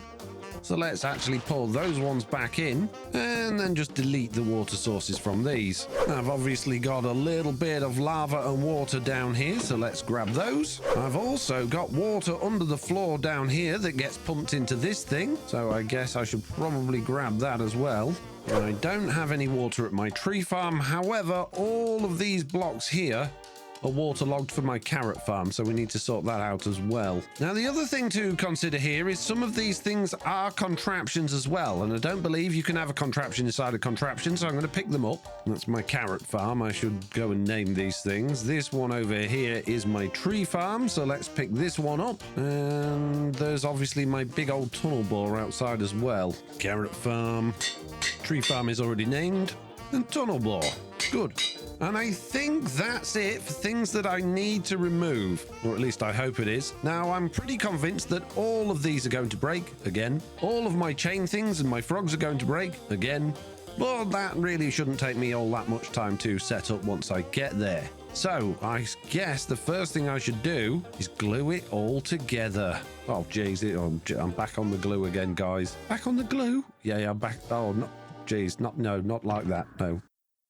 So I spent an absolute age getting everything glued once again in my workshop. Well, I believe everything is now connected to glue. I hope and I think it is. There's only one way to find out, and that is to come along here, find a bit of this I can attach a minecart to, and I might as well do this bit, seeing as though it's within the glue area. Get rid of this slime fella first, that might help a little bit. Go away. Put that there, stick a minecart in it, stick on lock rotation, and let's see what happens if I do that.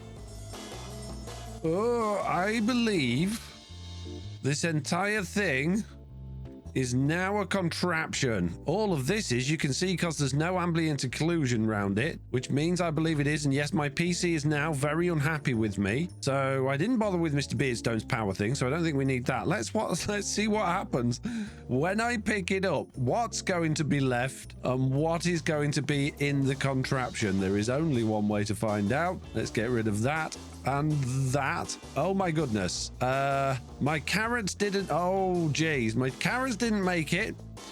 Eggs' sign didn't make it. My stairs didn't make it. A honey block apparently didn't make it. And there's also some water over there. And obviously Mr. Beardstone's power system didn't make it. And neither. Oh, on this wall. Yeah, I'm going to put it back and get the rest of those things glued on. And then I spent another small age making sure absolutely everything was glued together. There we go. Apart from one block, I can put up with one block. And there we go. We now have our entire workshop inside the contraption. And then all I need to do is take my lovely boat back to my island and set everything up there.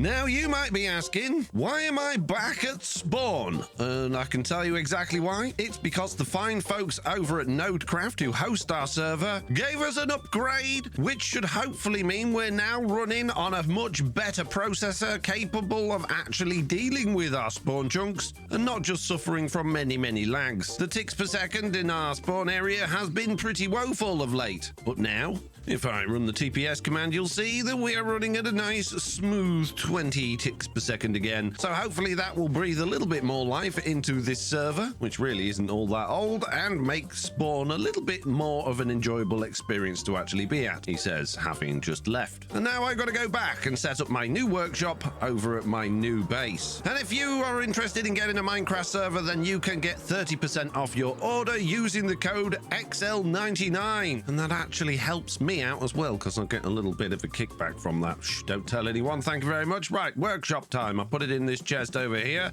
All I gotta do, figure out where I'm going to put it here. And it is going to be temporary, but I don't want to just splodge it down in the middle of nowhere. So I think before we do anything, we should actually take a look at my new base area, because I haven't shown it to you yet. And basically what we have is an island bigger than my one at spawn, but still an island. We've got this area here, which I want to convert into a dock, which then leads up to this sort of mountainy, peaky bit in the middle.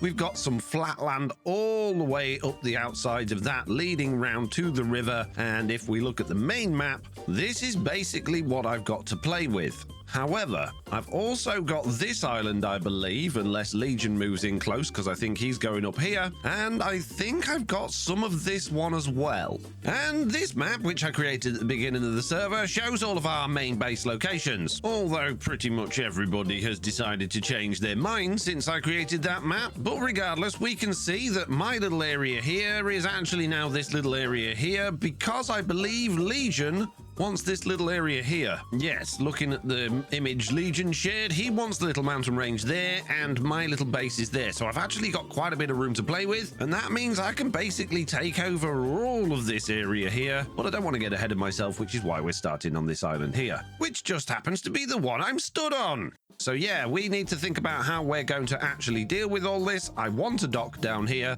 I think it makes sense to have my workshop around about this point, and then we'll figure out how we actually go on and create a main base out of this place. And of course, in order to be able to do all of that, I'm going to have to do an awful lot of clearing of these trees. So cue that funky music while I go and chop down many trees. And for that, I'm going to also need many food and my saws and my hand cranker.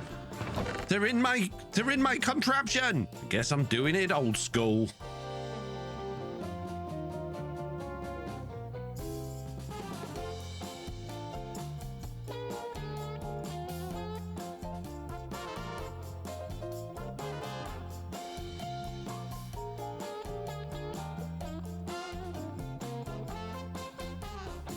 Well, that's a whole bunch of trees cleared out, but I don't really have all that much of a flat space, so I think what I'm going to do is just flatten down this area. This can be my temporary workshop, and I'm also going to flatten down this area as well, because my workshop's going to need power. So I'm going to have to build a power station, but we'll do that in a minute. First of all, I think we're going to get rid of this little peaky stuff at the end here. And yeah, and just flatten all that down, I guess. A little bit more time-lapse, maybe?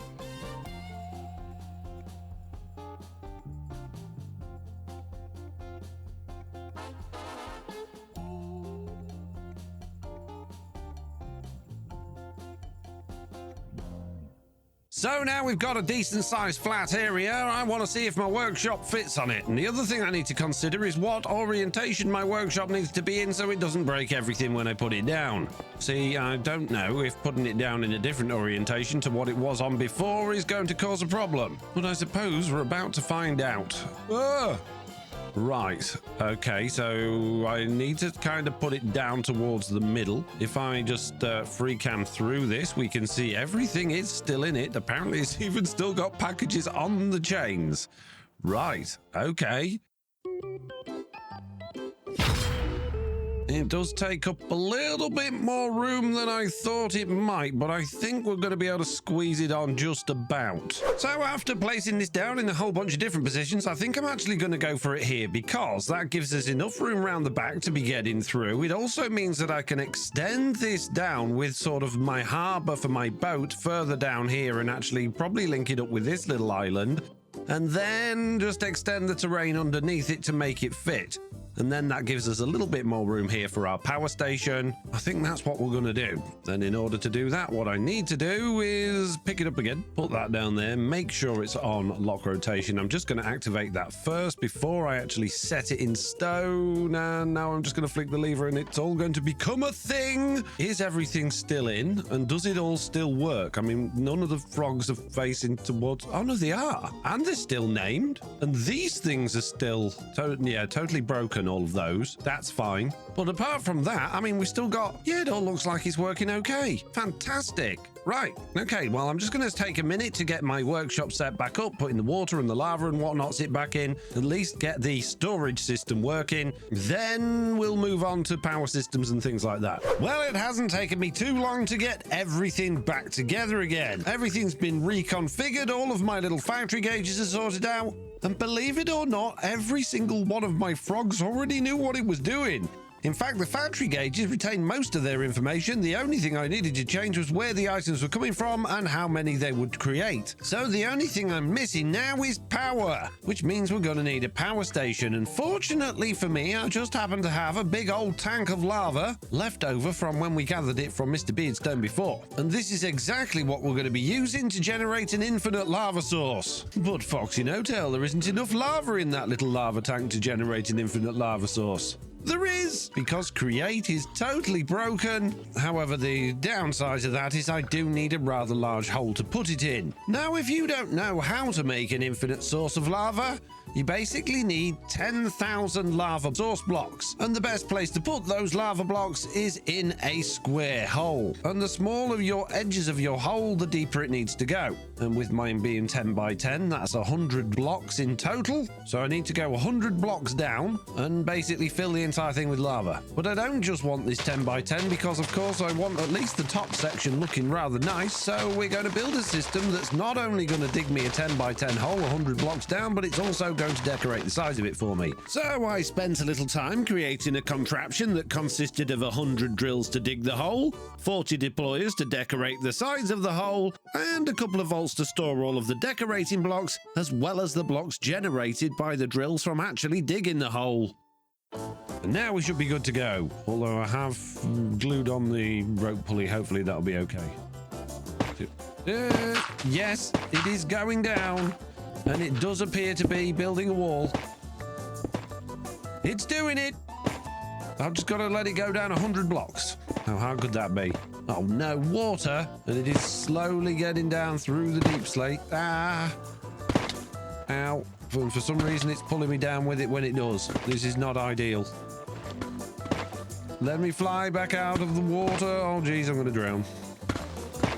It's just sucking me down for some reason. I don't know why. I really don't know what's going on here. Can I get on a block? Nope. I'll just go under it. Oh dear. Oh, I have a problem. Mindy Beard down! I'm running out of air. The machine's not gonna... Oh, jeez. Please, just let me go. Why do you keep pulling me back down? Let me fly. Can I pull myself up the rope? I can. We're going to survive. We are going to survive. I am surviving. Okay, right. Well, I think we've gone down far enough. So let's try and get out. Why am I getting sucked down? It's so weird. What is going on? Told you Create was a bit broken. Right, let's pull it back up. Back to the top, please, you crazy, crazy machine.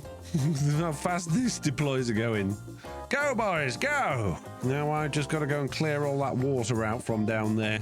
And there we go. A couple of minutes later, all of the water is gone, and we now have a hole that actually goes all the way down to bedrock, which is a lot further than I needed, but that is absolutely fine. Now we'll just put a bottom layer of this in for no reason at all. I suppose this will help keep out the void ghosts from underneath the bedrock. Void ghosts? Yes, the void ghosts coming in the next update. True story. You heard it here first. Minecraft Leaks Anonymous. There we go. Now we have a giant pit. Let's fill it with lava and get infinite lava sources. And I know what you're thinking, guys. How can I fill that entire thing with lava when I need 10,000 lava blocks? And in this, I only have 1,000. I only need, well, I did need 100 until this ended up being a 12 by 12 hole. Oh, no, it didn't. It ended up being 10 by 10. It's just I'm stupid. Huh.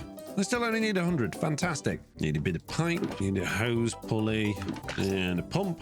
And the first thing I'm going to do is to place in a whole bunch of dirt on the second layer. Just like that. Now I am going to need access underneath this in order to remove it in a minute, so I'm also going to dig a little hole down here like this, and then I'm just going to put a little dirt platform in down here. Okay, we've got a bit of a platform now, so that will make it easy to get rid of this layer once the lava's on top. So let's just hop back up here and dig that away again so I can get back down. In fact, let's make a staircase so I can make a quick escape. We need our pump, pumping outwards, little bit of pipe coming over to here, and then we'll just stick that there, and our hose pulley right in the corner there. So we're going to wind that down until it's flush with the dirt. We'll get our pump linked up to our power, just like that, and that should start pumping the lava into there. That should then fill up the entire thing, and there we go. That is the entire thing filled in. That is 100 blocks of lava. I'm just going to disconnect the power from this so it doesn't pump in anymore. We can then wind our crank back up again just to get that out of the way for a minute. And now I'm going to go in here and very, very carefully just get rid of a row of this dirt at a time, allowing the lava to fall all the way down to the very bottom of our big old chute thing. Chute thing? Yeah, big old chute thing. Just want to be careful not to get any of it on my head. That's the plan. Just get rid of these few bits here and these last few bits just there like that, and then I can just close that back up again. I didn't need my emergency staircase, and there we go. We now have a lava pit with 100 lava source blocks and many, many, many flowing lavas. So now what I can do is come back to my hand crank and just wind that all the way down to the bottom of the lava, which will take a very long time. Probably the rest of my life. I might even get finished before Christmas. Next year. Possibly. Any minute now. Surely it can't take any longer. I can't believe how long this hole is. This is honestly getting ridiculous now. I didn't think I was going to have to come up with this many things to say while I was winding this handle down to fill up the time. Honestly, I'm about done. My finger's falling asleep just holding a button down to spin it round, and I am slowly starving to death. And the night is coming in, and creepers are going to come along, and I can't. Is it really still going? And I am now actually starving to death. But at least I got an achievement for it, and it's still going. And now it's the morning, and it's still going. And if I didn't know better, I'd say it was completely glitched out. Hey, we reached the bottom. at last. But has the lava reached the bottom? There's only one way to find out. A bit of cheesy free cam, we can find out. It is nearly at the very bottom. You can see the hose pulley is actually down there in nothing at all, and all this dirt is about to get eviscerated, annihilated, something erated. And any second now, it is complete. Which should mean if I was to spin this pump round and reattach the power, this should then say bottomless supply. It is! I have created infinite lava without actually creating infinite lava. This is incredible. We now have free power for life from just 100 sources of lava. It's time to build a power station. But before I could build a power station, I was summoned back to spawn for a meeting with Throwlash, my mortal enemy. Because of the court case thing. If you haven't watched it, you should watch it.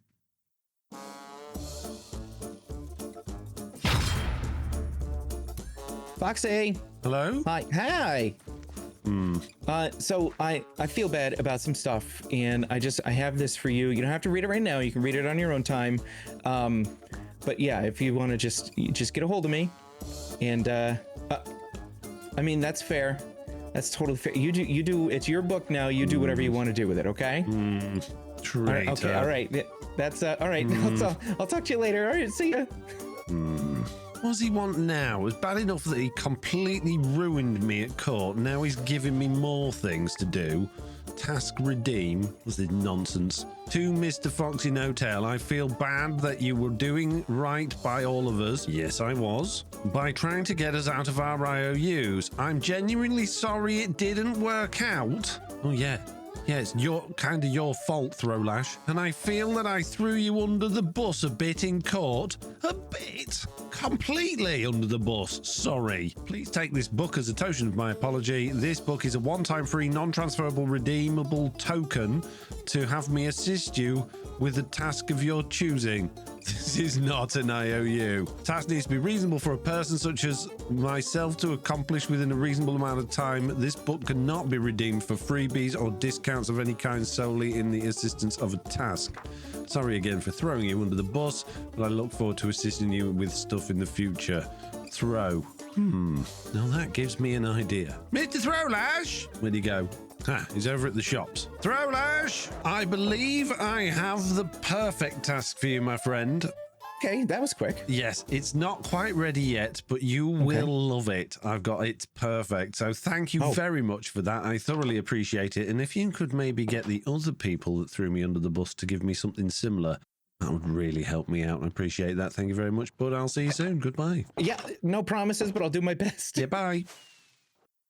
Right, anyway, before I was rudely called over to assist Throwlash with receiving a book, I was about to be building a power station, which is exactly what I intend to do now. Go on then, I'm about to. I need to have a nap first and think about it, and hey, wait a minute, it was bedtime a minute ago. Someone slept on my behalf. Jeez, I can't even sleep. Right, anyway, yes, power station.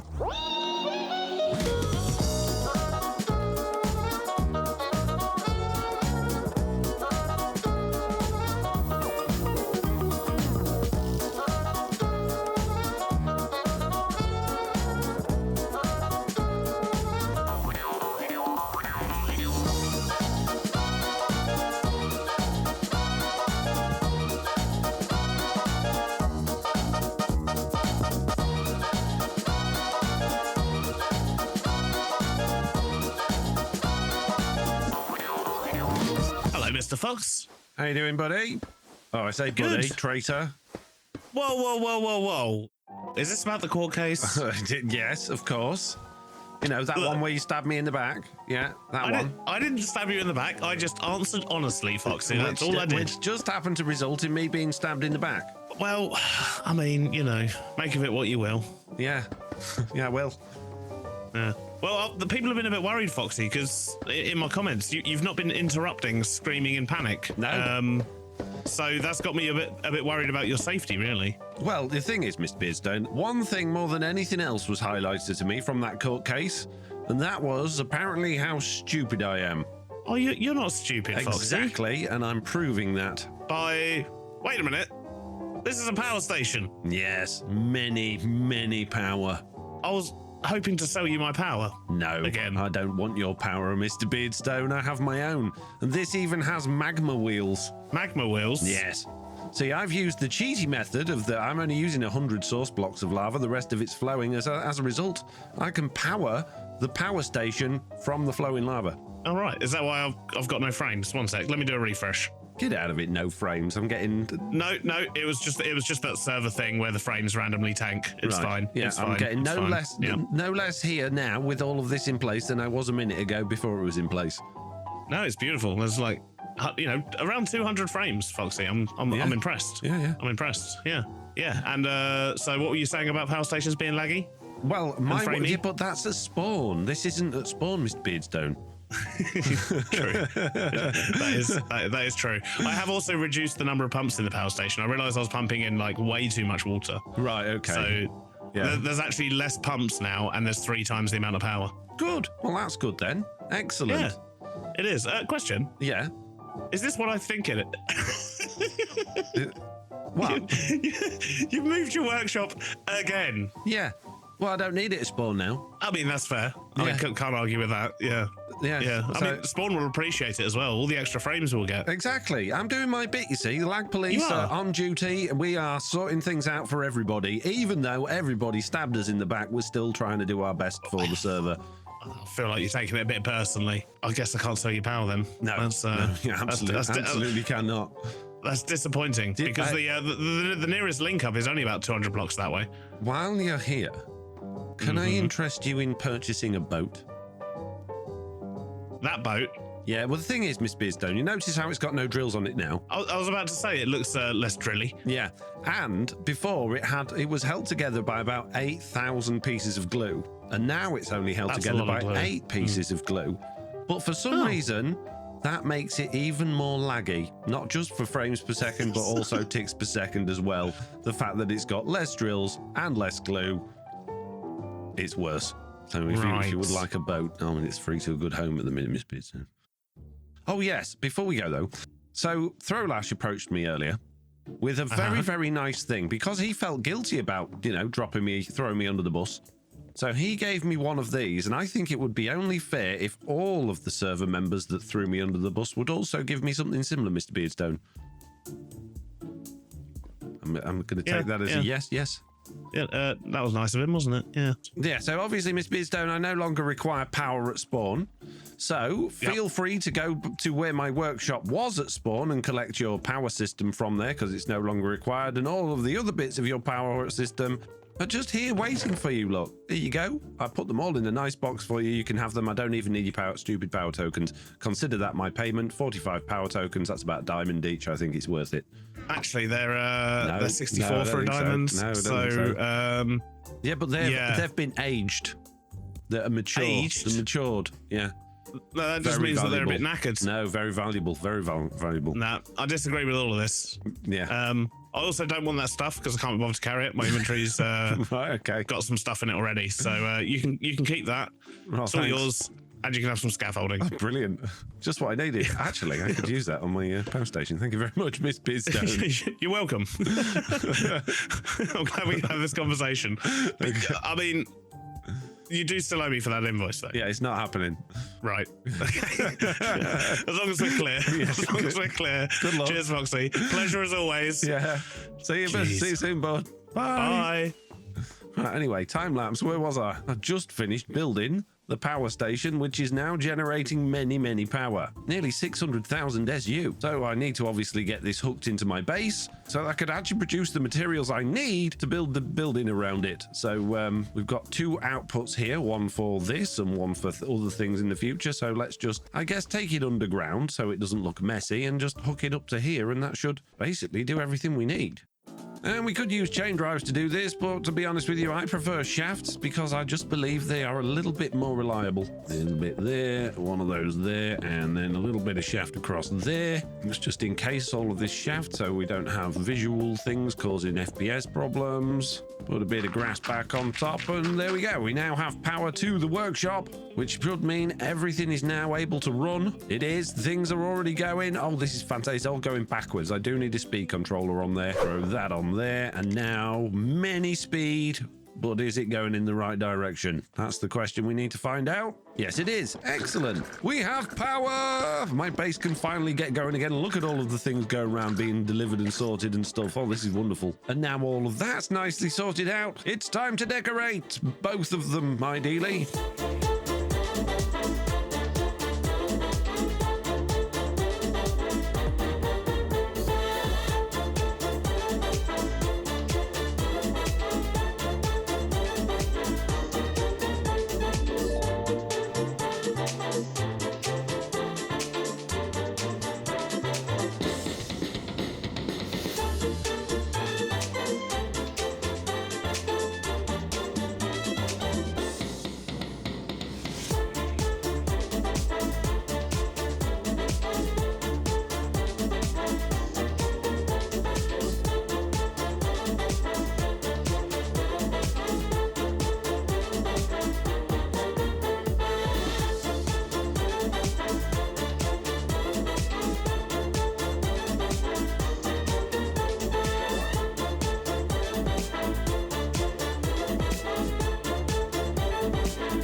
So there we go. Not a bad looking little power station, if I don't say so myself. I quite like the detail we've got on here with all of the shafts and pipes and fans and all of the different materials. I've tried to keep an aesthetic that I've got for my boat with the deep slate and industrial iron with the copper roof and obviously the orange of the pipes. So for this, I added the deep slate for the chimneys and the bottom layer to give it sort of that burnt smoky look, with the copper colors coming out with the bricks and the granite going back into the actual oxidized copper roofs, and I think it looks great. The only problem with it is not the fact that it's hanging over the edge of the cliff there, it's that it's too close to my workshop, and the door to go in just happens to be on completely the wrong side, because obviously when I put a building around my workshop, it's going to make it impossible to actually get in. And inside here, there's not a great deal going on. I've not bothered to add in floors or anything like that. I've just kept it around the actual steam engines themselves. I've kept the copper tank in here, and as you can see, we've got the holes up there for the chimneys with the campfires that have hay bales underneath to make the smoke rise higher. And overall, I really like it. The actual power station works incredibly well.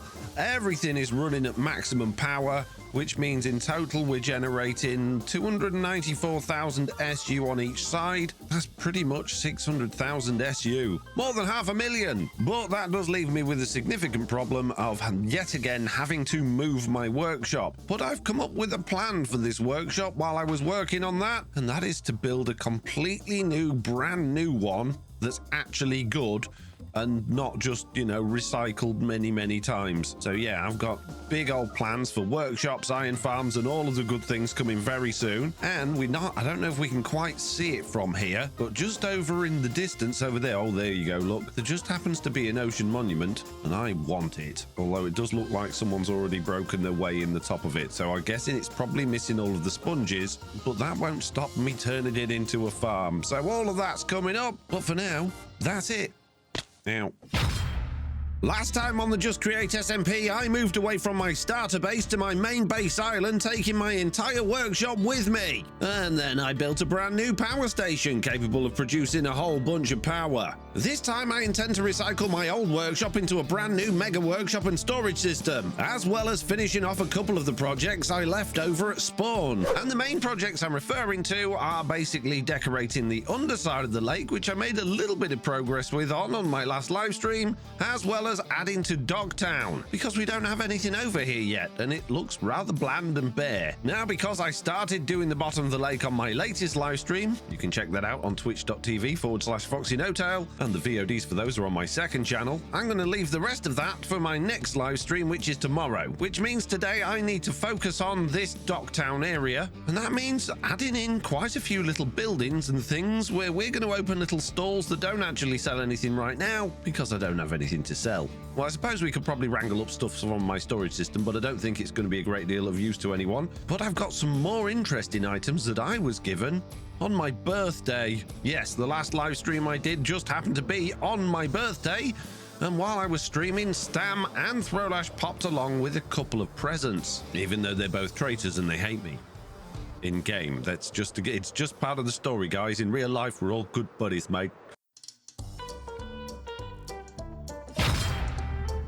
Throwlash popped along first and gave me this amazing smithing template, which means I can finally upgrade to netherite armor. And then Stam came along and gave me a schematic for a large tree, and that means that I can duplicate that schematic as many times as I want, and I get a whole bunch of large trees for free, other than obviously having to provide my own materials, which I'm not interested in right now because that's the last thing I need to be considering at the moment. What I would like to do, however, is get my netherite armor, and that means going to the nether with my big old tunnel bore. Now, I don't actually have a nether portal over here at my new base area, and I think it would be a good idea to have one, particularly because in the not too distant future, I've got to create a whole underground subway network in the nether for fast travel between all of the players' bases. So I suppose, with my base being one of those, it would make sense to have a nether portal here. And I'm not interested in making a permanent structure right now, so a temporary one will do absolutely fine, and we're just going to plonk that down over here near my boat, even though this is going to be a dock hopefully quite soon.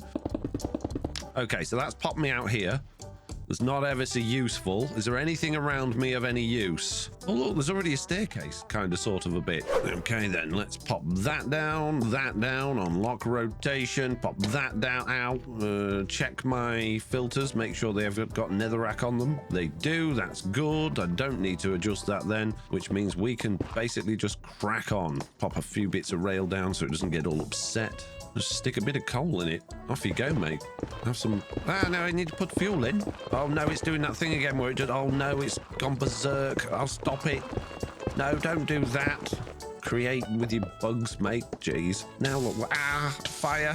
Let's try that again, shall we? This time, how about you don't go totally berserk? That would be lovely. Go. Aha. It is not being berserk. Well, I appear to have made a boo-boo.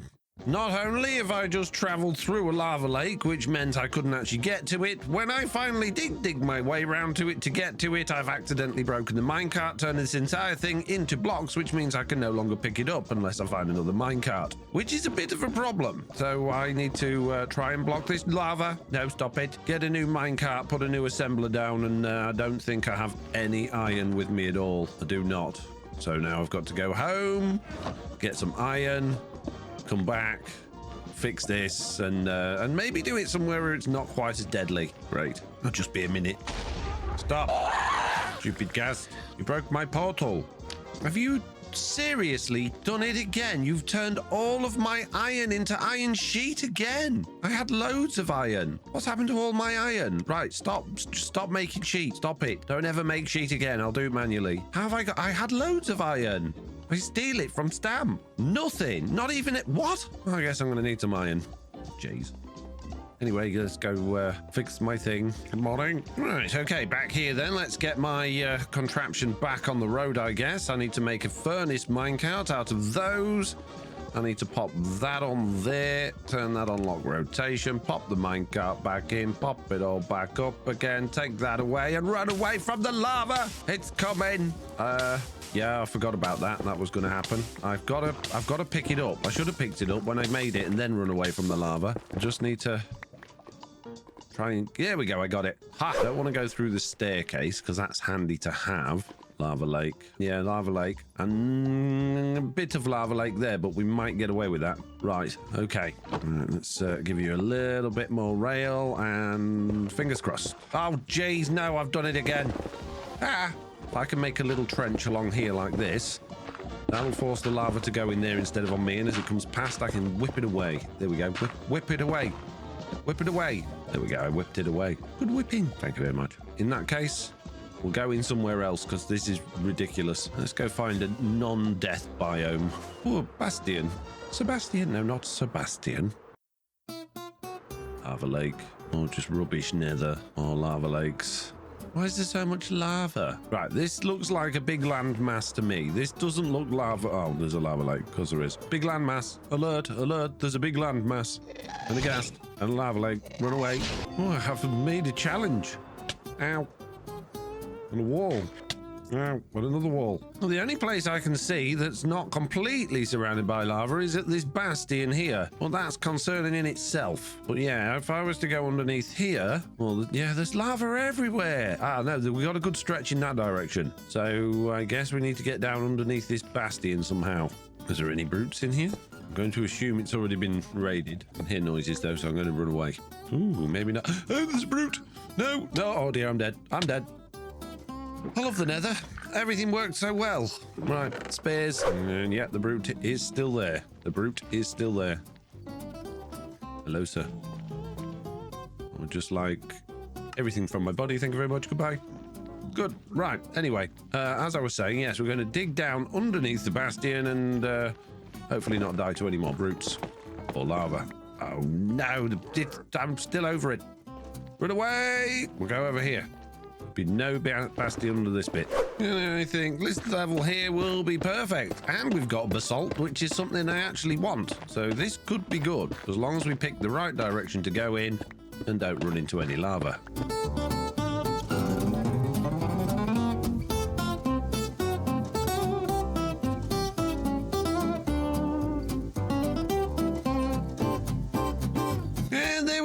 We have finished. We have a machine absolutely full of basalt and blackstone, but more importantly, we got 23 ancient debris, which is fantastic. Let's just get this smelted down and turned into netherite. Smelt, my little smelty friend. Ow, stop it. And we can craft 6 from that, so let's just send that. We're also going to need a smithing table, which I've got no iron. Hold on one moment while I go get some iron. Just take a tiny weeny bit and there we go. Hardly any at all. Good. Excellent. Sneaky, sneaky. Just duplicate this a couple of times. Whip off my armor. Stick those on there. Stick those on there. Stick those on there. Stick that on there, and that on there, and that on there, and that's the majority of things done. And I could do my chest plate, but I'm not gonna, because I hardly ever wear it, you see, so it's kind of pointless. So now I can put those on, be even more epic, but yet you can't see any of it. Wonderful. Right, job done. Next job. And of course, the next job is to sort out the Dogtown area at the lake. So I brought a handful of materials to help me with this job, as well as the materials that Legion and I left from when we actually started making it. So I guess, how hard could it be? All I've got to do is add in a bunch of little buildings, a little farmer's market, a rickety sort of miney thing up there. Don't know what I'm going to do with that, and then sort of try and make this look a little bit less bland. Maybe add some lighting and some lanterns. Let's do this.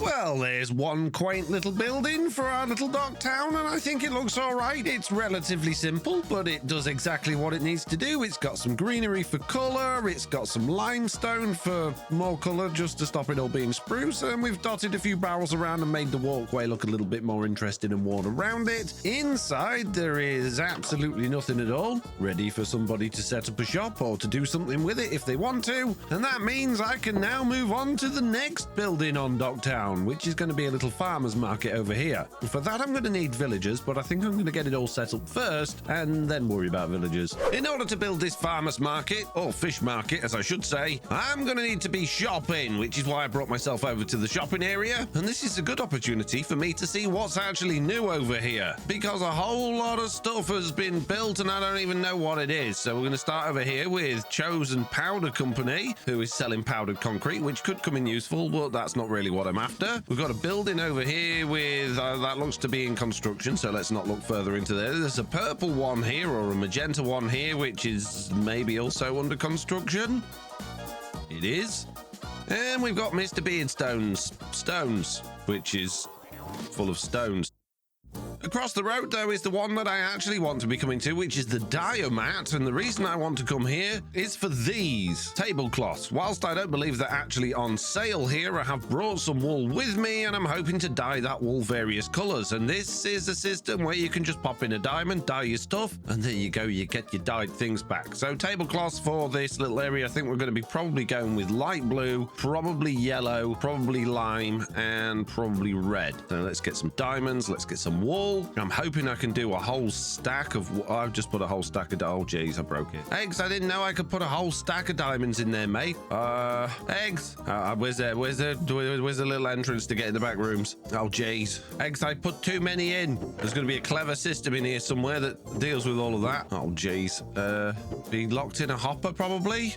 Oh my goodness. You know, which one was it? There's the red one. So behind that, we've got that just, what? So that goes straight into a vault, which has only got 44 diamonds in it, whereas other vaults have not got any. Right, got 43 in there. Oh, so they're ticking down. Right, okay. Well, after reviewing the footage, it turned out that I actually only put 45 diamonds in there, which I did manage to get back all of except one, and then I put a few more in to get the other things dyed. I also bought some pack mud from Chosen, and I bought a crash.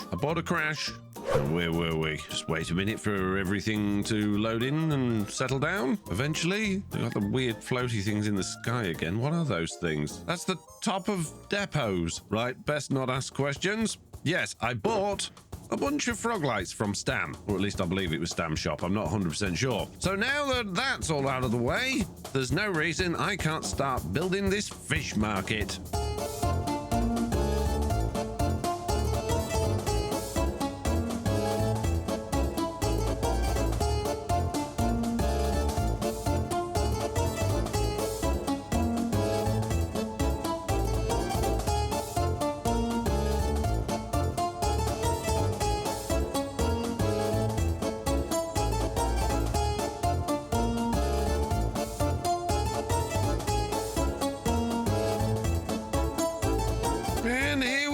We have a nice little fish market with no villagers in it, but we do have some stalls that sell cooked cod and cooked salmon and underwater bits and bobs. We've got some sushi over here and some radioactive sushi there, and we've got this nice little ice box with all of the raw things on it and a couple of drowned heads as well. But I think it works. We've got some snow and ice from the little ice box coming down onto the floor. We've got the messy floor where people have been walking around, and overall I think it looks absolutely great. It goes lovely on this little dock.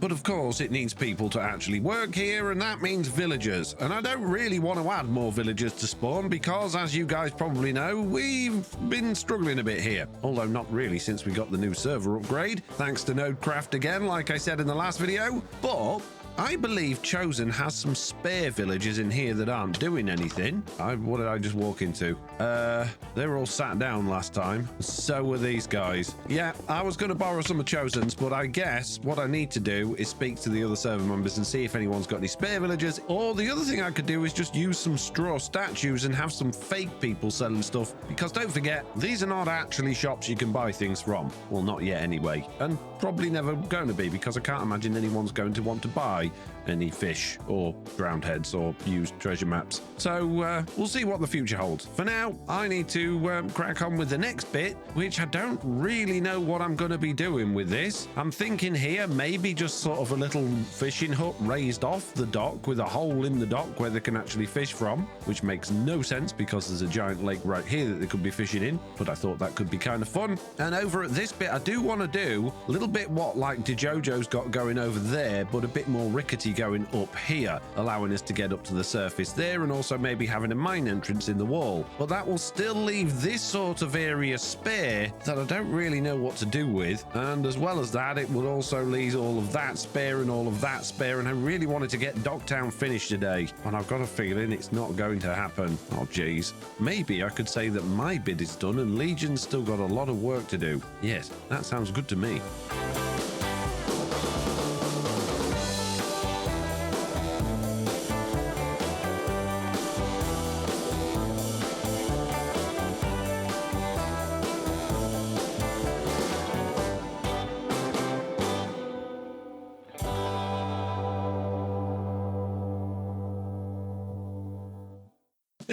there we go. We have a nice little fishing hut with a little pond outside with a little man that I've tried to make it look like he's actually doing fishing by attaching a rope to a stick, or a fence post in this case, which is attached to a boat underneath this water area. I also messed about with the different coloured dyes that we've got, because we can use liquid dyes with different colours, basically attempting to make it look like Mr. Beardstone was pumping out some more sludgy stuff into here, and it was funny to me that that's what he was fishing out of, as opposed to the clean water in the lake. But unfortunately, these dyes don't mix very well with the normal water, and because they're not see-through, it didn't really have the right effect, so I've given up on that. The building itself is relatively simple. We've used some of the dripstone like I've got in the floor to make it look a bit more messy, along with the stripped spruce logs.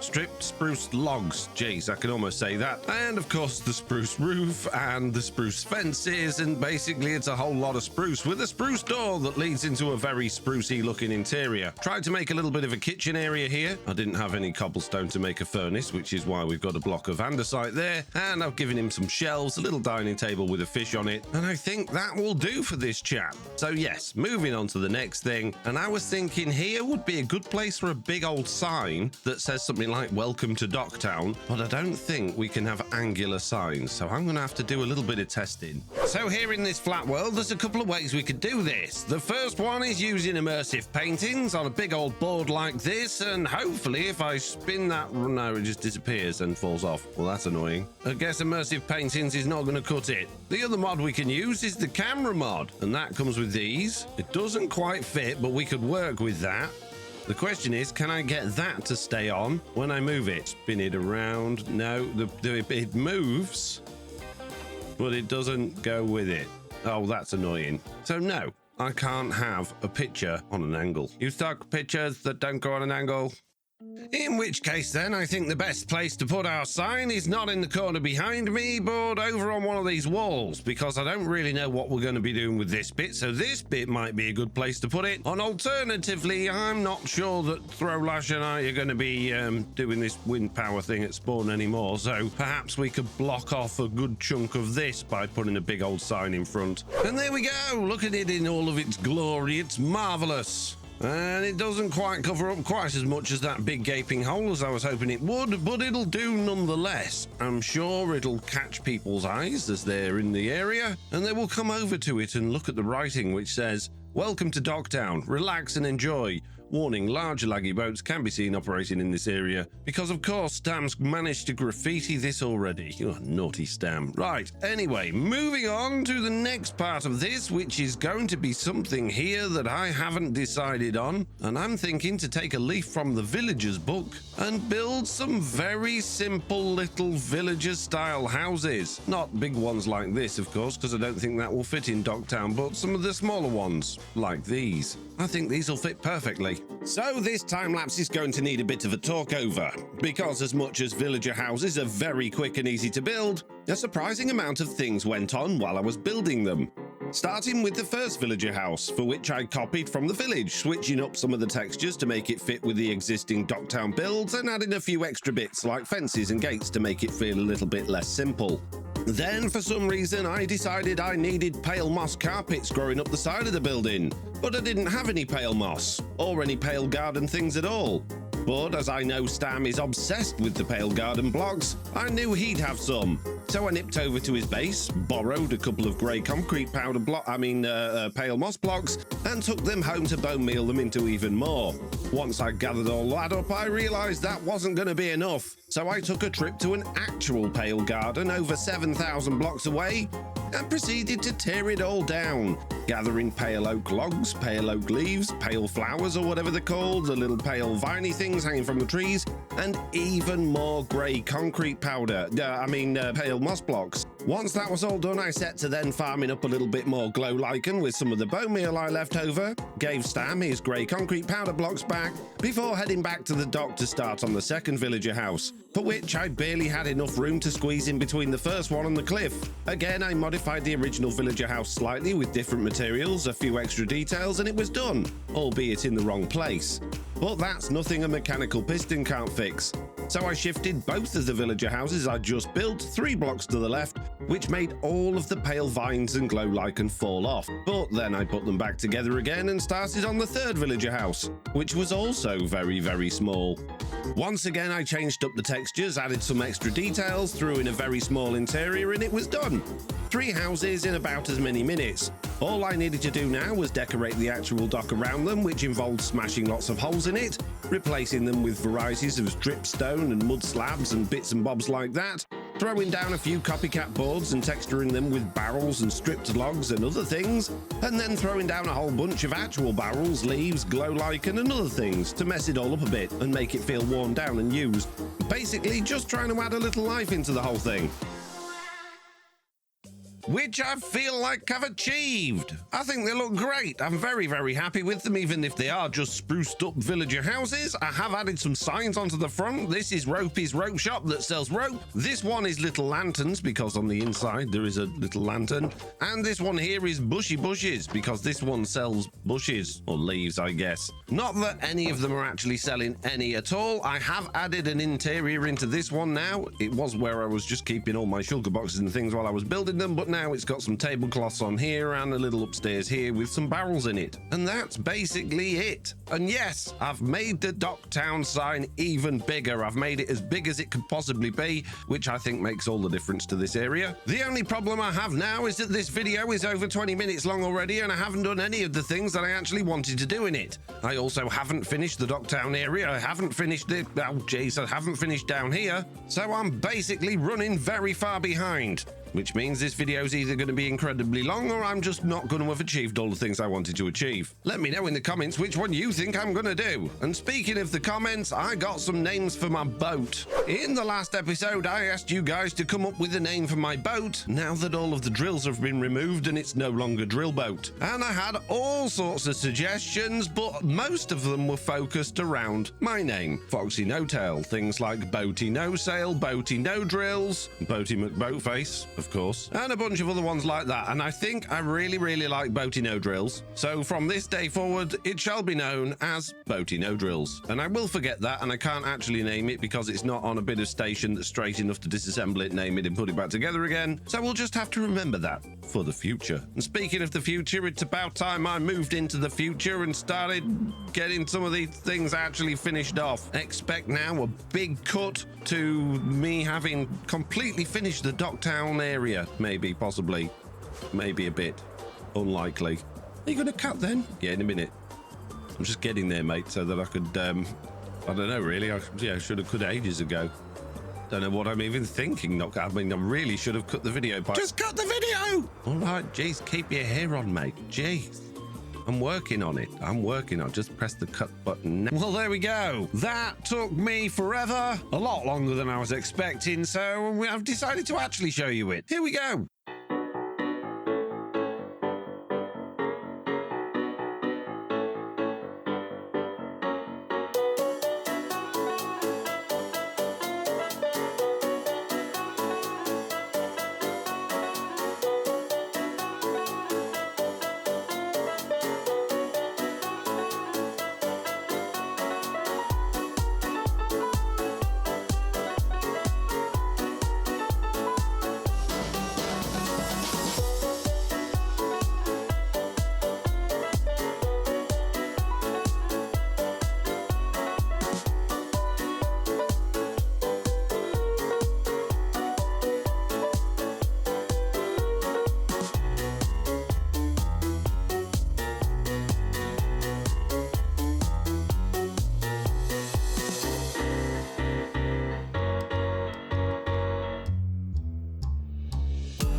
we've got a big old wiggly rickety staircase all the way to the top, which you can either walk up and down or you can ride on the chain conveyors up and down. We've got 3 little mine entrances in here that don't actually go anywhere at all. They are purely for show. I've decorated them so you don't ever see the ends of them from the end, and I think it all looks really good. I've integrated some of the pale moss stuff again, a lot more of the glow like, and a whole bunch of leaves and other types of blocks just to really make it feel sort of broken down, worn old mining area. We've got the ores on the dock here, we've got some pallets of ores there, and we've got the little Cranky's mining hut. Yes, that's a reference to Donkey Kong. And yeah, that's also a pale gardeny thing with a little interior here with some diamonds in it, because why not?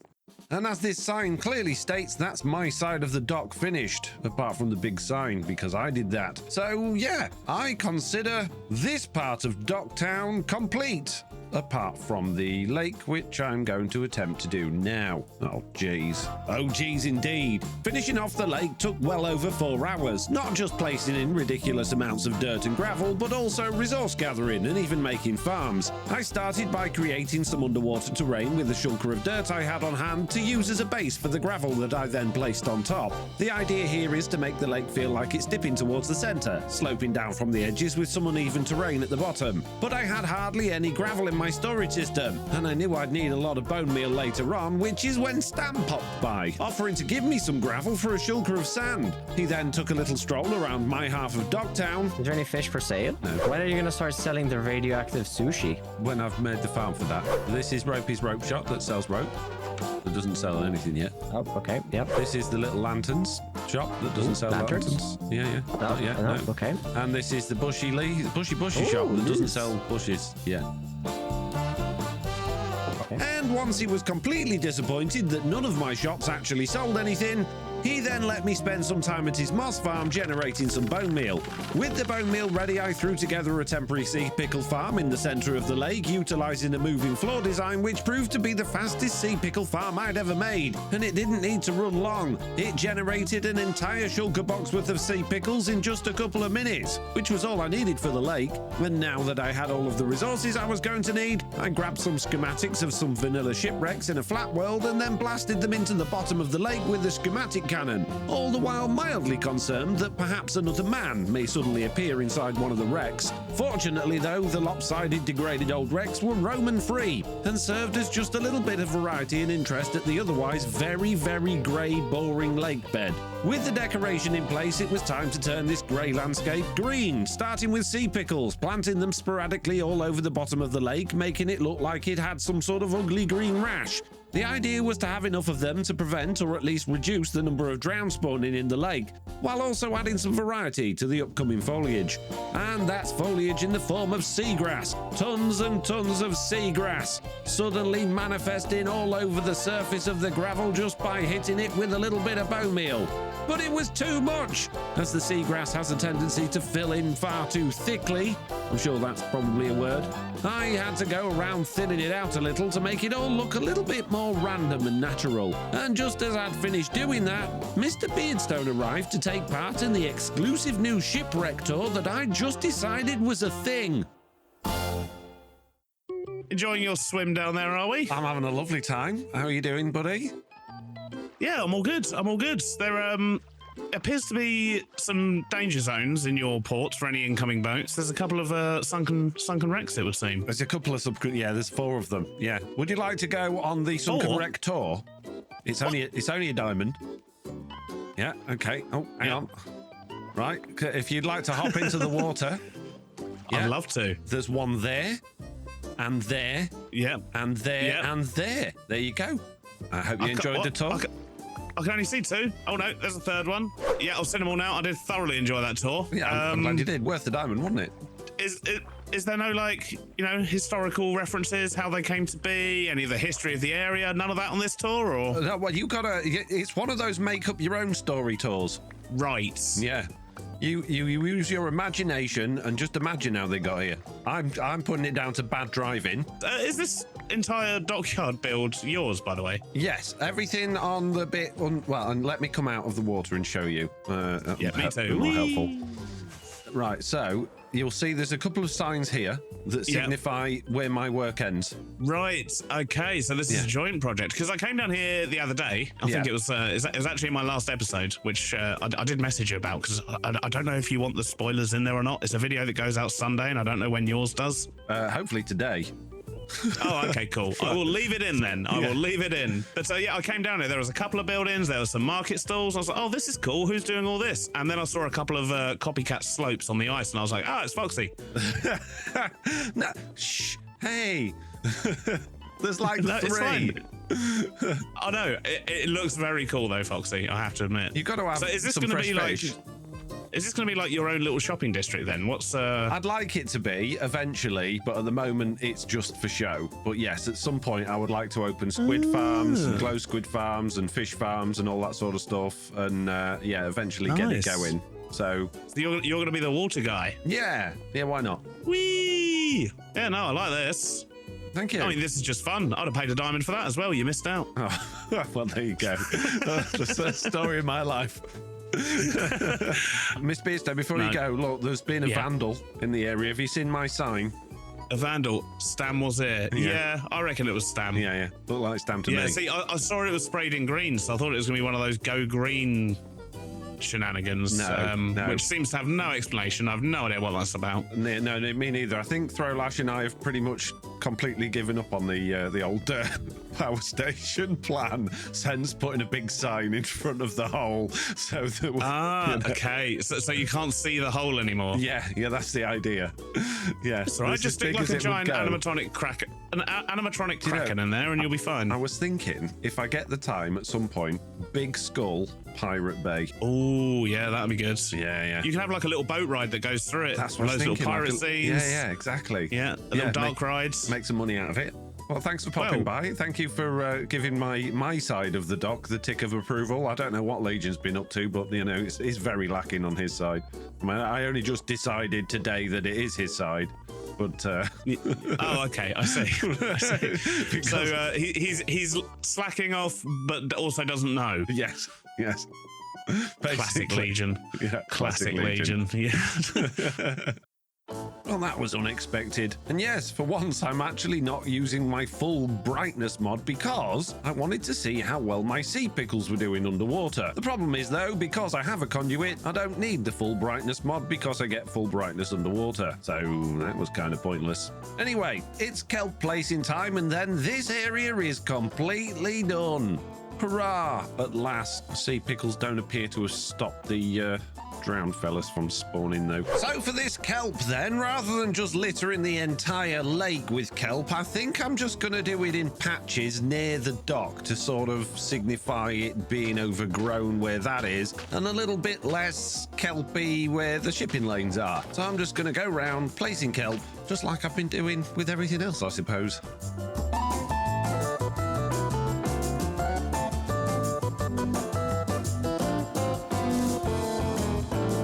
Well, that's all the kelp I had planted. Now all I've got to do is let it grow while I dismantle my temporary sea pickle farm, which works so well I don't really want to get rid of it. So I might take a schematic of it and then get rid of it. That said, it's very easy to build. I can build another one. I'm sure it won't be a problem.